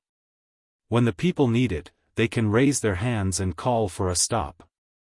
When they reach their destination, they can get off at any time. The fare is also very cheap. I think 2 coins per person will be enough." In this way, the problem of the people of Chang'an City being difficult to travel can be solved. Pai Lupi carefully thought about Li Wangyu's words. He nodded and then shook his head. "Zio, your idea is very good. With this public carriage, the problem of the people of Chang'an City being difficult to travel can be solved. However, I don't think it is too little to only charge 2 coins for the public carriage. Isn't it too little? I am afraid it is not enough for the coachman's monthly salary and the horse's fodder. With only your subsidy, I am worried that the public carriage will not be able to operate for long. It is better to charge more." Pai Lupi's words made Li Wangyu roll his eyes. In the future, the public carriage was only $2. If he charged 2 coins, it would be equivalent to $8 in the future. Pai Lupi actually thought it was too little. He despised him. He could only patiently explain. "Uncle, 2 coins may seem little, but sand accumulates into a tower. A 4-wheeled carriage can carry 10 people without any problem. In Noda's Chang'an City, investing in 200 public carriages is not much at all. In other words, these carriages only need to make 1 trip for 4 strings of copper coins. However, the passengers can get on and off at any time. Regardless of distance, it is 2 coins. In addition, the carriages will be on the road from the opening of the gate to the beating of the drum. I estimate that with 200 public carriages, the daily income will not be less than 100 strings of copper coins. It is enough to cover expenses. Pai Lupi was slightly surprised. He did not expect to earn so much. That's right. In that case, Zio, quickly build these public carriages. I am looking forward to it. Li Wangyu smiled and said, Uncle, I want to ask you for an imperial edict. What imperial edict? Hehe, exclusive rights in Chang'an City. Chapter 567. Li Wangyu had asked Pai Lupi for exclusive rights because he was afraid that others would see the benefits and also build carriages to compete with him. This public carriage was the private land that he had prepared for the villagers of Dingzhou village. Naturally, he would not let others have a share of the profits. Not only the public carriages in Chang'an City, but also between Hu County and Chang'an City, he planned to open public carriages for the people to travel. Pai Lupi naturally saw through his thoughts. He could not help but shake his head and smile bitterly. Zio, you are really thinking about the future of your villagers. Hehe, uncle, no matter what, the villagers of Dingzhou village are business partners with Ant. We should take care of them. Li Wangyu smiled slyly. He was not wrong. The royal family owned 50% of the shares of Shun Feng Carriage Company, Li Wangyu owned 30%, and the remaining 20% belonged to Chang'an's Zhou family and Dingzhou village. A small shareholder was still a shareholder. Alright, this public carriage is your idea, so I will do as you wish. Only your family is allowed in Chang'an City, but I also have a condition. Uncle, please say it. Since you said that 2 coins is enough, then after the public carriage is put into use, the price cannot be raised. How about it? Are you willing to agree? Li Wangyu nodded repeatedly. Of course, I can guarantee it. Pai Lupi nodded with satisfaction and agreed to Li Wangyu's request. Although he had never seen a public carriage before, he could imagine the many benefits it would bring to the city. It would be convenient for the people to travel, and the people in the city would come and go more frequently. The vitality of Chang'an City would also naturally increase. Pai Lupi thought about Li Wangyu's suggestion of a public carriage and secretly praised him. He felt that his nephew was indeed a genius. No one in the world could compare to his quick thinking. Chang'an City was not easy to live in and it had been difficult for the people to travel for a long time. However, none of the civil and military officials in the court could think of such an inconceivable method like his 16-year-old nephew.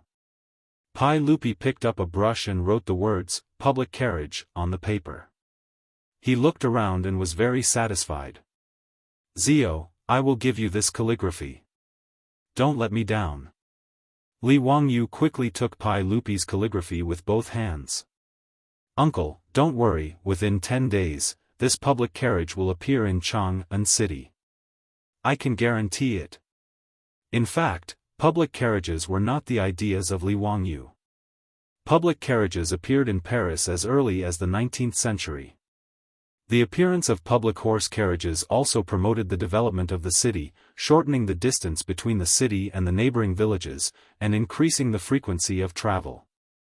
After bidding farewell to Li Er and leaving the Taiji Palace, Niu Wu returned with several dozen carriages. With the help of Wuha's palace, Wuha, Wuha, Wuha, Wuha Wuha Wuha, Wuha Wuha, and Wuha, Wuha. Lai Hot's palace guards were even more attentive. They rode their horses around the carriages and chatted cheerfully with the Wuha maids. It was very lively. Li Wangyu shook his head. This group of old bachelors was really too unreserved. After the carriages returned to Dingzhou village, the beautiful superior asked Li Heng and the palace maids to settle down the 300 Wuha maids. She pulled Li Wangyu to the side. Wangyu, why did you bring so many Wuha maids back? The beautiful superior's face was slightly ugly. Li Wangyu hurriedly explained the matter. In the end, he sighed and said, it's really too difficult for me to be the master. I have to worry so much about the marriage of the palace guards. Of these 300 Wuha maids, I'll see who is willing to marry those old bachelors and let them stay. I plan to let the others rehearse a program. In 2 months, on Li Shimon's birthday, I'll send them to celebrate his birthday. After figuring out Li Wangyou's plan and knowing that she had misunderstood him, the beautiful superior stuck out her tongue in embarrassment. She thought that Li Wangyu felt that there weren't enough women in the palace and asked Pai Lupi to expand his harem. When Li Wangyu saw the change in her expression, he knew that the beautiful superior had misunderstood. He couldn't help but feign anger and said, F***ck. Chongqing, you don't think that I plan to bring these 300 Wuha maids back to enjoy myself, do you? You're too evil. Bah, I don't think that way. Don't talk nonsense. The beautiful superior's face reddened. She quickly changed the topic. Wangyu, your idea is pretty good. But these Wuha maids aren't people that you can privately keep, right? Aren't you afraid that Li Shimon will settle accounts with you? I've already thought about it. I've asked him before. If these Wuha maids are disobedient, will they be at my disposal? When the time comes, I'll say that those Wuha maids didn't listen to this count's words and were punished by me. I'll punish them by marrying them to the troops in my palace and forbidding them from returning to the palace in the future. Wahahaha, Li Shimon can't go back on his words, right? Letting me deal with them is his golden mouth and jade words. The beautiful superior speechlessly rolled her eyes. You can think of it. You see, Li Shimon will definitely settle accounts with you. Who cares about him? Anyway, when the time comes, they will be married. Can he still take them back? Li Wangyu said indifferently. Then what program are you going to let these Wuha maids rehearse? I haven't thought about it yet. Song and dance? Choir? You help me think about it again. Anyway, it's as lively as possible. I'm afraid that I can't suppress Li Shimon and his group of country bumpkins. The beautiful superior was speechless. This guy really doesn't treat the emperor as a cadre. By the way, Chongqing, I thought of another idea today. Li Wangyu talked about the public carriage again, but the beautiful superior nodded repeatedly. This is a good idea. Chang'an city is too big. Without horses, it's really difficult to move around. I think the public carriage will work. Are you going to let the villagers of Dingzhou village drive the public carriage? Well, I think so. Now they often have to run long-distance transportation. Once they go out, they can't go home for a few days. It's very hard. It's far better to drive the public carriage in Chang'an city. It's close to Dingzhou village and can go back and forth every day. Li Wangyu said. The beautiful superior nodded. I think this is a good idea.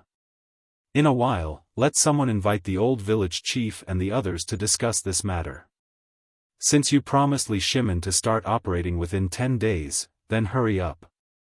Li Wangyu naturally had no objection. He immediately asked someone to invite the old village chief and the others. Not long after, the old village chief, Carpenter Lu, and several respected old people in the village came to his mansion. Lang Jun, you summoned old me and the others. Is there anything you need? Li Wangyu smiled and showed the calligraphy written by Pai Lupi to everyone. Village chief, elders, this is the calligraphy written by the sage. Today, I've invited all of you here because I want to change the livelihood of the villagers to operate the public horse carriages. His words made the old village chief and the others look at each other. Public horse carriages were something that no one had heard of before. From Li Wangyou's words, it seemed that he didn't intend to let the young men in the village work as drivers for the four-wheeled carriage. This caused everyone to feel a little hesitant. The villagers drove the carriages. Although it was hard, the income was quite good.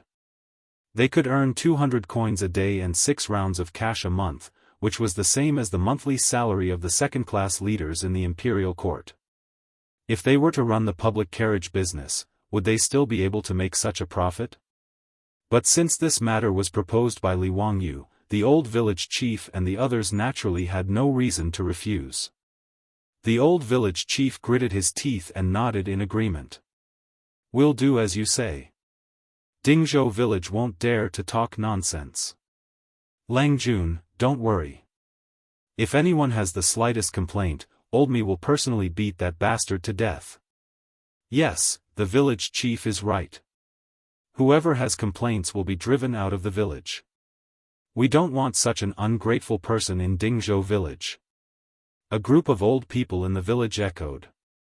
Li Wangyu was stunned at first, then he laughed loudly. Chapter 568. Li Wangyu's laughter made the old villager and the others confused. They didn't understand what was so funny about what they said. Their beautiful boss also covered her mouth and chuckled. "Old men, you don't think that operating this public carriage is not profitable, do you?" The old villager and carpenter Lu looked at each other and felt that they might have misunderstood. The old villager hurriedly cupped his hands to Li Wangyu and said, "Old me and the others are slow-witted. Please enlighten us." They really didn't know what Li Wangyu meant by public carriage. Li Wangyu reached out and handed over a drawing. It was a simple sketch that he had just drawn. The drawing was still a four-wheeled carriage. The difference was that the carriage was very tall, enough for a person to stand in. There were two benches on both sides and some wooden poles in the middle of the carriage. Carpenter Lu looked at it for a long time and didn't understand. This carriage was obviously not used to transport goods. However, it was completely different from the luxury carriages that Li Wangyu had asked him to build. Not only was it very simple, but he also didn't understand what the wooden poles in the middle were for. "Lang Jun, what is this public carriage for?" Old me is slow-witted. "I don't understand," the old villager asked. Li Wangyu smiled and said, "It's for transporting people. The seats on both sides are for passengers to sit and rest.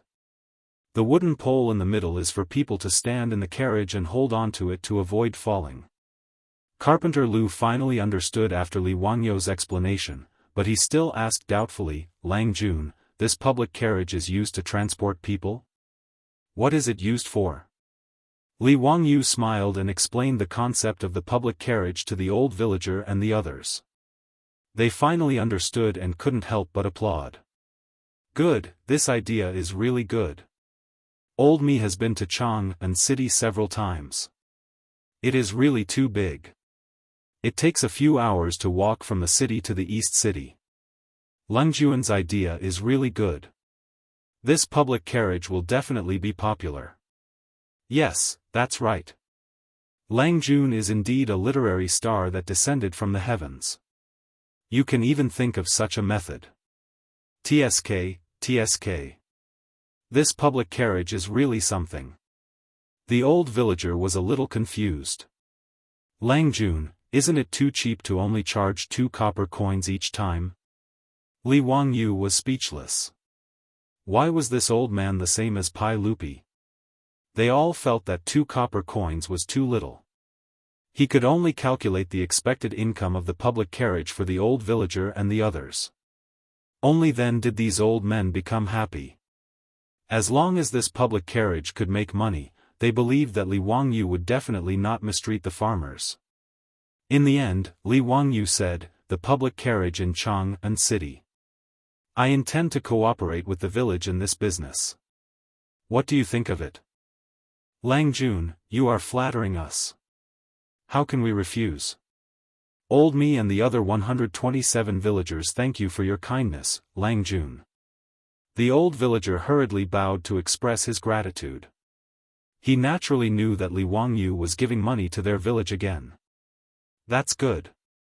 In that case, the cost of building the carriage and buying the horses will be paid by me. As for the income, let's split it 50-50. My mansion and the village will each take half. As for how much the villagers who drive the carriage will take, I'll leave it to you to discuss."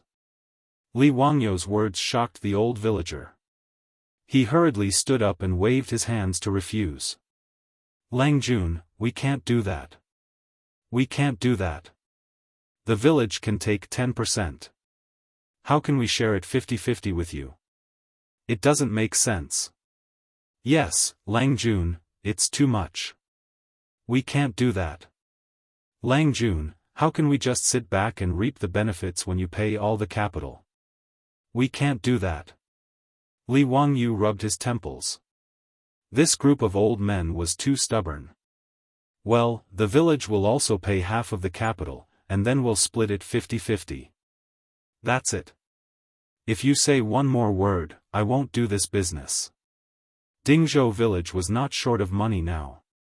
Back then, the Qiu family took out a large amount of copper coins to buy 10% of the shares from the old villager. In addition to the share from the carriage company for half a year, the village's public account was full of money. When the old villagers saw that Li Wangyou was so determined, they could only thank Li Wangyou again and settle this matter. Carpenter Lu patted his chest and said, "Old me will immediately go back and start building the carriage. I guarantee that it won't delay Langjuan's business." Nowadays, Li Wangyou asked Carpenter Lu to build more and more things. Even the surrounding villages came to look for Carpenter Lu to build their own water carts, carriages, and other things. Carpenter Lu also had a keen eye. He simply recruited many apprentices from the village and the surrounding villages and set up the first carpentry workshop in Dingzhou village. His 3 sons all became masters in the workshop. They led a group of apprentices to build all kinds of things. The business was doing quite well. Among the villagers of Dingzhou village, there were close to 200 coachmen in the Shun Feng carriage company. Within 10 days, Carpenter Lu's workshop naturally could not build so many public carriages. However, Li Wangyou was not in a hurry. He pushed all 200 public carriages to Chang'an City. After 10 days, there would be about 50 public carriages on the road to meet the initial demand. After the matter of opening public carriages in Chang'an City was confirmed, the villagers of Dingzhou village were naturally all smiles. Driving a public carriage in Chang'an City was much better than running on the road in the rain and wind every day. Moreover, they did not have to travel far. They could drive the carriage back to Dingzhou village after getting off work every day. Why not? Li Wangyou also went to Chang'an City a few times in the past few days. He found Cui Zhuo and Lu Deheng. The 3 of them followed the map of Chang'an City and planned a preliminary route for public carriage operation. Cui Zhuo and Lu Deheng were completely convinced by Li Wangyou's ability to create trouble. These things happened one after another. The storm of building toilets in Chang'an City had just passed a few days ago. This county earl who created a public carriage. However, Cui Zhuo and Lu Deheng, the 2 county magistrates of Chang'an City, had to admit that Li Wangyou created good things. Not to mention the toilets. Since the 300 toilets were put into use, and with the supervision of the yamen runners and the marquis, the situation of people urinating everywhere was no longer there. There were no yellow and white things in the streets and alleys. Even the flies and mosquitoes had decreased a lot. This public carriage was even better. It only cost 2 coins to make it convenient for people to travel. Naturally, it was a good thing for the country and the people. However, the 2 of them did not understand why Li Wangyou had to define the route of public carriages with such strange names as First Road Public Carriage and Second Road Public Carriage. Li Wangyou was too lazy to explain. Of course, this was just his bad taste acting up. Li Wangyou was never tired of being able to bring about all kinds of shadows of later generations in the Tang dynasty. Cui Zhuo and Lu Deheng did not delve into why these public carriages had to be called First Road Public Carriage. They just raised a question, which made Li Wangyou depressed. County Earl who, most of the people here are illiterate. Even if you write, Second Road, on the carriage, I'm afraid it won't work, right? Not to mention the carriage stop you mentioned. No one will be able to understand the words on it. Li Wangyu was speechless. Damn, I forgot about this. Nowadays, illiterates were everywhere in the Tang dynasty. Chapter 569. The earliest tram in China was put into use in Tianjin in 1900. At that time, the literacy rate of the people in Tianjin was not much better than that of the Tang dynasty. Therefore, they did not use numbers to distinguish the lines, but instead used colors. Red, yellow, blue, green, white, flower, and purple. 7 tram lines ran through the main bustling roads in Tianjin. As for the term, certain road, that people in later generations were used to, it actually originated from England and was translated from English as, route. In the face of Cui Zhua and Lu Dehang's questions, Li Wangyu could only shake his head and suggest using colors to distinguish the public carriage lines. This made Cui Zhua and Lu Dehang applaud. The people were illiterate, so colors were the most convenient way to distinguish. After the 3 of them discussed, they arranged 3 horizontal and 3 vertical routes in Noda's Chang and City, and a circular route between West City and East City. There were a total of 7 public carriage lines, which corresponded to the 7 colors of red, yellow, blue, green, white, black, and purple. After the discussion, Cui Zhua and Lu Dehang were responsible for arranging the bailiffs to post notices in each lane, informing the people that the public carriage was about to be put into operation and the route map of the 7 routes. This immediately became the hottest topic in Chang and City. Everyone talked about the public carriage when they met. De Lang, have you heard? County Count who came up with something new again. I know. You're talking about the public carriage, right? Heh, this is something new. The county magistrate said that you can ride a horse carriage for 2 copper coins. Is there such a good thing? Won't County Count who suffer a loss? Who knows? Anyway, County Count who doesn't lack money. He can afford it. If this is true, I have to thank County Count who. This is good for us. Of course. My mother has always wanted to go to Xuandu Temple to burn incense. I'm an unfilial son. I can't borrow a carriage, and my mother's legs are inconvenient, so I haven't been able to go. If the public carriage is real, then it is the blessing of the Dao ancestor. I can bring me to the Xiandu Temple. Just wait. The bailiff said that the public carriage will be in operation in 5 days.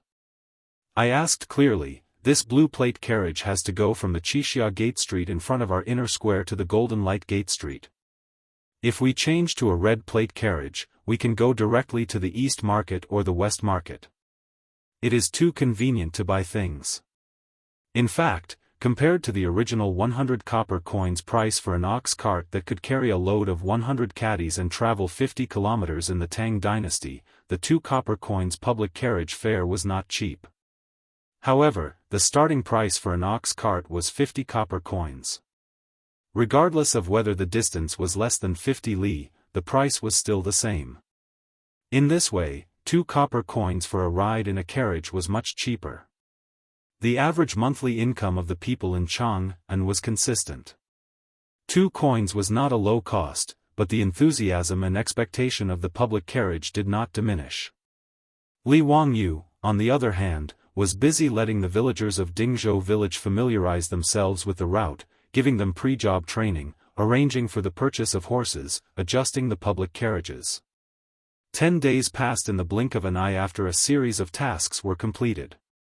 Early in the morning drum of Chang'an City had just been beaten and the gate was opened. The old soldier guarding the gate saw many people pouring out of the gate and standing on the street outside the gate, looking around. Have they come? Have they come? Have you seen them? It can't be that early, right? The gate has just opened. Let's wait a little longer. Did the announcement say today? Yes, today is the day. The old soldier was puzzled. He went forward and asked, "Everyone, what are you waiting for?" "Waiting for the public carriage." "May I ask what a public carriage is?" The old soldier did not understand and continued to ask. His words made the people around him laugh. "This soldier, have you not been in Chang'an City these days?" The old soldier nodded. "A few days ago, I asked for leave to go back to my hometown to attend a funeral. I only returned to Chang'an City yesterday." "No wonder you don't know about this. This public carriage is a new thing made by the county count. It is the carriage that carries passengers. It travels along 7 fixed routes in Chang'an City. Anyone who needs to take a carriage can wave for the carriage to stop. When they arrive at their destination, they can get off at any time. The fare is only 2 copper coins each time." The people in the square immediately explained enthusiastically. The old soldier was surprised. "There's such a good thing? Does the county count have so much gold in his manor that he has nowhere to spend it? When I go off duty later, I'll give it a try." "Huh, that's what everyone is thinking. Look, aren't we all waiting for the public carriage to arrive?" Everyone raised their heads in anticipation. Suddenly, someone shouted, "It's here, it's here. The green carriage is the public carriage passing by our square. I see the sign on the carriage." Everyone looked in the direction he was pointing. It was a 4-wheeled carriage that was slowly approaching. The carriage was taller than a normal carriage. There was a green sign on top of it. On the sign, there were 4 large words written in white, "Public Carriage." Naturally, this was Pai Lupi's handwriting. Li Wangyu had shamelessly printed the sign on the public carriage. Everyone hurriedly waved their arms, indicating that they wanted to get on the carriage. However, the carriage did not stop. As it slowly drove past the crowd, the driver helplessly said, "I'm sorry, everyone. The carriage is full. Please wait for the next one." His words naturally caused an uproar among the crowd. Then, those who reacted quickly turned around and ran in the direction of the carriage. This public carriage could only seat about 10 people. Just in front of their square, there were no less than 100 people waiting to try it. How long would they have to wait? Moreover, there were other squares in front of their square. They might as well run a few steps and stop the carriage in front of them. The people who managed to stop the public carriage with great difficulty excitedly raised 2 copper coins and asked the driver, "Is this 2 copper coins? I'm going to Shi City." The farmer of Dingzhou village smiled and nodded. "Yes, 2 copper coins. Just throw it in this box." At the entrance of every public carriage, there was a large locked box. There was a hole in the top for inserting coins. This was the money box that Li Wangyu had created. It was directly in place. No one is selling tickets. The people curiously threw in 2 Kaiyuan Tongbao coins and boarded the carriage. Even if there were no more seats and they could only stand in the middle of the carriage, they still enjoyed it. Regardless of whether they knew each other or not, they excitedly chatted about the novelty of this public carriage. The public carriage became popular on the first day of operation in Chang'an City. Carpenter Lu, his 3 sons, and a group of apprentices worked overtime for 10 days, but they only managed to build 50 carriages. There were a total of 7 routes in Chang'an City. On average, each route could only allocate 7 to 8 carriages. Even if all the carriages were filled, they could only transport 500 to 600 people at a time. There were millions of people in Chang'an City. Even if 1% of the people needed to travel, it would still be 10,000 people. These 50 carriages were just a drop in the bucket. The 50 farmers of Dingzhou village had not rested from morning till night. It was only when the evening drum sounded and the carriages stopped operating that they realized that they had not even eaten for the entire day. Everyone was so hungry that their chests were sticking to their backs. However, they were unusually excited. After everyone drove the carriages back to Dingzhou village, they opened the money box and counted. Everyone was shocked. In almost every carriage's money box, there was no less than 1 copper coin. The final tally of the 50 or so carriages was about 60 strings of coins. Even Li Wangyu did not expect such a profit. It was more than double what he had expected. Chapter 570. His beautiful boss solved the problem for Li Wangyu when there were not enough public carriages. She transferred more than 100 freight carriages from SF Express and sent them to Carpenter Lu's workshop to reinstall the carriages on the chassis of the freight carriages. As a result, there were more and more public carriages running on the streets of Chang and city in a few days. After the people who wanted to try the new things experienced the novelty of the public carriages, they did not rush to take the carriages.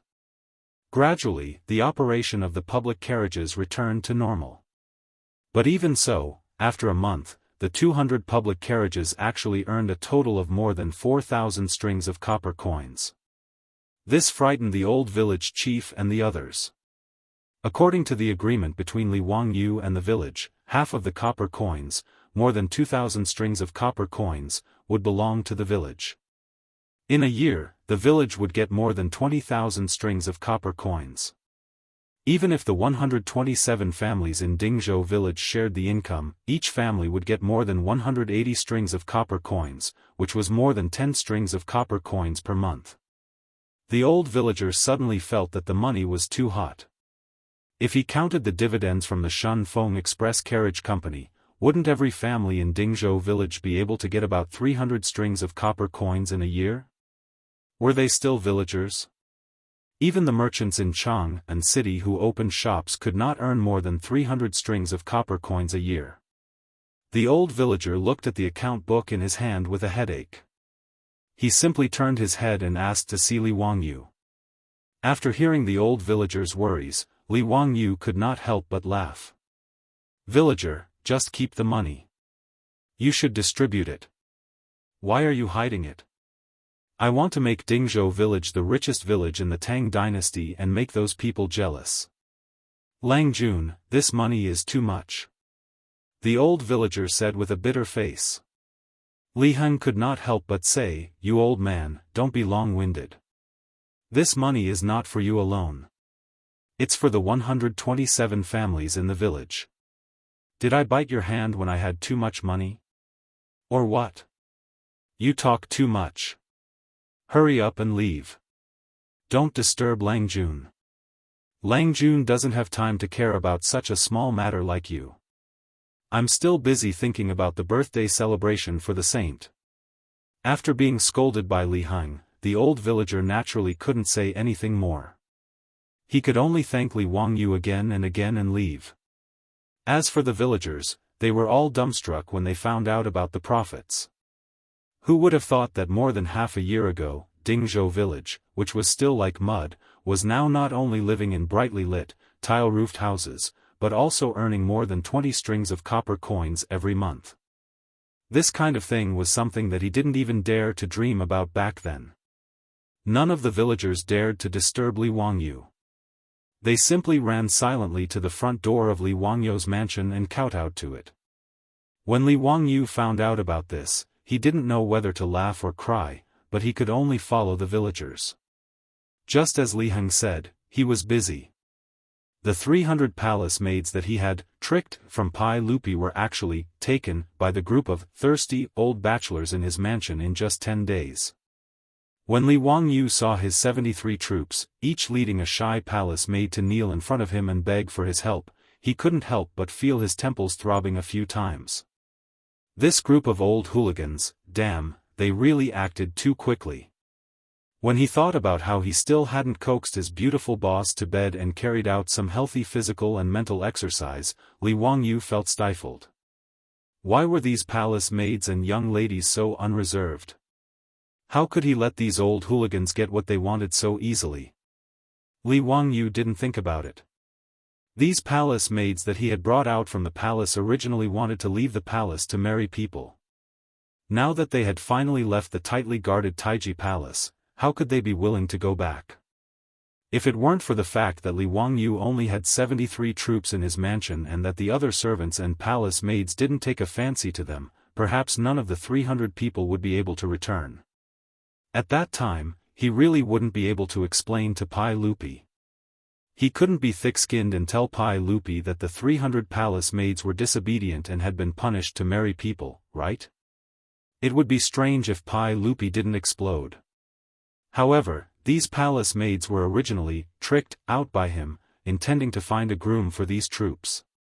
Now that other people were interested in each other, he naturally couldn't do something that would spoil the mood. Alright, all of you get up. I'll approve your marriage. As for the saint, I'll explain it to him. When the 73 of you sought refuge with me, I said that I would give each of you a house. This lord naturally can't go back on his words. Coincidentally, I built more than 100 houses in Dingzhou village, so I'll give them to your own family. Li Wangyou's words naturally made the troops overjoyed, and they kowtowed again and again. As for the 73 palace maids, their faces were filled with joy, and many of them were crying tears of joy. These days, they had already seen the various benefits of Dingzhou village. They were even more envious of the palace maids who could marry the old soldiers in the village. Many of the palace maids were familiar with the 3,000 palace maids that Pai Lupi had moved out of the palace, and naturally, they had been guests in their new homes. They yearned for those well-equipped houses. They had also looked forward to being able to leave the palace and live in such a house, but it was just a dream. They didn't expect that today, their dreams would come true. How could they not be excited? When Li Wangyu was building Dingzhou village, he had originally planned for 120 houses. However, later on, when he thought that he would recruit more troops, he had to prepare houses for them. Thus, he asked the Ministry of Works to expand the construction area and built more than 100 houses. He didn't expect that it would come in handy today.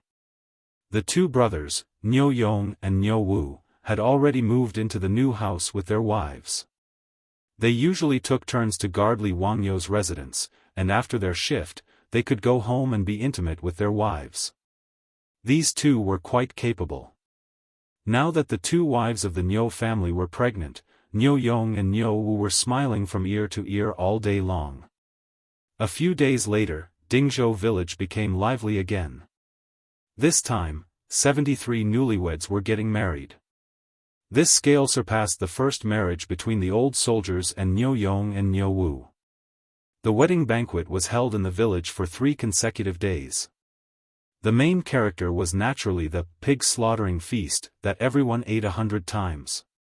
Now, it was naturally not Li Wangyou's turn to cook. Naturally, the kitchen maids in the residence would do it for him. If he, the county earl who founded the country, personally cooked, it was likely that everyone in the village would dare to eat. In fact, there were 74 newlyweds getting married. The marriage between Li Heng and Lady Zhao had also been settled. However, Lady Zhao refused to wear a green wedding dress with the palace maids and put on a gold foil flower ornament. In her words, she was a widow, and it was her second marriage.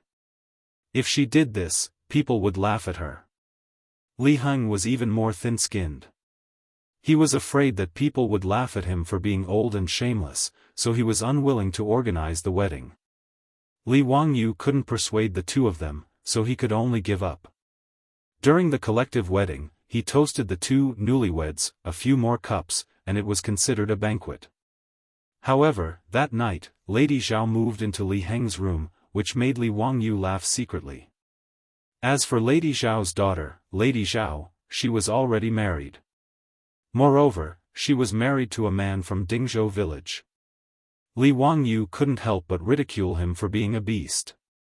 Such a young girl actually got married to another man. After dealing with these trivial matters, Li Wangyu began to ponder about what kind of program he should let the remaining 227 palace maids rehearse so that they could open the eyes of these country bumpkins of the Tang dynasty during Pai Lupi's birthday. Chapter 571. Li Wangyu racked his brains for several days and finally figured out what to let the 227 palace maids perform. However, when he brought his idea to his beautiful superior to discuss it, he received a big roll of her eyes. "Wangyu, are you sure you want to perform this for Li Shimin? Can they accept it?" Li Wangyu felt strange and asked back, "Why not?" The beautiful superior speechlessly put her hand to her forehead. "Okay, since you say it's okay, then it's okay. Hehe, Chongqing, you have to do this. I'll leave the rehearsal to you." I can't teach them, right? I can't either. The beautiful superior glared at him angrily.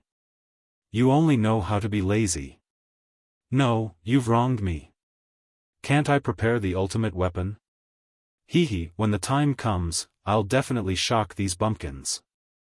Li Wangyu certainly wouldn't admit that he was being lazy. Humph, I'd be a fool to believe you.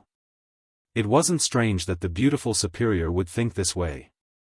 Li Wangyu was indeed quite lazy. Although he came up with ideas one after another, this guy was only responsible for starting the fire and didn't care about the aftermath. The many things he created and the subsequent troublesome matters were all thrown to others to handle. The Shun Foam Carriage Company and the lingerie shop were managed by his beautiful superior. The brewery was directly handed over to the palace eunuchs, and he was only responsible for the dividends. The coining workshop and weapon forging workshop were given to Yen Liben. The beverage vending machine in Chang'an was given to Cho Kun. The winter rice planting in Hu County was given to Yangzhou, and many of the troublesome matters were given to Yangzhou. The matters of the charity hall and toilet cleaning were given to the playboys. Even the public carriage was given to the old village chief and the others, and he was too lazy to interfere. The beautiful superior was too lazy to say anything more about his laziness. She wrinkled her delicate nose and made a face at him. Then, she went to find the palace maids. Li Wangyu looked at the beautiful figure of the beautiful superior as she left and laughed. He knew that the beautiful superior would definitely not be tired of this matter. Although the beautiful superior had always shown the image of a strong woman, she was actually very artistic in her bones. Otherwise, she wouldn't have learned belly dancing back then and could dance so well. Besides, if he didn't hand this matter over to his beautiful superior and went to rehearse the program for the 227 beautiful and charming palace maids, he was afraid that he would be hunted down by his beautiful superior. Besides, he was not idle. He planned to make a secret weapon during Pai Lupi's birthday to shock the country bumpkins of the Tang dynasty. This secret weapon was the fireworks. The earliest fireworks in China appeared in the Song dynasty. During the Xuanhe period of the northern Song dynasty, there were already large-scale fireworks.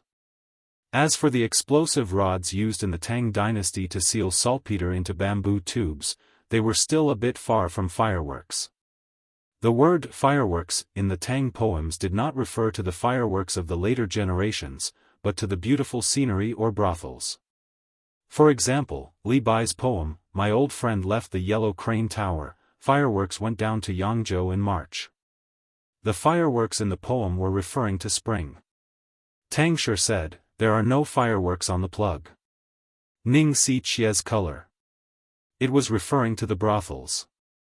Fireworks were actually black gunpowder mixed with different metal powders. When the different metal powders burned and produced a chemical reaction, they would show different colors. Li Wangyu previously thought that the explosive rods were not lively enough. On a whim, he had already made black gunpowder. To make fireworks, as long as different metal powders were added to the black gunpowder, it would show different colors. However, the Tang dynasty did not have as many metal elements as the later generations. Li Wangyu could use them to make fireworks, so he could only make a few simple colors. For example, if iron powder was added, it would emit yellow fireworks. If copper powder was added, it would appear green. Even so, Li Wangyu felt that as long as he could make fireworks, it would be enough to shock Pai Lupi and the officials. However, how to make fireworks made Li Wangyu scratch his head. He only knew the general principle and had never really done it in the later generations. Fortunately, it was still early, so he was not in a hurry. He could slowly experiment. He led Niu Wu and Niu Yong to a secluded place in the mansion. After fiddling with it for a few days, Li Wangyu still could not make fireworks. This made Li Wangyu very depressed. Today, the fireworks experiment failed again. Li Wangyu simply gave up and ran to Dingzhou village to relax. He chatted and laughed with the villagers and ants along the way. He greeted them and chatted about daily life. He also taught the naughty children in the village a lesson. Li Wangyou's depressed mood improved again. He walked around the village with his hands behind his back. Unexpectedly, he saw his old butler Li Heng arguing with the old village chief. Li Wangyou was curious and secretly walked over. He wanted to hear what the two old men were arguing about. No, this is not negotiable. The manor's cowherd is lent to the village for farming. How can you use it to push the mill? Don't you have a dozen cows in your village? Why do you still want to use the manor's cows? Li Heng's loud voice did not wait for Li Wangyou to come closer. The old village chief laughed and said, "The cows in the village are all old. How can they do this kind of work? The cows will not break even if they are used. You old thing, why are you so stingy? Bah, you old fellow. The village has so many copper coins in the public account. Go to Chang and city's mule market and buy some cows. Hehe, Lungjuan's manor has 20 cows. They are all raised in the village. Why waste copper coins to buy cows? Even if you have some money, you don't dare to be so extravagant."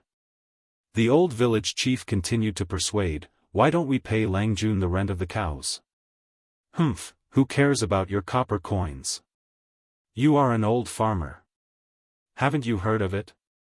In the winter of October, farming cows are cold. Building palaces is cold. Now it is already October. How can we still let the cows work? This is the time to conserve energy." Li Wangyou sneaked behind the two and listened to the conversation between the two old men. He could not help but laugh out loud. His sudden voice startled Li Heng and the old village chief. When they saw that it was Li Wangyou, they hurriedly saluted. Li Wangyou smiled and waved his hand. "I say, you two, do you have nothing better to do? It's just a matter of a few cows. Is there a need to be like this?" The old village chief laughed and said, "Langjun, please don't laugh at us. Housekeeper Li is deliberately making things difficult for me. This old man is too petty. Didn't I win some money from him in mahjong yesterday? Is he deliberately going against me today?" Li Heng was exposed by the old village chief in front of Li Wangyou. He could not help but blush.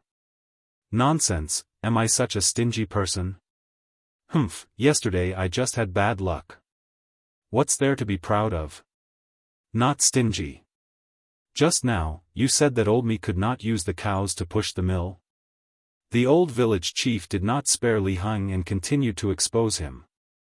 Li Heng was so angry that he almost rolled up his sleeves and fought with the old man. Li Wangyou also knew that the two old men were purely teasing him. He was too lazy to care about them. Just as he was about to continue walking, he took 2 steps and suddenly turned back. "Muramesa, are the rollers and mills in the village all pushed by big animals?" The old village chief did not understand, so he nodded and replied, "Yes, this is thanks to Lungjuan's 20 cows. Otherwise, the village's 10 old cows would not be willing to let them push the rollers and mills. In the past, when it was busy, the villagers pushed by themselves." Li Wangyou could not help but laugh. "So that's how it is. Li Heng, we will not lend our cows to the village to push the mill." His words suddenly stunned the old village chief and Li Heng. Li Heng quickly said, "Langjun, the village does not have big animals. How can we push the mill?" Old slave was just teasing the village chief. Don't take it seriously. The old village chief did not know what to say. He could only rub his hands and look at Li Wangyou. He did not understand what he meant. Now the village was naturally not as poor as before. They could not afford to buy cows. The old village chief just did not understand why Li Wangyou suddenly said this. Li Wangyou laughed and said, "Li Heng, Muramesa, I have a way to grind rice and flour without manpower. Do you believe me?" His words naturally made Li Heng and the old village chief look at each other. They did not know how to respond. Chapter 572. Li Heng and the old villager naturally didn't believe Li Wangyou's words. Millstone can grind rice and flour by itself? Wouldn't that be like becoming an immortal? The rollers used by farmers to grind rice were all made of heavy, large stones. They were composed of a roller and a millstone. They were specially used to remove the husks of rice and wheat. The stone mill was composed of 2 round stones. The grain would enter the middle of the 2 layers through the hole at the top and move out along the grain. When it rolled through the 2 layers, it would be ground into powder. These 2 tools were not light at all. Without 7 or 8 strong men, they couldn't be lifted. Without the use of manpower or animal power, Li Heng and the old villager couldn't imagine how to move them. If someone else had said this to them, the old villager would have spat on that person's face. Was he dreaming? Was he talking in his sleep? But these words were said by their own Lang Jun. The 2 didn't know how to respond, so they couldn't help but keep quiet with a bitter face. When Li Wangyu saw the 2 old men's wrinkled faces, he knew that they didn't believe what he said. He couldn't help but smile even more happily. What? You don't believe me? Well, why don't we make a bet? If I can't make the millstone that doesn't need manpower or animal power, I will personally cook a delicious meal and treat you 2 to wine. How about it? But if I can make it, hee hee. Li Heng and the old villager looked at each other and couldn't help but say, if you can make it, Lang Jun, what do you want? If you can make it, you old thing, obediently move out of the mansion and live in the courtyard. How about it? Do you want to bet? Li Wangyu gave the mansion to Niu Yong, Niu Wu, and a group of troops. Naturally, the mansion of the old housekeeper, Li Heng, was included. However, this old man was very stubborn. He said that he was the housekeeper of Lai Hot, so there was no reason for him to move out. He insisted on staying in the mansion. If Li Heng was not married, Li Wangyu would naturally let him be. But now, since Li Heng had become a good citizen, married Lady Zhao, and still lived in his own mansion, it didn't seem like a home at all. This old man didn't care, but he couldn't let that Madame Zhao suffer. It was precisely because Li Wangyu had thought of this that he deliberately proposed the bet with Li Heng. Seeing that it had nothing to do with him, the old villager quickly nodded in agreement. If he won, he could get a delicious meal personally cooked by Li Wangyu. If he lost, it would be even better. It would be very convenient for the village to grind rice and flour in the future. Lang Jun, it's a deal then. Hee hee, we'll bet with you. It's a deal. Li Heng couldn't help but push the old villager. Go away, what does it have to do with you? You old thing, what right do you have to make decisions for me? Heh heh, you don't know how to appreciate good intentions. Lang Jun is obviously doing it for your own good, but you're still being unreasonable. The old villager sneered and turned to Li Wangyu. Lang Jun, don't pay attention to this stubborn old man. We'll bet with you. I wonder how long it will take for you to make the mill you mentioned. Li Wangyu stretched out 3 fingers, at most 3 days. Old me, on behalf of the villagers, thank you, Lang Jun. The old villager also understood now. Although it sounded difficult to understand that the mill could turn by itself. But since this was said by Li Wangyu and he said it so firmly, it must be true. The old villager looked at Li Heng again and said with a smile, Lang Jun, don't worry. In 3 days, I'll lead the villagers to help housekeeper Li move. Li Heng glared at him, so angry that he couldn't speak. Li Wangyu laughed, that's good. In that case, I'll go to Carpenter Lu's workshop and ask him to start building immediately. After he finished speaking, he didn't wait for Li Heng to speak again. He turned and left, leaving the old housekeeper Li Heng in a mess in the wind. When Li Wangyu said that it didn't need to store up energy and could grind rice and flour by itself, he was naturally referring to the water mill and the water mill. He had forgotten about these 2 good things before, but after being reminded by the old villager and Li Heng's words, he remembered them. Building a water mill was simply a piece of cake for the current Dingzhou village. The reason why Li Wangyu said that 3 days would be enough was that Carpenter Lu's workshop already had water wheels of various sizes. The water wheel was the key to driving the stone mill. As for the other things, it was just a simple transmission device that converted the kinetic energy from the water wheel's rotation to drive the heavy stone mill. After carefully studying Li Wangyou's drawing of the water mill, Carpenter Lu couldn't help but slap the table in praise. Lang Jun, your water mill is too amazing. Why didn't I think that since the water can drive the water wheel to a high place, it can also drive the stone mill to rotate?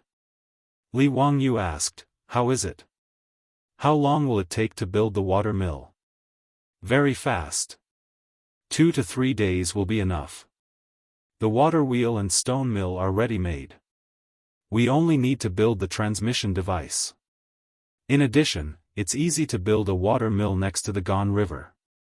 I'll let my 3 sons lead people to build the water mill now. I'll ride a horse to Hu County and find a blacksmith to build the rotating iron axes. Li Wangyou nodded and told Carpenter Lu to hurry up and build the water mill in 3 days. He didn't want to waste time and give Li Heng an excuse to refuse to move. With Li Wangyou's instructions, Carpenter Lu naturally didn't dare to waste time.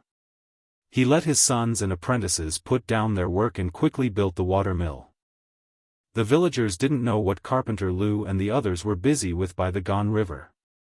They only knew that they had taken away the large stone mill used by the village to grind flour, causing many villagers who were waiting to grind flour to complain. Some people even ran to the old village chief to complain, but they were scolded by the old man and told that they would know in 3 days. The villagers didn't know what was going on and discussed it. It wasn't until 3 days later that the old village chief knocked on the gong and loudly called everyone to go to the water mill that everyone gathered around. Muramasa, what did you say just now? What did Lang Jun build for us? Water mill. You idiot. It's a mill that doesn't need human labor and animal labor. It can turn on its own. The old village chief laughed. Everyone doubted their own ears. Muramasa, did you say something wrong? Don't joke with us. The mill is so heavy. How can it turn on its own without human labor and animal labor? That's right. How is that possible? The large stone mill in the village required 2 oxen to move. It doesn't need oxen to pull it or people to push it. Did Lang Jun cast a spell on the stone mill? The old village chief knocked a chestnut on the head of the youth in front of him. You idiot, how can Lang Jun be wrong? I went to take a look. It's a mill that uses a water wheel to move it. Despite his explanation, the villagers still shook their heads. It's good that the water wheel can carry water, but the stone mill is so heavy. How can the water wheel move it? That's right. The small stones by the river can't be washed away by the river. It takes 7 or 8 strong men to lift the stone mill. How can a water wheel move it? The villagers didn't believe him, but they still followed the old village chief to the water mill by the Gan River. When they saw the large stone mill that Carpenter Lu had taken away spinning under the water wheel, they were so shocked that their jaws almost dropped. Chapter 573. The water mill was installed with the stone mill that Carpenter Lu had dismantled from the village. The stone mill was huge, with a diameter of about 1.5 meters. Originally, it would have required 2 bulls to pull it. But now, what appeared in front of everyone's eyes was a millstone that was constantly rotating under the push of the water wheel. Oh my God, so this water can really move the millstone? You idiot, didn't the village chief say it just now? This is something that Lang Jun made, so how can it be wrong? Bah, you seem to be doubting it just now, right? Hee, no, you heard wrong. How can I doubt Lang Jun's words? Tisk tsk, not using mules, horses, or oxen to pull the mill is really convenient and convenient. A villager immediately discovered the benefits of the water mill. Using animals to pull the mill not only required a lot of effort to drive the animals, but people also had to follow the animals and walk around the millstone. Grinding a dough of grain was not easy at all. Every time a dough of grain was ground, the animals had to rest. After all, even oxen would get tired. If they used manpower to move the mill, they could only move a small mill. This kind of large mill could not be moved by humans. Moreover, if they used manpower to move it, the efficiency would be even slower. With this water-powered stone mill, one person could grind grain. Moreover, there was no need to move at all. They only needed to continuously add grain to the stone mill. It was really much easier. Just as the villagers were discussing excitedly around the water mill, someone suddenly rushed out of the water mill. Someone curiously shouted, "Zhao Sanlang, why are you running? Go back and move the grain. Come and grind the flour." After being reminded by his words, the villagers immediately reacted. They stopped watching the water mill and all turned to run back to their houses. Not long after, there was a long line outside the water mill. Whether they needed to grind flour or not, they used wheelbarrows to transport a dough of grain, intending to try out the benefits of the water mill. The efficiency of the huge stone mill when grinding grain was astonishing. If a dough of grain was ground into flour, it could be ground once in more than 10 minutes. However, to grind it into fine flour, it usually needed to be ground at least twice. That would only take half an hour. Furthermore, this water mill didn't need to rest. It could grind continuously, so its efficiency was naturally very high. When Li Wangyu led Li Heng to inspect the water mill, the villagers of Dingzhou village crowded around and bowed to him. "Lang Jun, this watermill is really useful." "Thank you, Lang Jun." "Thank you, Lang Jun." "Lang Jun, look, this is the mill that I just made. It's so white and fine. This water mill is really too good. It doesn't take any effort at all. It only took a moment to grind it out." Zhao Sanlang, who ran the fastest, squeezed through the crowd and grabbed a handful of freshly ground flour as he spoke to Li Wangyu. "Huh, that's good. I didn't let Carpenter Lu work hard in vain." Li Wangyu laughed and nudged Li Heng with his elbow. "How about it? If you're willing to bet, you have to admit defeat, right? Today, I will move to your courtyard. Don't be so long-winded." Li Heng had no choice but to nod silently. The water mill of Dingzhou village became the busiest place in the village. For the entire day, as long as the villagers had free time, they would run to the water mill and stare at the spinning millstone without blinking. The news quickly spread from 1 to 10, and from 10 to 100. After receiving the news, Yang Quan once again rode a horse and rushed from Hu County to Dingzhou village. He went straight to the water mill. "Zio, why didn't you tell your elder brother that you made such a good thing?" Yang Quan squatted in front of the water mill without a care for his image. He carefully inspected the water mill before pulling Li Wangyu to complain. Then, he stretched out his hand and asked, "Where is the blueprint for this water mill?" Li Wangyu rolled his eyes speechlessly. "Aren't these officials of the Tang dynasty too self-conscious? Why do I feel like I owe them something?" "Hee, brother Xuqing, what do you want the blueprint for?" Li Wangyu pretended to be ignorant and asked back. Yang Quan was familiar with him, so naturally, he wouldn't fall for his trick. "Of course it's to promote the construction of this water mill in all the villages in Hu County." "Zio, don't tell me you want to ask me for money again. You are the dignified county magistrate of Hu County, yet you have the nerve to ask." Li Wangyu asked curiously, "Why should I have the nerve?" "Brother Xuqing, friendship is friendship, business is business. If you want the blueprint for the water mill, give me something in exchange for it." Yang Quan pretended to be angry and said, "All right, I'll give you this 100 or so catty. How about it?" Li Wangyu looked at Yang Quan from head to toe and shook his head. "No, you're too old. It's not worth much." His words almost made Yang Quan's nose crooked from anger. He breathed heavily and said, "Tell me, what do you want to do this time?" Li Wangyu was waiting for him to say this. He laughed mischievously and said, "Not much, not much. I'm not greedy.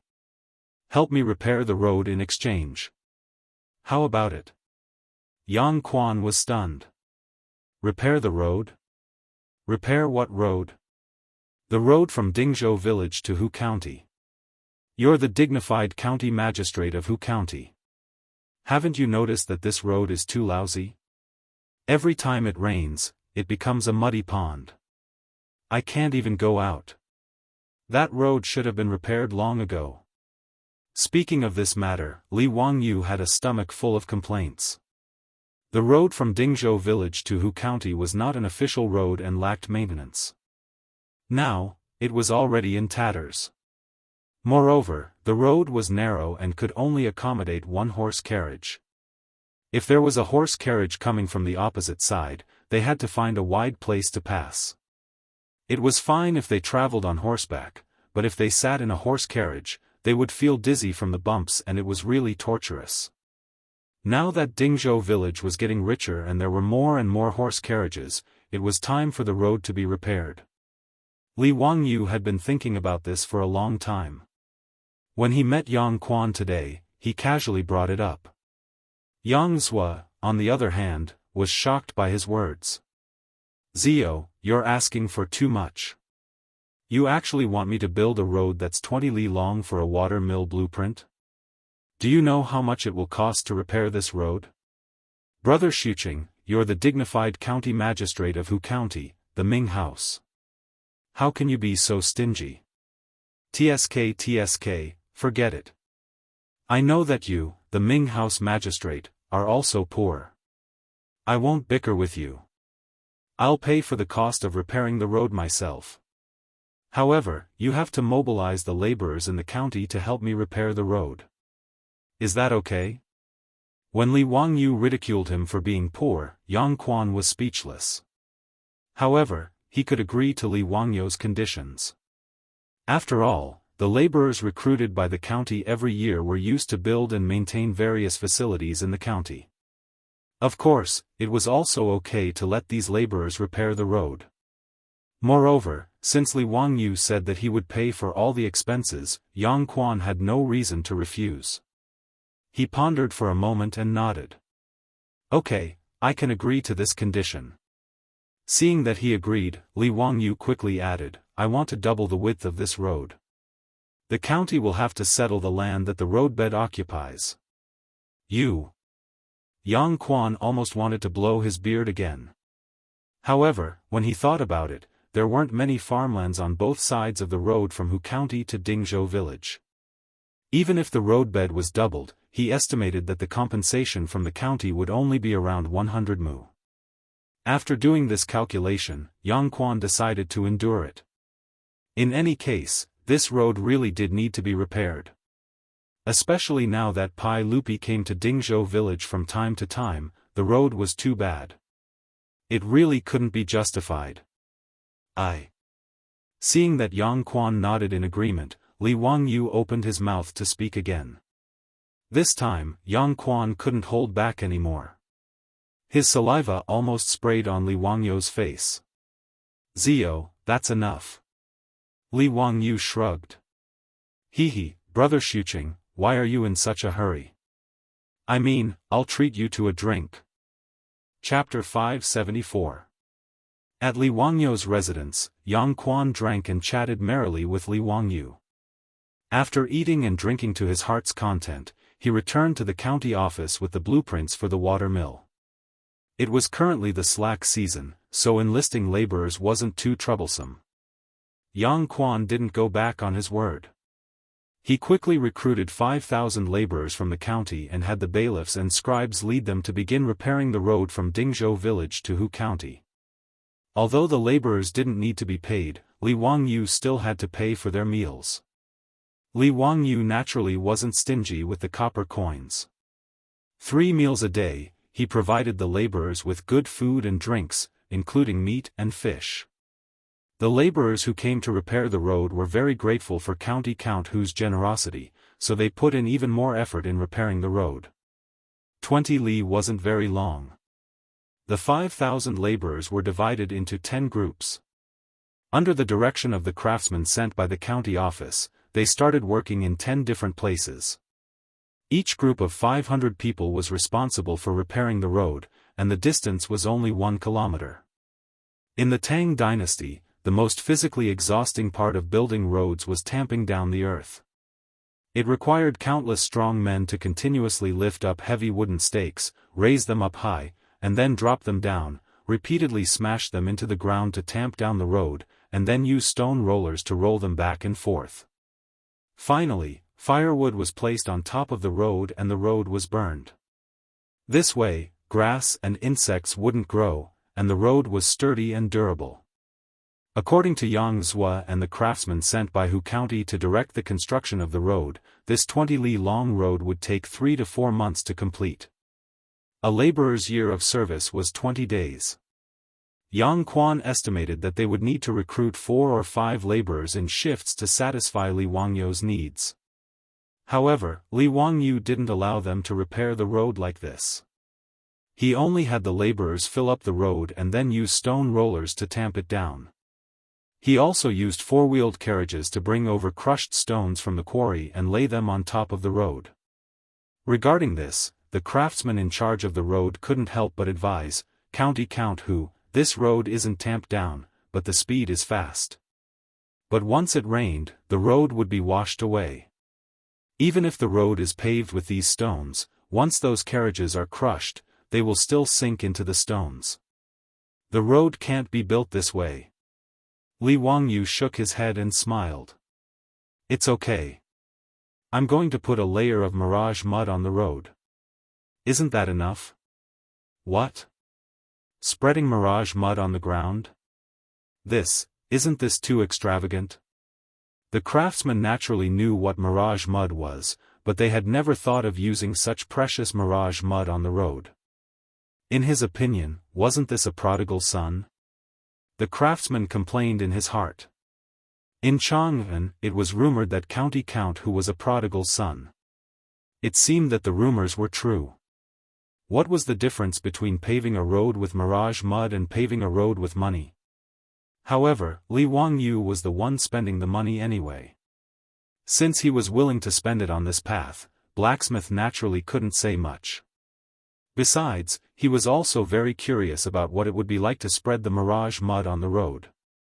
What he didn't know was that in fact, Li Wangyu was also complaining in his heart that the Ministry of Works and the work supervisor of the Tang dynasty were too unreliable.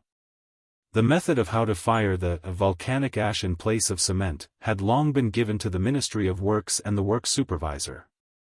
However, half a year had passed, and the production had not increased at all. Wasn't it just calcining lime and clay in a kiln? It was such a simple thing, but it took so long. This cement had not been popularized in the Tang dynasty, and it was still a rare thing. Li Wangyu didn't know that although lime was not a rare thing in the Tang dynasty, the production was not high. After all, lime could only be obtained by craftsmen mining limestone and calcining it. The efficiency of large-scale industrial production could not be compared with the efficiency of modern times. That was to say, Count Hu was now influential enough, and Yen Liben was mediating for him in the work supervisor. Otherwise, even if he spent money, he couldn't get so much cement to pave the road. In order to build this 20 miles long road, Li Wangyu pestered and pestered endlessly. From the Ministry of Works and the General Supervisor, he obtained 20,000 stones of mirage mud. 20,000 dan, which was only 2,000 tons, cost Li Wangyu 10,000 strings of cash, which was equivalent to 5 strings of cash per ton of cement. Li Wangyu was very unhappy about this, but there was nothing he could do about it. In modern times, cement was only 400 to 500 strings of cash per ton, but these 5 strings of cash were equivalent to 20,000 strings of cash in modern times. It was really a sky-high price. As for the food expenses of the laborers, the cost of the materials for building the road, and so on, it added up to more than 10,000 strings of cash. Li Wangyu threw out more than 20,000 strings of copper coins for the short journey of 20 li, under the circumstances where the laborer didn't need to pay wages. Fortunately, he didn't lack money. Otherwise, he wouldn't have dared to build a cement road so extravagantly. The price was not cheap. In modern times, building a 4-meter-wide village road with concrete cost about 300,000 strings of cash per kilometer. And Li Wangyu spent 20,000 strings of cash to build this 10-li road, which was equivalent to 80 million in modern times. The cost of 8 million per kilometer was an astronomical price. With enough financial support and the laborers' hard work, a never-before-seen cement road appeared in the Tang dynasty in a short 20 days. Huxian County Count Li Wangyu was squandering again. This news quickly spread through Hu County, and even into Chang and Pai Lupi's ears. Everyone had different reactions to this. Some shook their heads and sighed, some were envious, and some were expectant. On the day that the new road was completed, not only was Dingzhou village in an uproar, but the villagers of Hu County and the surrounding villages also flocked to see this squandering road. That's right, the 20-li road from Hu County to Dingzhou village was now jokingly called the squandering road by the people of Hu County. Spending 20,000 strings of cash to build a 10-li road was simply too outrageous. If this wasn't squandering, then what was? But when the people crowded around this squandering road, they were all stupefied. This was a road? It looked like a road paved with grayish-white stone slabs. This was truly beyond the imagination of the Tang people. Although Li Wangyu had already handed over cement to the imperial court, it was still rarely seen among the common people, much less used to pave roads. The common people had never seen a road paved with cement, and they had never imagined that it would look like this. An elderly man smashed his crutch on the cement road a few times in disbelief. Not only was there no dent, his hand went numb from the impact. This is an immortal art. This road is clearly paved with stone slabs. Great-grandfather, this is mirage mud. Do you know what mirage mud is? It was made by the Count of Hu County. After the mirage mud dries up, it becomes this kind of mud. It's incomparably hard and impervious to fire and water. It's truly miraculous, someone explained to the old man. A busybody immediately ran over to fetch a bucket of water and poured it over the road. The crowd watched as the water did not seep into the road. Instead, it flowed to the sides of the road and into the drainage ditches. The remaining water stains on the cement road quickly evaporated under the sunlight, leaving not a single trace of water behind. There were also 4 grooves in the cement road, with wooden tracks embedded in them. These were tracks designed for carriages, and they were called tracks. Of course, things like tracks were not invented by Li Wangyu. Tracks had already appeared in the Qin dynasty. These wooden tracks would hold the wheels of the carriages. They were smooth, allowing the carriages to move very quickly. These tracks were similar to the tracks of the Tang dynasty, but they were smoother and smoother. While the people of Hu County were marveling at this squandering road, another group of people had set out from Chang and was heading straight for this road. Chapter 575. The person who came was Pai Lupi. He led a group of civil and military officials to visit Li Wangyu's prodigal road. Li Wangyu had already mentioned to Pai Lupi and the others about using mirage mud to build roads. However, no one took it to heart. In the eyes of Pai Lupi and the others, such precious mirage mud should be used to build city walls and fortresses. Only then would they be impregnable. He didn't think it would be beneficial to use it to build roads. He even thought it was a waste. Today, Pai Lupi and the officials were discussing matters in the morning court when Mitua came to report that Li Wangyu's 20-li-long mirage mud road was open to traffic today. Although Pai Lupi thought it was a waste to use mirage mud to build roads, he was very curious about the road built with mirage mud. Therefore, under the urging of Cheng Yaojin and the others, he simply stopped the morning court and led the officials directly to Hu County to watch the fun. When they arrived at the cement road outside Hu County, it was already as lively as the Lantern Festival. The cement road was full of people who came to watch the fun. Although Pai Lupi was the emperor of the Tang dynasty, and the officials and nobles were also a group of people with the highest status in the Tang dynasty, when they saw the cement road, their reaction was not much better than the crowd of Hu County people. The group of civil and military officials, when faced with this unprecedented cement road, couldn't help but gasp in surprise. Cheng Yaojin even jumped down from his horse and stomped on the road a few times with his feet. Son of a bitch, Zio is really generous. This mirage mud is actually used to pave the road? My goodness, this road is really solid. No matter how hard the road is, it's not as good as this mirage mud. Yuqi Jingde, Qin Qiong, and the other generals were also shocked by the road that was as flat as a stone slab. Some people even pulled out the sabers at their waists and slashed the road. Duanluan, the Minister of Works, carefully inspected the cement road beneath his feet. He then turned his head and called for a carriage. He had the carriage drive up and down the road a few times. After the series of tests were completed, he turned his head to Pai Lupi and praised, "Your Majesty, County Count Huxian's Mirage Mud Road is incredible." The road was flat, and the carriage was even faster than before. This subject has tested it just now. Compared to the official road, the speed of the carriage can be increased by almost 10%, and it is very stable. Not only does it save on horsepower, the carriage can also carry more goods. Amazing. Pai Lupi nodded. When Ziyu said that this mirage mud could be used to pave the road, I didn't think so. But I didn't expect that the road paved with mirage mud would be so incredible. It was really beyond my expectations. Duan Qing, the production of the mirage mud needs to be increased as soon as possible. Duanluan smiled bitterly, "Your Majesty, I naturally know the benefits of the mirage mud, but the production of lime is limited. This subject has already ordered people to do their best to mine the limestone and burn it. The main reason is that the limestone mine is remote and inconvenient to transport."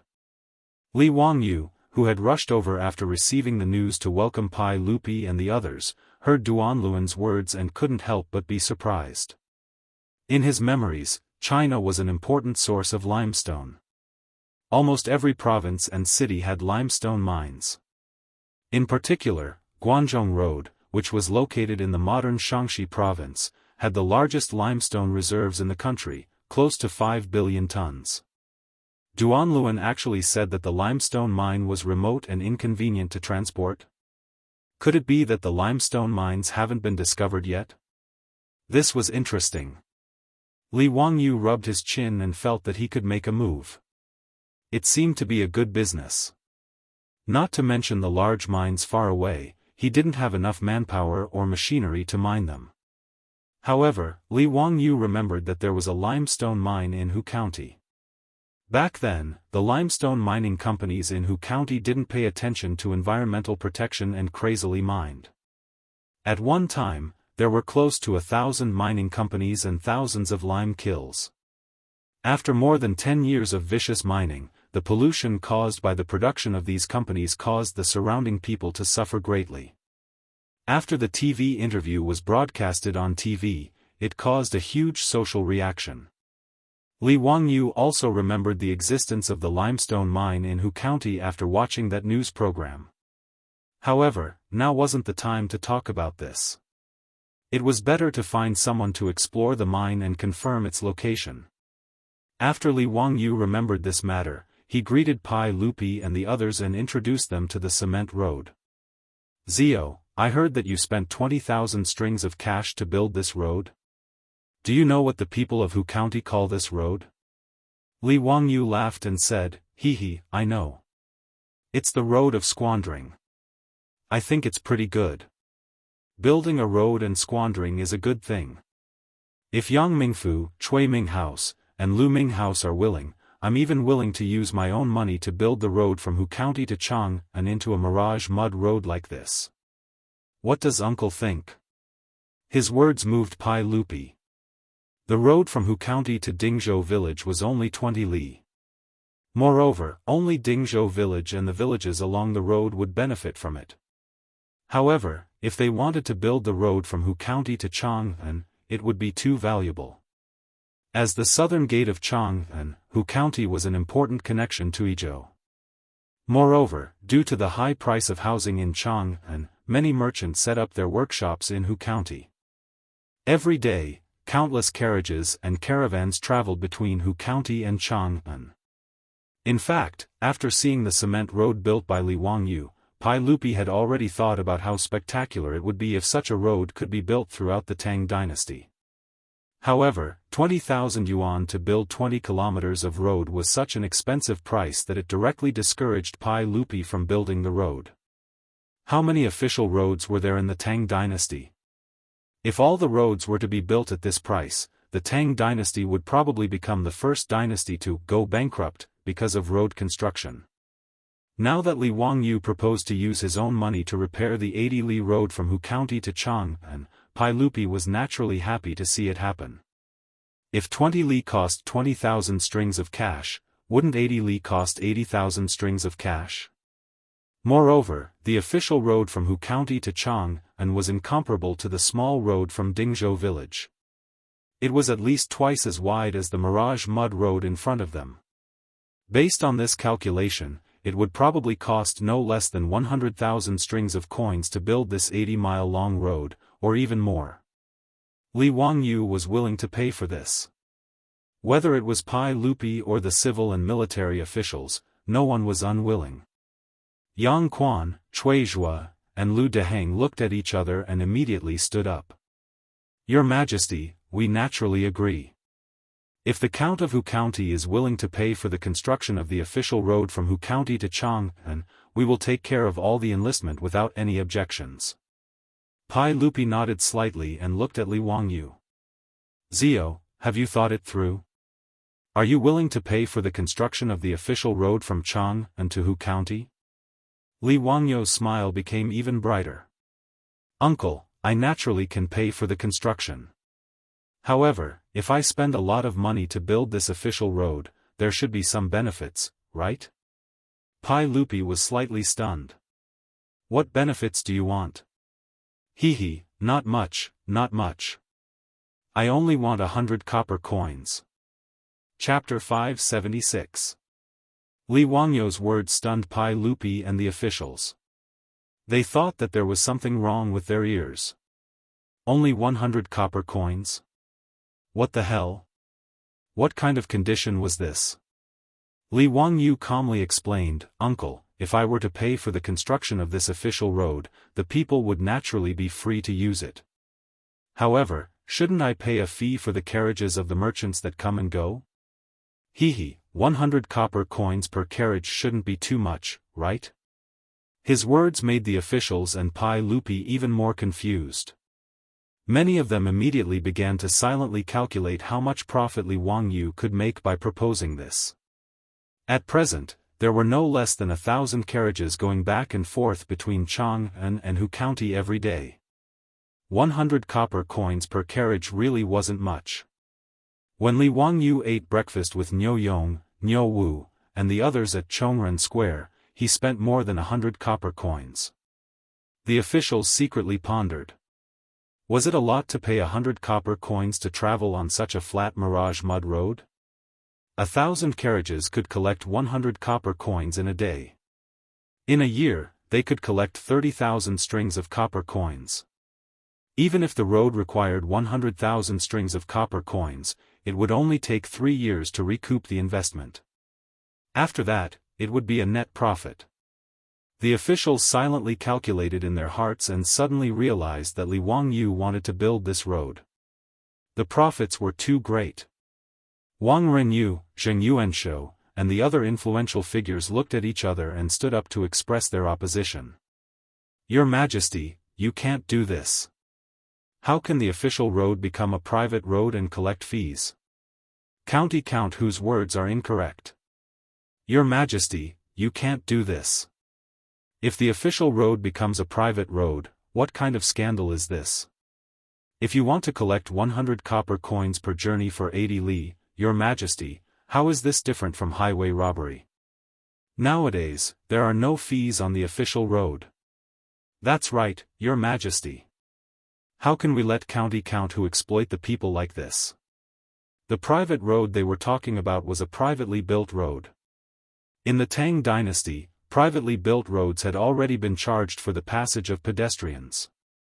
Pai Lupi was originally somewhat tempted, but after being persuaded by Wang Renyu and the others, he couldn't help but hesitate. Zio, 100 coins seems a little too much. Li Wangyu had a very reluctant expression on his face. Then what about 50 copper coins? Can I charge you 50 copper coins? Wang Renyu and the others naturally shook their heads. No, 50 coins is still too much. The common people have worked so hard. It's inappropriate to exploit them like this. In fact, they didn't care how much they charged. In short, they couldn't let Li Wangyu build this road to make money.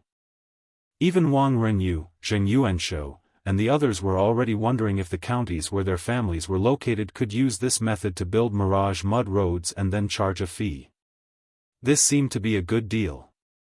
Although the initial investment was huge, they could reap rich returns for many years. Li Wangyu could only shrug his shoulders in response to Wang Renyu and the other patriarchs' objections. If that's the case, then forget it. The money in my residence doesn't grow on trees. I can't just throw it into the water and listen to the sound. In fact, Li Wangyu didn't really want to build the official road between Hu County and Chang'an. Before the production of cement in the Tang dynasty increased substantially and the price of cement lowered, the cost of building cement roads was too high. It was simply a thankless act. The purpose of his words just now was to plant a seed in Pai Lupi's heart. He wanted to let him know that building roads wasn't just a matter of losing money, but also had great potential. As the saying goes, if you want to be rich, you have to build roads first. This saying was absolutely correct. Li Wangyu felt that as long as he found the location of a lime mine in Hu County, the production of lime would naturally gradually increase. As the production of cement increased, wouldn't it be logical to use cement to build roads? He didn't think there was anything wrong with charging for road building. Although free things were good, seeing the profits would make the Tang dynasty pay attention to road building. As for charging 100 copper coins for 80 li of road, it was indeed too expensive. In Li Wangyu's view, charging 10 copper coins for every 200 li of cement highway was quite reasonable.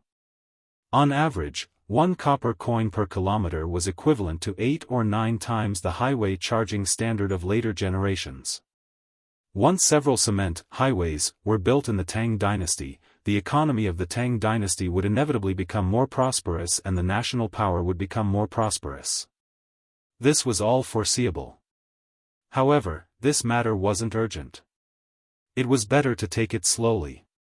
Pai Lupi didn't mention the road building anymore. He and the other officials were in high spirits. They carefully observed the mirage mud road several times. They even pulled Sheng Yaojin and the others to gallop back and forth on the 20 li of cement road several times. The iron horseshoes collided with the cement road, constantly producing crisp sounds of hooves. It was very pleasant to the ears. After Pai Lupi had his fill, he called the officials to return to Chang'an. Although he didn't say anything before leaving, it was obvious that Pai Lupi had remembered this cement road in his heart. For a long time after that, the Prodigal Road built by Li Wangyu with a huge sum of money became the favorite place of the people of Hu County. Every day, many busybodies would go there to watch the fun. It was called the Internet Celebrity Road. Even in Chang'an, many people would ride horses to see it. Some people even used stones to knock on the road to test if it was really as indestructible as the rumors said. Yang Quan was afraid that people would destroy the road, so he had no choice but to arrange for the yamen runners to maintain order on the cement road every day. After more than half a month, it wasn't until the middle of the 11th month of the second year of Zhengguan that the popularity of the Prodigal Road slowly dissipated. There were no longer many onlookers. Li Wangyu was living a carefree life now. He had already fiddled with the fireworks and was waiting for Pai Lupi's birthday to show them. The more than 200 palace maids also had their beautiful superiors to arrange daily rehearsals for them. He didn't need to worry about them. Things went his way one after another. Back then, he had impulsively submitted a memorial to Pai Lupi to have the 100,000 people of Hu County switch to planting rice. Originally, he wasn't sure about this, but now, there seemed to be signs of success. The winter rice that had been sown actually started to sprout in the winter. This made Yang Quan, the county magistrate, overjoyed. Every day, he would ride his horse to each village and personally go down to the fields to check on the rice seedlings. According to the estimates of the experienced farmers in the county, in another 40 to 50 days, the rice in Hu County would ripen and be ready for harvest. After receiving this news, Li Wangyu let out a sigh of relief. It was as if a stone had been lifted from his heart. To be honest, if these rice plants had failed, Li Wangyu really didn't know how to face the people of Hu County. It wasn't that he couldn't support the 100,000 people, but that he couldn't face the disappointed gazes of the people. However, Li Wangyu's leisurely days didn't last long. The old immortal son Simiao came looking for him. Trouble had come knocking. Chapter 577. On this day, Li Wangyu had nothing to do, so he led Niu Wu and a group of troops to watch the palace maids rehearse. Lang Jun, are you planning to let these palace maids perform this on the saint's birthday? I'm afraid it's inappropriate. Niu Wu didn't even blink as he questioned Li Wangyu's decision. Li Wangyu kicked him in the butt angrily. Please wipe the saliva off the corner of your mouth before you say something more convincing. Niu Wu hurriedly wiped the corner of his mouth with his sleeve, but found nothing. Lang Jun, you're lying to me again. Where's the saliva? Humph, is that so? Then I'll have Xia Sanyang take a look and confirm whether or not you're drooling. The Xia Sanyang Li Wangyu mentioned was Niu Wu's beautiful palace maid wife. These two wives of Niu Yong and Niu Wu were born in Taiji Palace. Not only were they good at singing and dancing, but they could also write and draw. In this era where illiterates were everywhere, they were already considered high-end elites. Their beautiful boss was getting busier and busier, so she naturally needed people to help her. Strictly speaking, Perrin and Aphrodite were still in the category of illiterates. Needless to say, Perrin was naturally illiterate. When she was with Li Wangyu, she learned a little.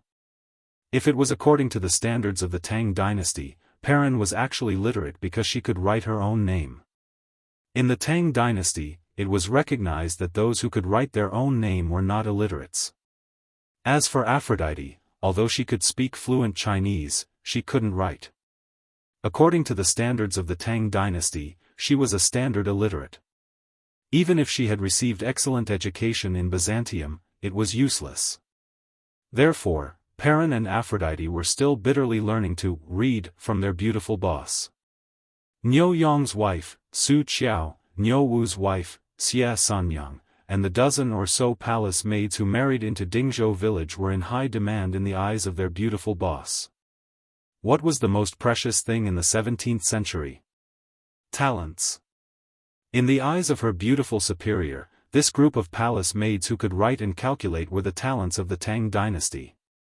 Under her persuasion, all the palace maids abandoned their families and husbands, one after another. They no longer stayed in the courtyard to take care of their husbands and children. Instead, they followed their beautiful superior and worked for her. These dozen or so former palace maids were all regarded as capable assistants by their beautiful superiors. Many palace maids were even appointed by their beautiful superior as stewards of the carriage business and lingerie shop. They helped their beautiful superior to manage these businesses. Every day, just like their beautiful superior, they took the carriage to and fro between Chang'an and Dingzhou village every day. In the Tang dynasty, there were women who went out to work, but it was not the norm. How could this group of newly married old soldiers be willing to let their beautiful wives go out every day? Niu Yong, Niu Wu, and the old soldiers in the village complained about this. They even complained to Li Wangyu in private a few times. However, when they found that the monthly salary that their wives brought back was higher than theirs, these old soldiers could only shut up obediently. Moreover, this group of women now had the support of their beautiful superior. Whether it was Niu Yong, Niu Wu, or the old soldiers, they did not dare to offend their beautiful superior. As for their own wives, they had no right to speak. In this regard, Li Wangyu was heartless and laughed very happily. Wahahaha, it's time for you old men to experience the miserable situation of men in the future in advance. Now, when their beautiful superior went out, she was followed by a group of beautiful stewards and assistants. How impressive!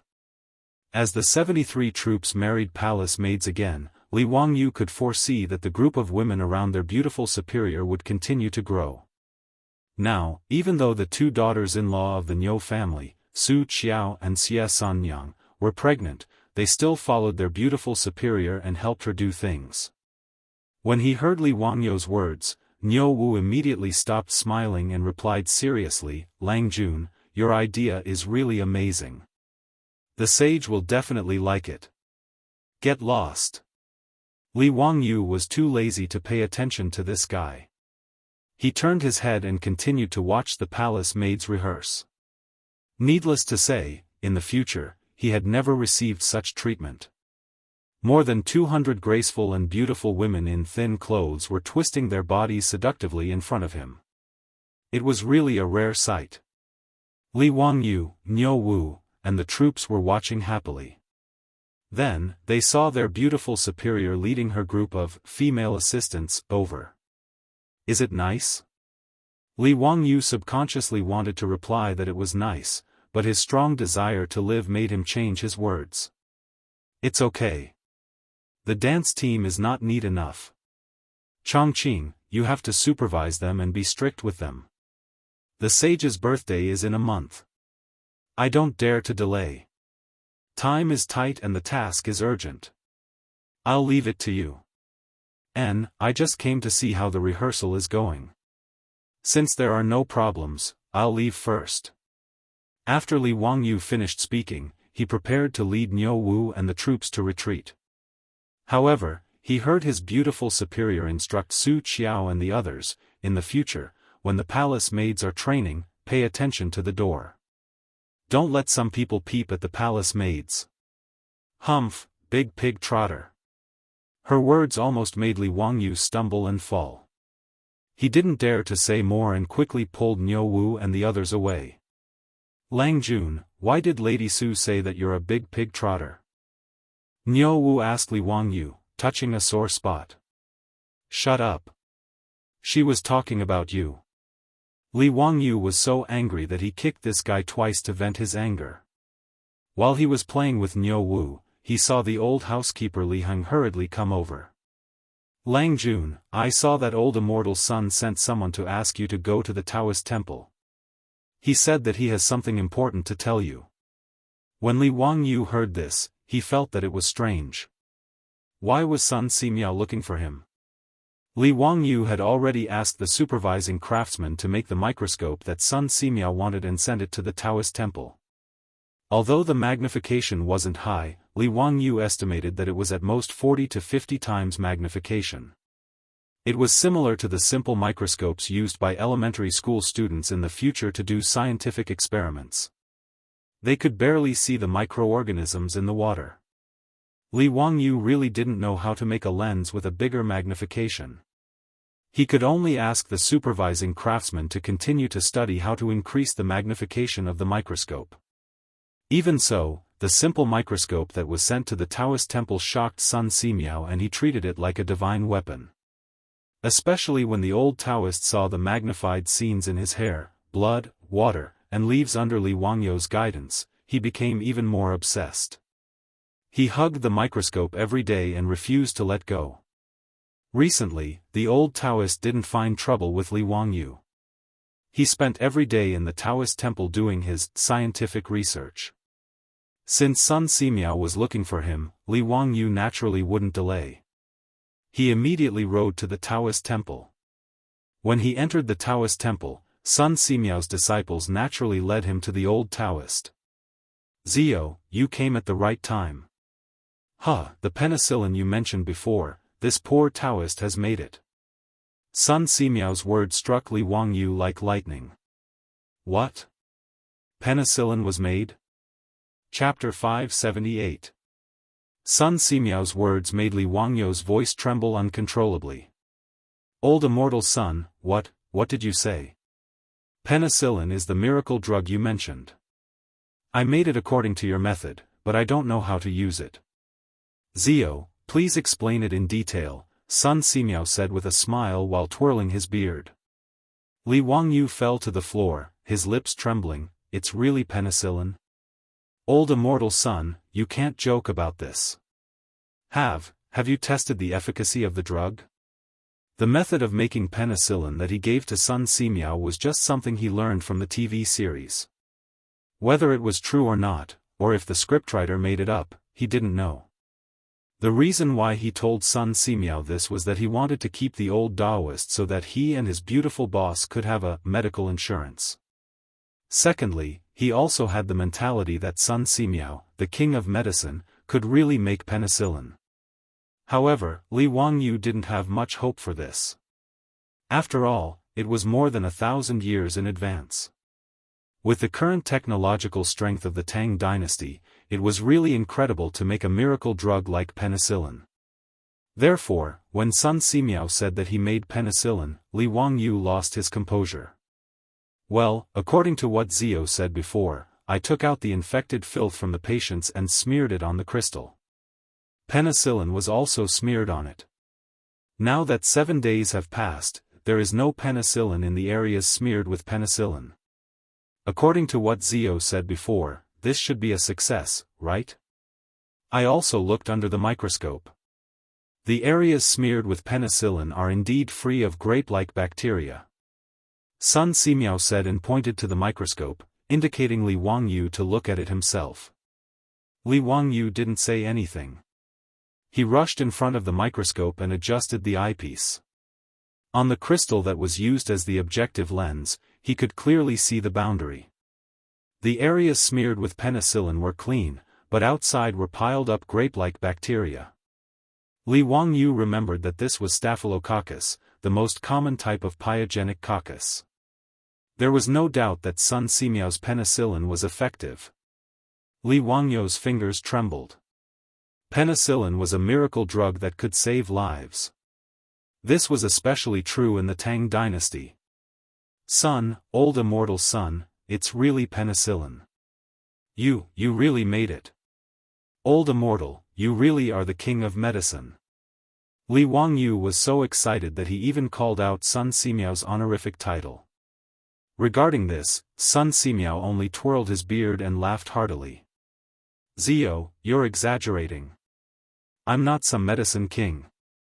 Ziyu, please tell us how to use this penicillin. Injections.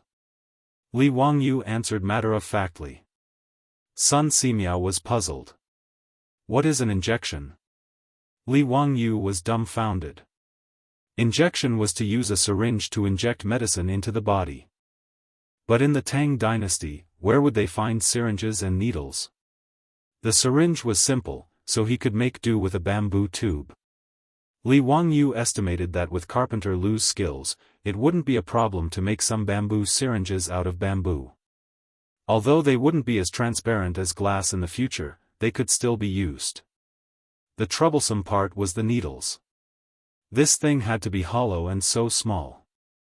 Li Wangyou wasn't confident that the craftsmen of the Tang dynasty could make such a delicate needle. He could only go to the construction bureau and discuss with the craftsmen to see if they could make the needles. Li Wangyou pondered for a moment and was about to explain to Sun Simiao what a syringe was and what an injection was when he saw one of Sun Simiao's disciples hurriedly walk in. Grandmaster, there's a guest. Sun Simiao frowned unhappily. Didn't I say that there won't be any guests? Can't you see that I'm talking business with County Jianghu? The disciple hesitated for a moment before continuing, it's Mr. Treasure. He said that he wants to reason with Grandmaster and seek justice for his disciple. Li Wangyou was confused. What kind of trouble did Sun Simiao get himself into? Why would someone want to seek justice for his disciple? Sun Simiao frowned. When did I bully his disciple? What justice do I want? Mr. Treasure said that Gung Hong, who was beaten to death by the sage, Gung Fengyu, was his disciple. Sun Simiao's disciples' words stunned Li Wangyu. Gung Hong, Gung Fengyu, had been beaten to death by the Pai Lupi because he had colluded with the aristocratic families to force the Pai Lupi to abdicate. What did this have to do with Sun Simiao? Who was this Mr. Treasure? Was he also a doctor? Li Wangyu felt that this name sounded familiar, but he couldn't remember. He asked Sun Simiao, "Old immortal son, who is this Mr. Treasure?" Sun Simiao shook his head with a bitter smile and explained, "Sai, Mr. Treasure is also a famous doctor. His surname is Zhang, and his name is Treasure. His courtesy name is Tan, and he is from Liang. Mr. Treasure is now 70 years old. He used to be an official in the imperial court, serving as an official of the Honglu Temple. Now, he has resigned and returned home. I don't know why you are looking for me today. What does Gung Hong's death have to do with me?" Li Wangyu heard this and remembered that Zhang Treasure was also a famous doctor in the early Tang dynasty. There were records of him in history, but he didn't expect Gung Hong to be his disciple. "Old immortal son, there must be some misunderstanding?" "Maybe so. Zio, sit for a while. I will be back soon." Sun Simiao stood up and prepared to meet Zhang Treasure with his disciple. Li Wangyu thought that Gung Hong's death seemed to have something to do with him, so he stood up as well. "Old immortal son, I will go with you.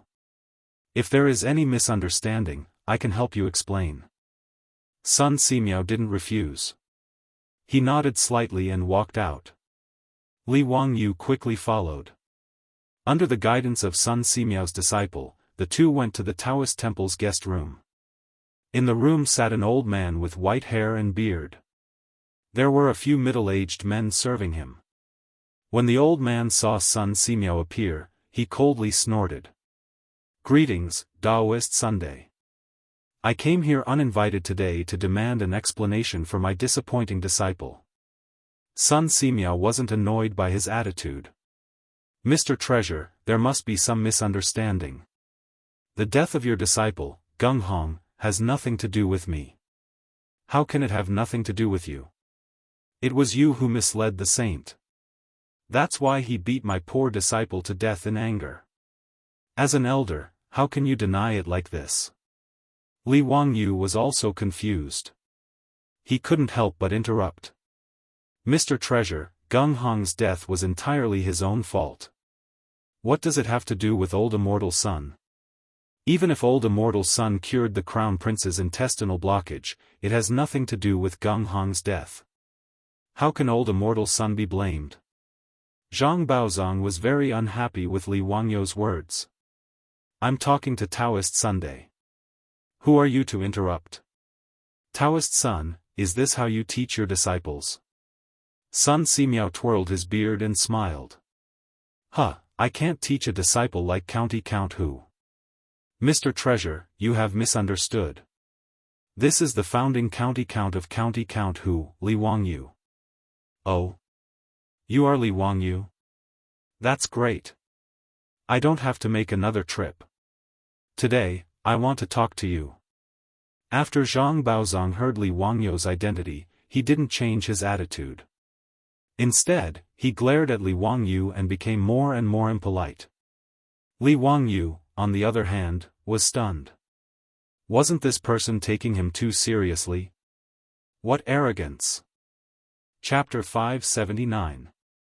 Li Wangyu naturally did not know that Zhang Baozong, as a famous doctor, was sought after by many. Moreover, he had once been an official of the Honglu Temple, a third-rank official who had retired. Naturally, he did not think much of Li Wangyu, a fourth-rank official who had founded the country.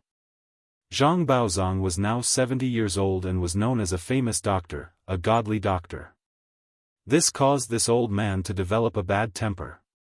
Li Wangyu was slightly startled by Zhang Baozong's words. "Mr. Baozong, I respect you as an old man, but you cannot speak carelessly." Gung Hong clearly said that the Crown Prince had passed away in front of hundreds of officials and saints at the Taiji Palace.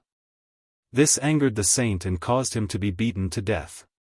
"What does this have to do with me and Old Immortal Sun?" Zhang Baozong's temper was even worse. He slapped the table and said angrily, "Nonsense. If you and Daoist son did not purposely hide the crown prince's illness and mislead my disciple, how would he have angered the saint?" The old man's words made Li Wangyu so angry that he laughed. This was really Zhu Beiji's way of putting the blame on others. Gung Hong's medical skills were not good and he was stubborn. He was not willing to cooperate with him to save Li Qingqian. Now, Zhang Baozong was actually using this as an excuse to criticize him and Sun Simiao. He was truly shameless.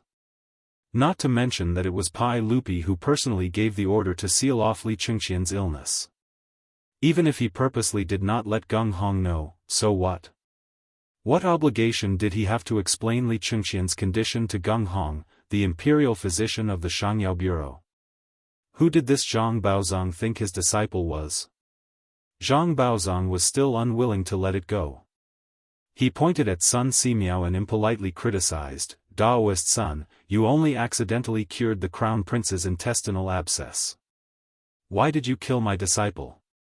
Sun Simiao was a monk and could not be bothered to argue with him. He only calmly cupped his hands and bowed, "Immeasurable deity, Mr. Baozong has misunderstood." Misunderstood? What did I misunderstand? My disciple is the Daoist of the Medicine Bureau. It is his duty to treat the crown prince. Even if you have cured the crown prince, you should still inform him. Daoist son, do you dare to say that you didn't purposely conceal the method to cure the intestinal abscess and purposely seal the crown prince's illness so that my disciple, Gung Hong, would misjudge the crown prince's illness and ultimately cause my disciple's death? Li Wangyu really didn't know what to say. Was this old man crazy? Should everyone in the world follow his wishes? Why didn't he just ascend to heaven? Li Wangyu wasn't going to be polite either. He flung his robe and stood up. Since Mr. Treasure thinks so, then there's nothing more to say. If Mr. Treasure thinks that old immortal son and I deliberately killed Gung Hong, you can go to the censorate to complain. You don't have to come here and show off your eloquence. Zhang Baozong was very old, and his temper was even worse. When he heard Li Wangyu's words, he was so angry that he stomped his feet. "Young man, how could you not know how to respect your elders? Is this how you talk to this old man? Don't think that just because you're the founding uncle, you can be so unscrupulous." Li Wangyu ignored his clamor and turned to Sun Simiao. "Old immortal son, let's go. There's nothing to say to this kind of person." Sun Simiao nodded silently and turned to leave. "Stop. This old man hasn't finished speaking." Zhang Baozong was even more angry and raised his voice. "This old man must seek justice for my disciple. After you killed my disciple, everyone in Chang and city is saying that you, Daoist son, have better medical skills and are the best doctor in the world. And my Zhang family's medical skills are useless. This is simply outrageous. This old man wants to compete with you in medical skills, Daoist son, to prove my Zhang family's medical skills. Daoist son, do you dare to accept the challenge?" When Li Wangyu heard his words, he somewhat understood in his heart. This Zhang Baozong didn't want to seek justice for his disciple, Gung Hong. He clearly felt that Gung Hong didn't cure Crown Prince Li Qingqian and was beaten to death, which made his Zhang family lose face.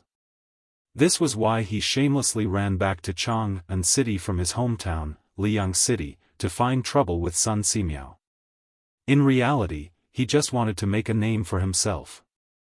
This Zhang Baozong was so old, but he still cared so much about fame. This made Li Wangyu a little surprised. However, Li Wangyu felt that he wanted to compete with Sun Simiao in medical skills. That was purely looking for trouble. Although Zhang Baozong was considered a famous doctor in the beginning of the Tang dynasty and had left his name in history, compared to the king of medicine, he was not just a little bit inferior. How could he compare? Li Wangyu couldn't help but laugh at Zhang Baozong's words. How can the light of a firefly compete with the brilliance of the sun and the moon? Old immortal son's medical skills are not something you, Mr. Baozong, can compare to.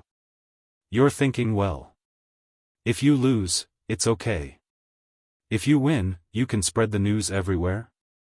Make a name for your Zhang family. But what right does old Immortal's son have to compete with you in medical skills? Do you think it's honorable to win? You really don't know what you're talking about. Count who? You're also responsible for the death of my disciple, Gung Hong. This old man hasn't even argued with you. How dare you humiliate this old man like this? Humiliate? Huh. Li Wangyu was too lazy to say anything more. Sun Simiao naturally didn't want to say anything more. To him, a medical competition was extremely boring. If he had the time, he might as well experiment with the efficacy of penicillin. Immeasurable Celestial Venerable, Mr. Baozong, this is just a misunderstanding. Let's not talk about it anymore. I also feel very sorry for your disciple's death, but it really has nothing to do with me. I ask Mr. Baozong not to harp on this matter anymore. It's getting late. Mr. Baozong, you should return to Chang'an City as soon as possible. Sun Simiao ordered him to leave. Zhang Baozong stood up with the help of several middle-aged disciples beside him. He laughed and said, Daoist son, this old man respects you as a senior in the medical field, but if you're going to be such a coward, this old man will be very disappointed. I didn't expect the world-renowned priest's son to not even have the guts to compete with this old man in medical skills. This is really interesting. Interesting. Sun Simiao wasn't moved by Zhang Baozong's mockery. He was almost 100 years old. What hadn't he seen? Zhang Baozong's provocation wasn't even worth mentioning. Sun Simiao's disciples and grand disciples, on the other hand, glared at Zhang Baozong after hearing his words. But because of their status, they didn't dare to speak up. But while Sun Simiao could tolerate it, Li Wangyu couldn't. How could the medicine king, Sun Simiao, be humiliated by Zhang Baozong? Li Wangyu flashed in front of Zhang Baozong and said, Mr. Baozong, it's not impossible for you to compete in medical skills. But I don't think you have the right to compete with old Immortal Sunday. How about this? I also know a little about medical skills. Since you keep saying that I have to take responsibility for Gung Hong's death, then that's great. Let me and old Immortal Sun's disciples compete in medical skills with you, Mr. Baozong. How about it? No. Sun Simiao said anxiously.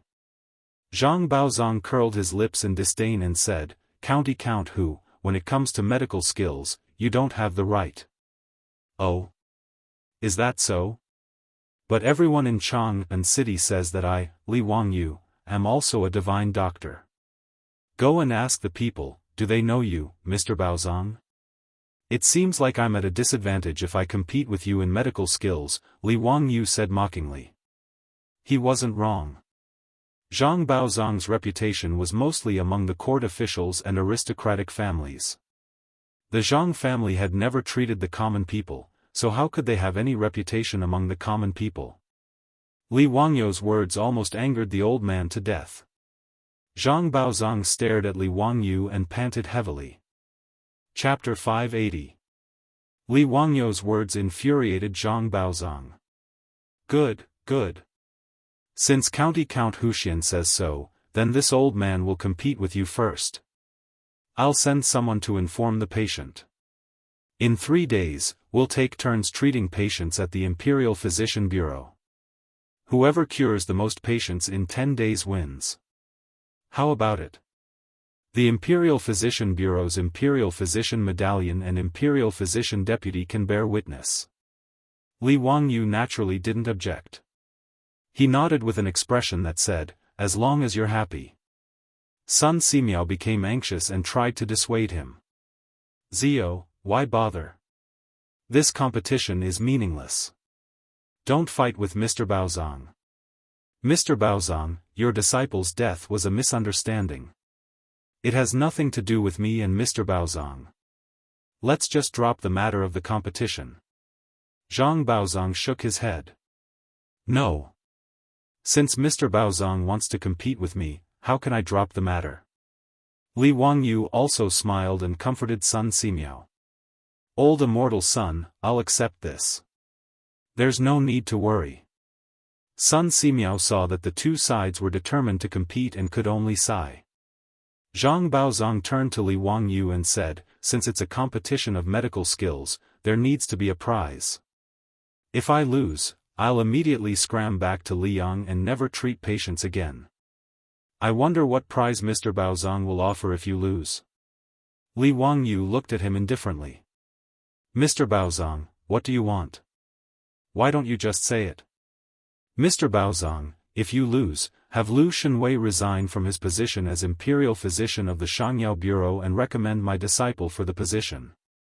In addition, teach my disciple the method to treat intestinal ulcers. Li Wangyu couldn't help but smile at Zhang Baozong's words. Alright, no problem. However, since you want Brother Shenwei's position, I'll compete with Mr. Baozong with him. I'm sure Mr. Baozong won't mind, right? Humph, as you wish. Zhang Baozong didn't seem to mind. Zhang Baozong naturally knew about Sun Simiao's disciple, Lu Shenwei. Although his medical skills weren't bad, Zhang Baozong believed that he could crush him in the art of medicine. Chinese medicine was extensive and profound, and it relied on the accumulation of experience. Especially in the Tang dynasty, Chinese medicine did not have a strong theoretical system. Most of the time, doctors still relied on their own years of experience. This was also known as experimental medicine. Zhang Baozong was 70 years old this year. He had seen patients all his life, so his medical experience was naturally rich. Moreover, he was from a medical family. Through several generations of medical practice, he had summed up many effective treatment plans and secret prescriptions. This was also the reason why Zhang Baozong dared to challenge Sun Simiao. Although Sun Simiao was older, he might not have been practicing medicine longer than Zhang Baozong. After all, Sun Simiao was only from an ordinary farmer's family and did not have any family inheritance. He started practicing medicine at the age of 18 and started treating his neighbors in his 20s. He had been practicing medicine for more than 60 years. Zhang Baozong, on the other hand, started from the beginning. He memorized all kinds of medical books and the names of medicinal herbs. When he was 12 or 13 years old, he had already started to treat patients. Until now, he had been practicing medicine for more than 60 years. That was why Zhang Baozong was confident that his medical skills were not weaker than Sun Simiao's. In fact, he might even be stronger than Sun Simiao because he had his family's inheritance to rely on. As for Lu Shenwei, although he was the imperial physician of the medicine bureau, he was only in his 40s and had only been practicing medicine for less than 10 years. As for Li Wangyu, Zhang Baozong did not place him in his heart. Even if the rumors were amazing, and even if Li Wangyu started learning medicine in his mother's womb, Zhang Baozong did not feel that Li Wangyu had any profound medical skills. Actually, Zhang Baozong wasn't wrong about this. Li Wangyu naturally didn't know any medical skills. The reason why he dared to challenge Zhang Baozong was because he was relying on surgery, alcohol, and penicillin. If it wasn't for Sun Simiao coming up with penicillin, Li Wangyu would have no choice but to keep his mouth shut and ignore Zhang Baozong. But since he had a miracle medicine like penicillin, Li Wangyu would feel sorry for his identity as a transmigrator if he did not show off. It wasn't that penicillin could cure all diseases, but with the miraculous effects of penicillin and Lu Shenwei's medical skills, Li Wangyu didn't believe that he couldn't win against Zhang Baozong. It wasn't that TCM wasn't advanced or brilliant. At least in this era, TCM was far more advanced than any other medicine in the world. It was only in modern times that Western medicine developed along with anatomy, pathology, and pharmaceutics. In the 20th century, it was closely combined with modern science and technology. With the birth of systematic medicine, it developed into modern medicine. Even so, TCM didn't disappear. On the contrary, it continued to develop after introducing modern medical concepts.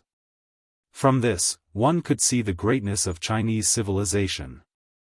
As the saying went, TCM treated the root and Western medicine treated the symptoms. Naturally, TCM had its own unique points. But penicillin was a modern medicine that could directly destroy the cell walls of bacteria. Its effects weren't something that Tang dynasty medicine could compare to. After all, the Tang people didn't even know what bacteria were. It was unrealistic to expect TCM to be able to quickly kill bacteria and reduce inflammation. Li Wangyo's eyes darted around before he said, "But if that's all there is to this competition, then it's meaningless. Why don't we increase the stakes? If Brother Shenwei and I lose, I'll kowtow to Mr. Baozong in front of all the officials and give you 10,000 taels of gold as compensation. But if Mr. Baozong loses..." His conditions naturally made Zhang Baozong raise his eyebrows. Whether it was 10,000 taels of gold or Li Wangyu kowtowing in front of everyone, it was very tempting to him. Zhang Baozong subconsciously asked, "What if I lose?" "Hee, if Mr. Baozong loses, you'll kowtow to old Immortal Sun and take him as your master. You'll serve old Immortal Sun in this Xianwei temple. How about it? Mr. Baozong, do you dare to make a bet?" Li Wangyo's words made Zhang Baozong's teeth ache. He was already 70 years old and had countless disciples and grand disciples behind him. Asking him to take Sun Simiao as his master? He couldn't bring himself to do that. Seeing Zhang Baozong remain silent for a long time, Li Wangyu couldn't help but chuckle. What? Does Mr. Baozong not have the confidence to win against Brother Shenwei and me? If that's the case, then let's just forget about this medical competition. Humph, County Count Hu, you don't need to use words to provoke me. I've lived for more than 70 years and have walked more bridges than you have roads. It's not up to a junior like you to tell me what to do. Since County Count Hu insists on giving this old man tens of thousands of taels of gold, how could this old man not agree? Alright, we'll do as County Count Hu says. If I lose, I'll take Daoist Sun as my master. Seeing that Zhang Baozong had actually agreed to his conditions, Li Wangyo's smile grew even wider. That's good. Then let's write down the terms of the bet so that no one will regret it in the future. That's how it should be. County Count Hu, you should prepare the gold early. Zhang Baozong didn't back down. Under Sun Simiao's witness, both sides wrote down the terms of the bet, signed their signatures, and slapped their palms together to swear an oath. They agreed to compete in the Imperial Medical Department in Chang, and 3 days later. Chapter 581. After Zhang Baozong left, supported by several disciples, Sun Simiao couldn't help but frown as he looked at Li Wangyu. "Zio, why do you have to do this? Even I might not be able to beat Mr. Baozong with his medical skills, let alone Shenwei. How did you and Shenwei beat Mr. Baozong?" Li Wangyu chuckled and said, "Didn't you lend me the courage, old Immortal Sun?" Sun Simiao was confused. "What does this have to do with me?" Hee, if it weren't for you, old Immortal Sun, how would I dare to make such a bet? Oh. Zio, you're so confident in this penicillin? It hasn't been used on patients yet. Sun Simiao still felt that this was inappropriate. Li Wangyu could only shrug. The Tang dynasty didn't have the conditions for pharmacological experiments, so there was nothing to say. They could just do clinical experiments. Anyway, it couldn't be too bad. Just like when Niu Yong was injured. If he didn't have the cephalosporin, wouldn't he have to watch Niu Yong die from inflammation? Besides, there was a penicillin skin test, which could effectively prevent the patient from going into anaphylactic shock. Old Immortal Sun, don't worry. I know how to use this penicillin. I'll go to Chang'an first and tell you the details when I come back. Li Wangyu didn't have time to talk to Sun Simiao. He just asked Sun Simiao to prepare the penicillin for him. He had to go to Chang'an immediately and find the craftsman to make the needles. Without the syringe, even the penicillin would be useless. After all, the penicillin produced by Sun Simiao was a medicine, not a pill that could be taken orally. There was no other way except for intramuscular injection. After leaving the Xianwei temple, Li Wangyu led Niu Wu and a few troops straight to Chang'an. He was now familiar with the Xianwei temple.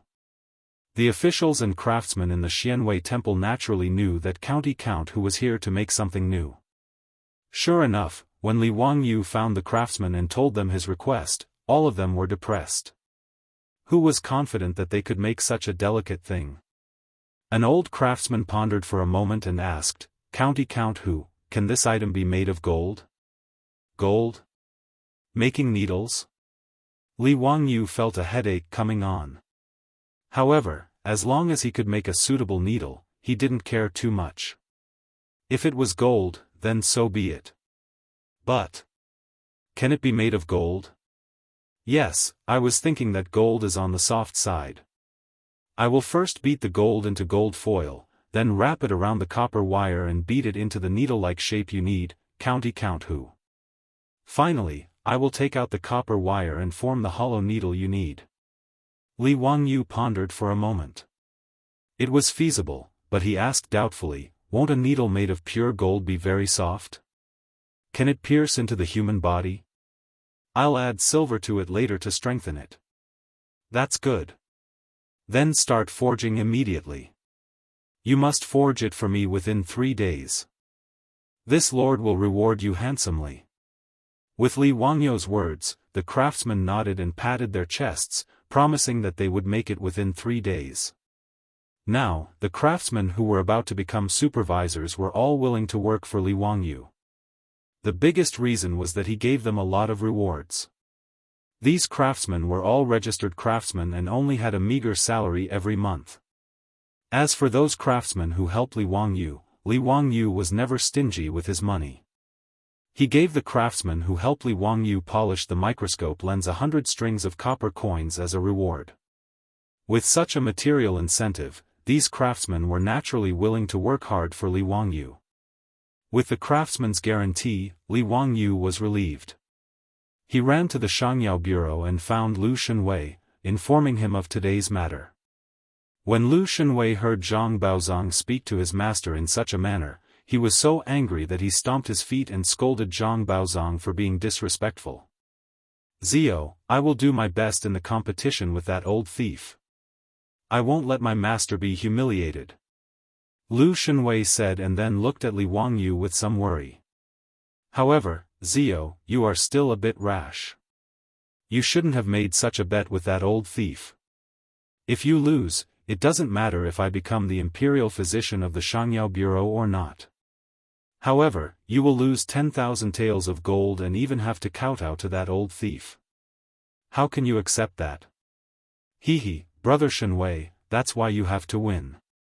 Li Wangyu smiled. Lu Shenwei couldn't help but be a bit surprised. Zio, although I am confident in my medical skills, that old thief has been practicing medicine his entire life. His medical skills aren't inferior to my master's. I'm afraid. Li Wangyu's smile became even more brilliant. Brother Shenwei, do you remember why old Immortal's son went to Dingzhou village to build a microscope? Lu Shenwei didn't understand what he meant, but he still nodded. Naturally, it's to study your microscope. Zio, the microscope you made for your master is really good. Hehe, when will you make one for me? Li Wangyu was speechless. This guy was still thinking about the microscope. He rolled his eyes. Other than the microscope?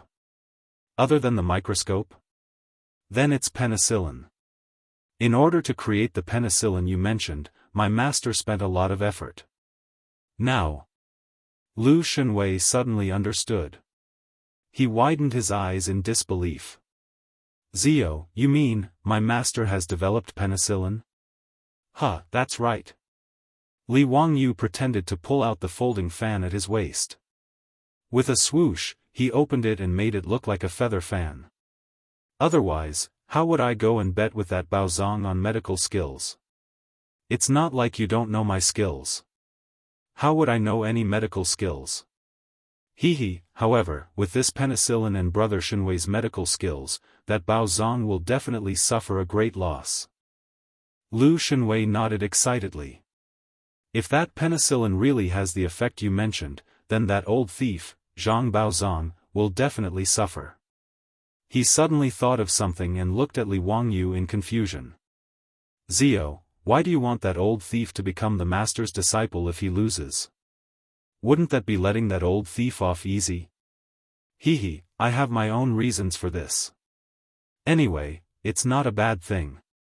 Moreover, although this Zhang Baozong is a little narrow-minded, his medical skills are quite good. If he becomes the master of old Immortal Sun, it won't be a disgrace to him. The reason why Li Wangyu proposed the condition of becoming Sun Simiao's disciple to Zhang Baozong was naturally not to humiliate him. Instead, it was because he had his eyes on Zhang Baozong's disciples. Every time Li Wangyu saw Niu Yong's single arm and the old soldiers in Dingzhou village who were crippled, he felt his heart ache. Since ancient times, the so-called military doctors in Wuxia were unreliable existences. More than half of the old soldiers' disabilities were caused by quacks. However, Li Wangyu knew that Pai Lupi would continue to send soldiers to the outside world in the future. He could not stop this, nor could he stop it. Therefore, he wanted to do something for the soldiers who were fighting for the Tang dynasty. Surgery, alcohol, and penicillin were all good medical skills and medicines that could save the lives of countless soldiers. However, no matter how good the medical skills and medicines were, they still needed people to carry them out. The Tang dynasty was not like the modern era where there were enough medical personnel. Therefore, besides thinking about Sun Simiao's disciples, Li Wangyu also thought about Zhang Baozong's disciples. As long as Zhang Baozong kowtowed and became his disciple, wouldn't his disciples and grand-disciples all be brought in by Li Wangyu? However, Li Wangyu naturally would not tell Lu Shenwei about this. Lu Shenwei did not think too much about it. After confirming that he would compete with Zhang Baozong 3 days later, he simply took a leave of absence from the Shangyao bureau and ran back to Dingzhou village with Li Wangyu to consult his master, Sun Simiao, and sharpen his spear before the battle. 3 days passed quickly, and the day of the duel had arrived. Chapter 582. The Imperial Medical Department of the Tang dynasty was not only a hospital that treated the officials, but it was also the earliest and largest medical school in the history of the world. It had both medical treatment and teaching. During the Tang dynasty, the Imperial Medical Department had more than 300 teachers and students. The head of the Imperial Medical Department was the Imperial Medical Officer, and the deputy was the Imperial Medical Assistant. Under them were the doctors, teaching assistants, teachers, and workers. The Imperial Medical Department had 2 departments, medicine and pharmacy. Under the medical department, there were 4 departments: medicine, acupuncture, massage, and curses. The medicine department naturally taught medical skills. Needless to say, acupuncture and massage were taught, and massage techniques were taught. What made Li Wangyu the most speechless was the curses department.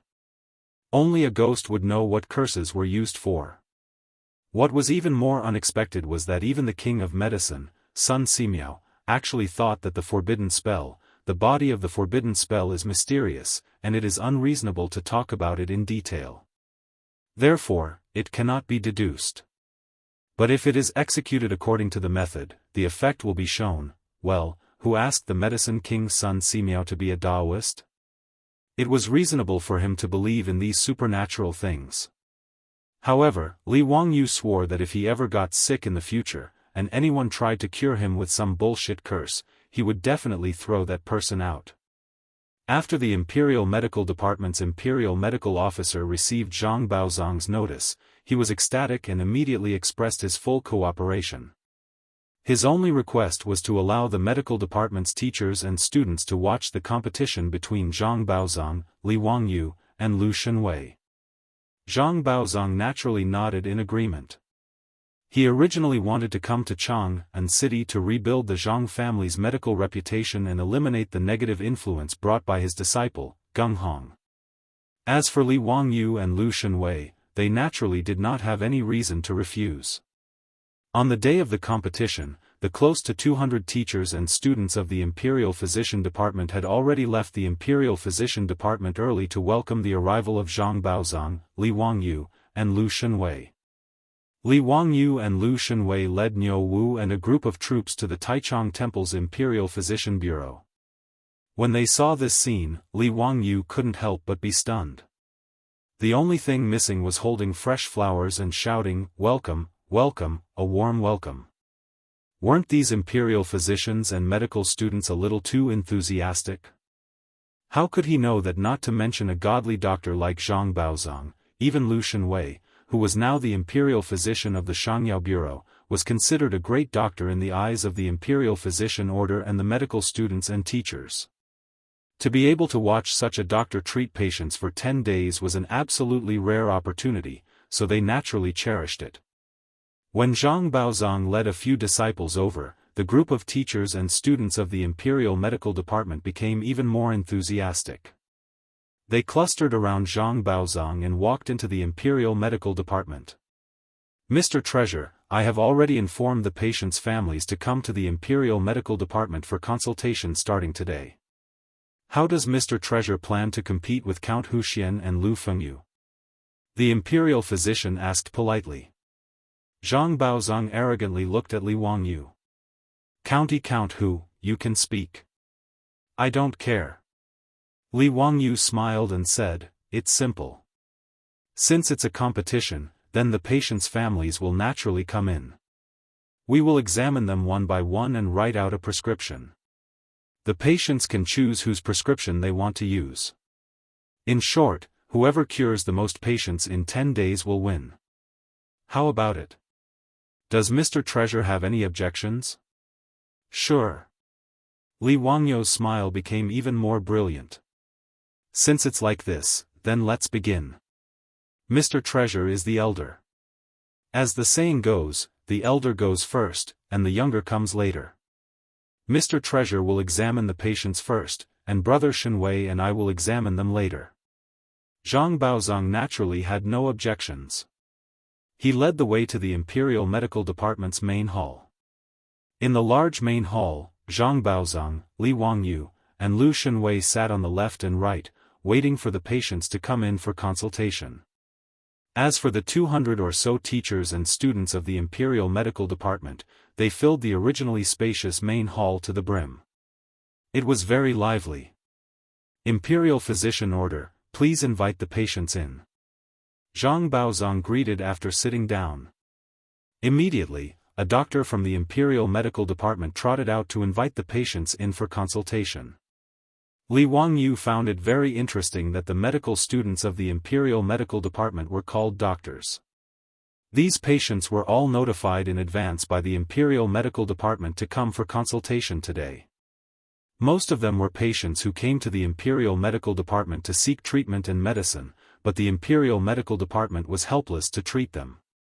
The Imperial Medical Department was not open to the citizens of Chang'an City. Those who could come for consultation were the officials of the Imperial Court and their relatives, the generals of the Imperial Army, and the officials of the Yamen. The first patient was invited in by a doctor from the Imperial Medical Department. It was a lieutenant of the Right Imperial Army. The lieutenant's face was ashen. After bowing to Zhang Baozong, he sat in front of a few tables. Zhang Baozong extended 2 fingers and placed them on the lieutenant's pulse. However, his brows quickly furrowed. He asked about the lieutenant's condition and shook his head helplessly in the end. "Sigh, this is a dirty disease. There's no medicine that can cure this disease. This old man wants to help, but there's nothing I can do." Zhang Baozong's words made the surrounding teachers and students of the Imperial Medical Department shake their heads. Seeking prostitutes was the synonym for visiting prostitutes in ancient times. Sexually transmitted diseases in ancient times were also collectively known as prostitutes. It was rumored that Huatua could cure this disease. It was even rumored that Huatua could revive those who have fallen off. This was impossible. Unless Huatua was a doctor from the future and used cloning technology to achieve this. In short, Other than the legendary Huatua who could cure prostitutes, there was no medicine that could cure this disease in ancient times. In fact, the lieutenant had already sought out various doctors. Whether it was the Imperial Medical Department or the Luoyan medical workers in the streets, he had received the same answer. Today, he had also heard that Zhang Baozong was coming to the Imperial Medical Department to treat patients. Thus, he came to give it a try with a sliver of hope. Hearing Zhang Baozong's words, the lieutenant's face became even more ashen. He stood up silently, bowed to Zhang Baozong, and prepared to leave. "Wait, Lieutenant, why don't you come to Lu Fengyu for treatment?"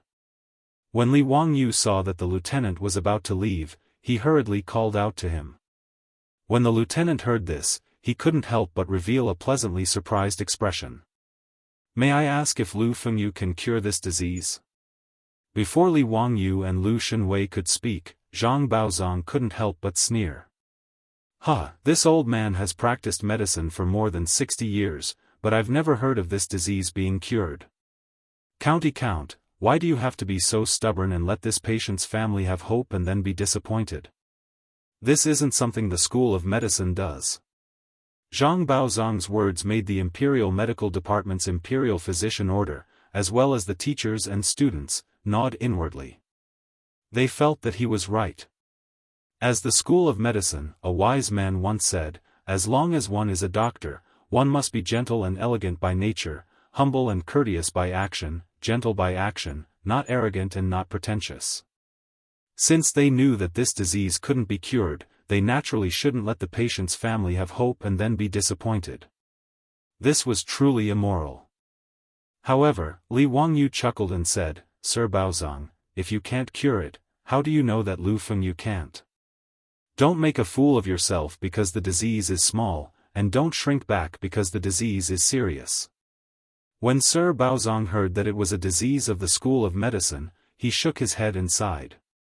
This isn't something the School of Medicine does either. His words left Zhang Baozong speechless. He could only coldly snort. Count who, you have a sharp tongue.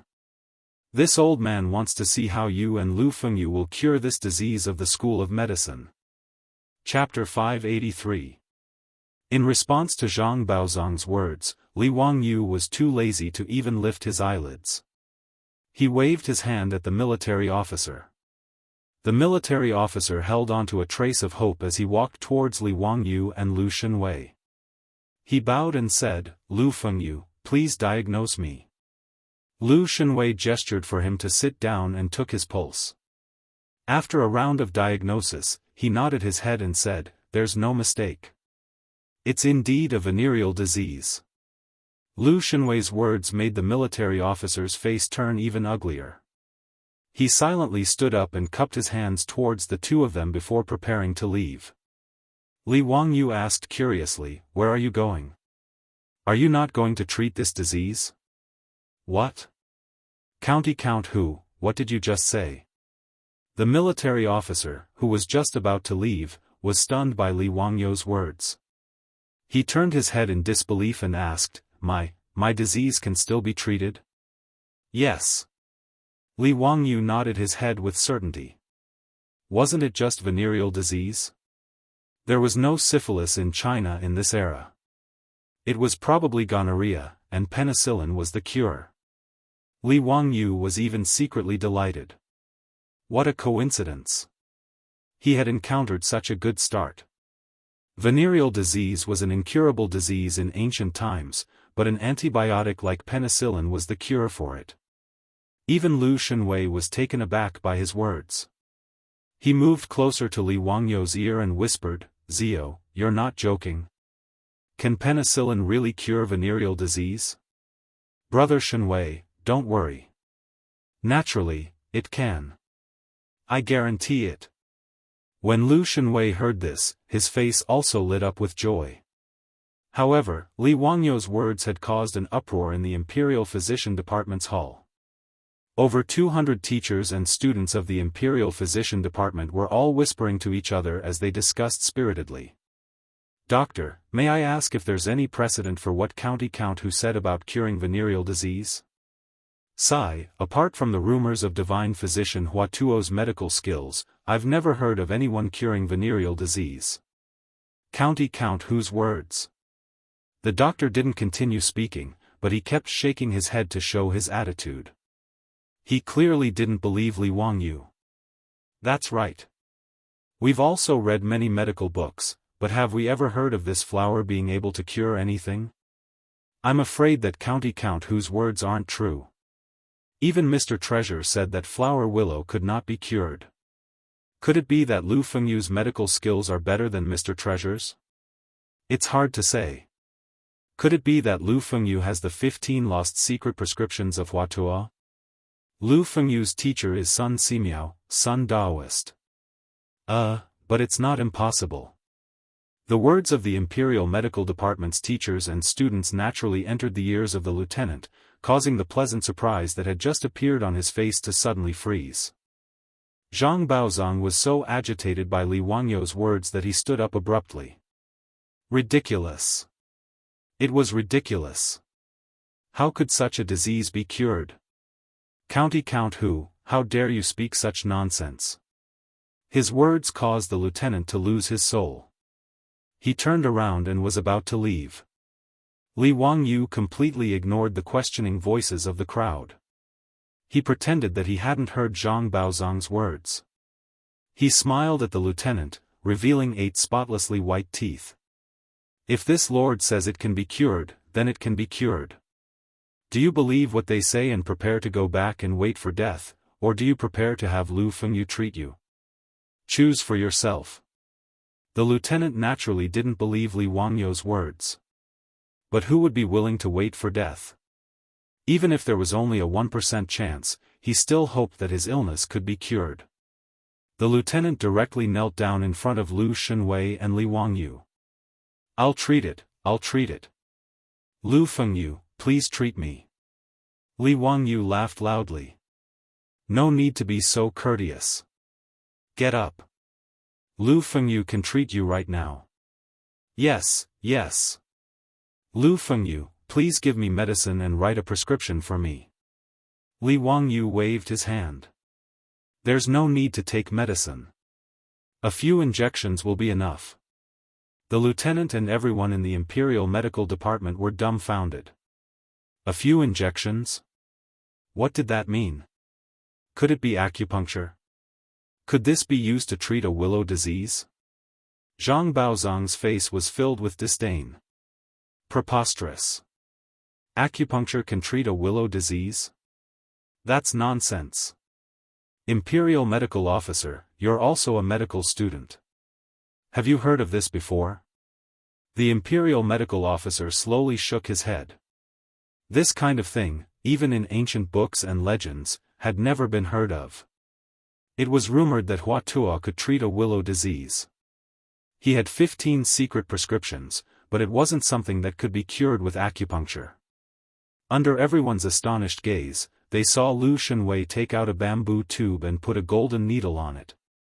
Come, let's do a skin test first. Let's see if you can get an injection. Li Wangyu indicated for the lieutenant to roll up his sleeves.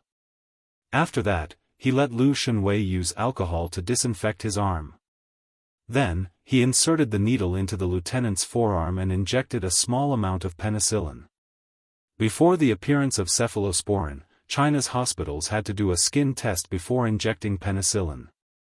The purpose was to prevent the patient from going into anaphylactic shock. The reason why a skin test was required was because China's medical standards weren't high back then. The purity of the penicillin wasn't high, and the quality wasn't pure enough. At that time, the penicillin imported from the West didn't require a skin test. But now, Sun Simiao used a local method to make penicillin, so there was no need to talk about the purity. Who knew how many problems would occur if the lieutenant injected penicillin without a skin test? After Lu Shenwei pulled out the needle, the lieutenant and everyone else were confused. They had never heard of such a treatment method. The Imperial Medical Officer walked over and bowed to Li Wangyu. May I ask what you're doing? I'm giving him a skin test. What's a skin test? To treat a willow disease, you have to inject penicillin, a divine medicine developed by Sun Daozhang. Old Immortal Sunday penicillin is a divine medicine that's worth more than gold. However, penicillin also has side effects. Not everyone can bear its medicinal power. Therefore, we have to do a skin test on the wrist and inner arm first. Only those who don't have a reaction can continue to inject penicillin. The Imperial Medical Officer was confused. He didn't understand what side effects were, but he roughly understood the meaning. It was probably the meaning of medicine is 30% poison. As for penicillin, he had never heard of such a strange name. But after hearing Li Wangyou's words, he was even more interested. He quickly asked, "May I know what diseases Sun Daozhang's penicillin can cure?" "Diarrhea, lower blood pressure, various blood diseases, coughing, cold attacking the lungs, wind and heat attacking the lungs, turbid phlegm blocking the lungs, willow disease, 7-day wind, these diseases can all be cured by penicillin." Li Wangyou recited a lot of diseases, which made the Imperial Medical Officer and everyone else dumbfounded. The diseases he mentioned were pneumonia, septicemia, and the like in the Tang dynasty. In order to know the names of these diseases, he asked Lu Shenwei for a long time before he finally understood the names of the diseases in the Tang dynasty. As for why he knew that these diseases could be cured? Wasn't it because of the box of cephalosporin that was already eaten by his beautiful superior? Although the cephalosporin was eaten, he didn't throw away the packaging and instructions. The effects of penicillin and cephalosporin were roughly the same. He confirmed the diseases that penicillin could cure according to the instructions of cephalosporin. Li Wangyou's words made more than 200 teachers and students of the Imperial Medical Department look at each other in dismay. They didn't know what to say. If penicillin could cure so many diseases, it was really a divine medicine. It should be worth more than gold. But could such a medicine really exist? Could this be a miraculous elixir bestowed by the gods?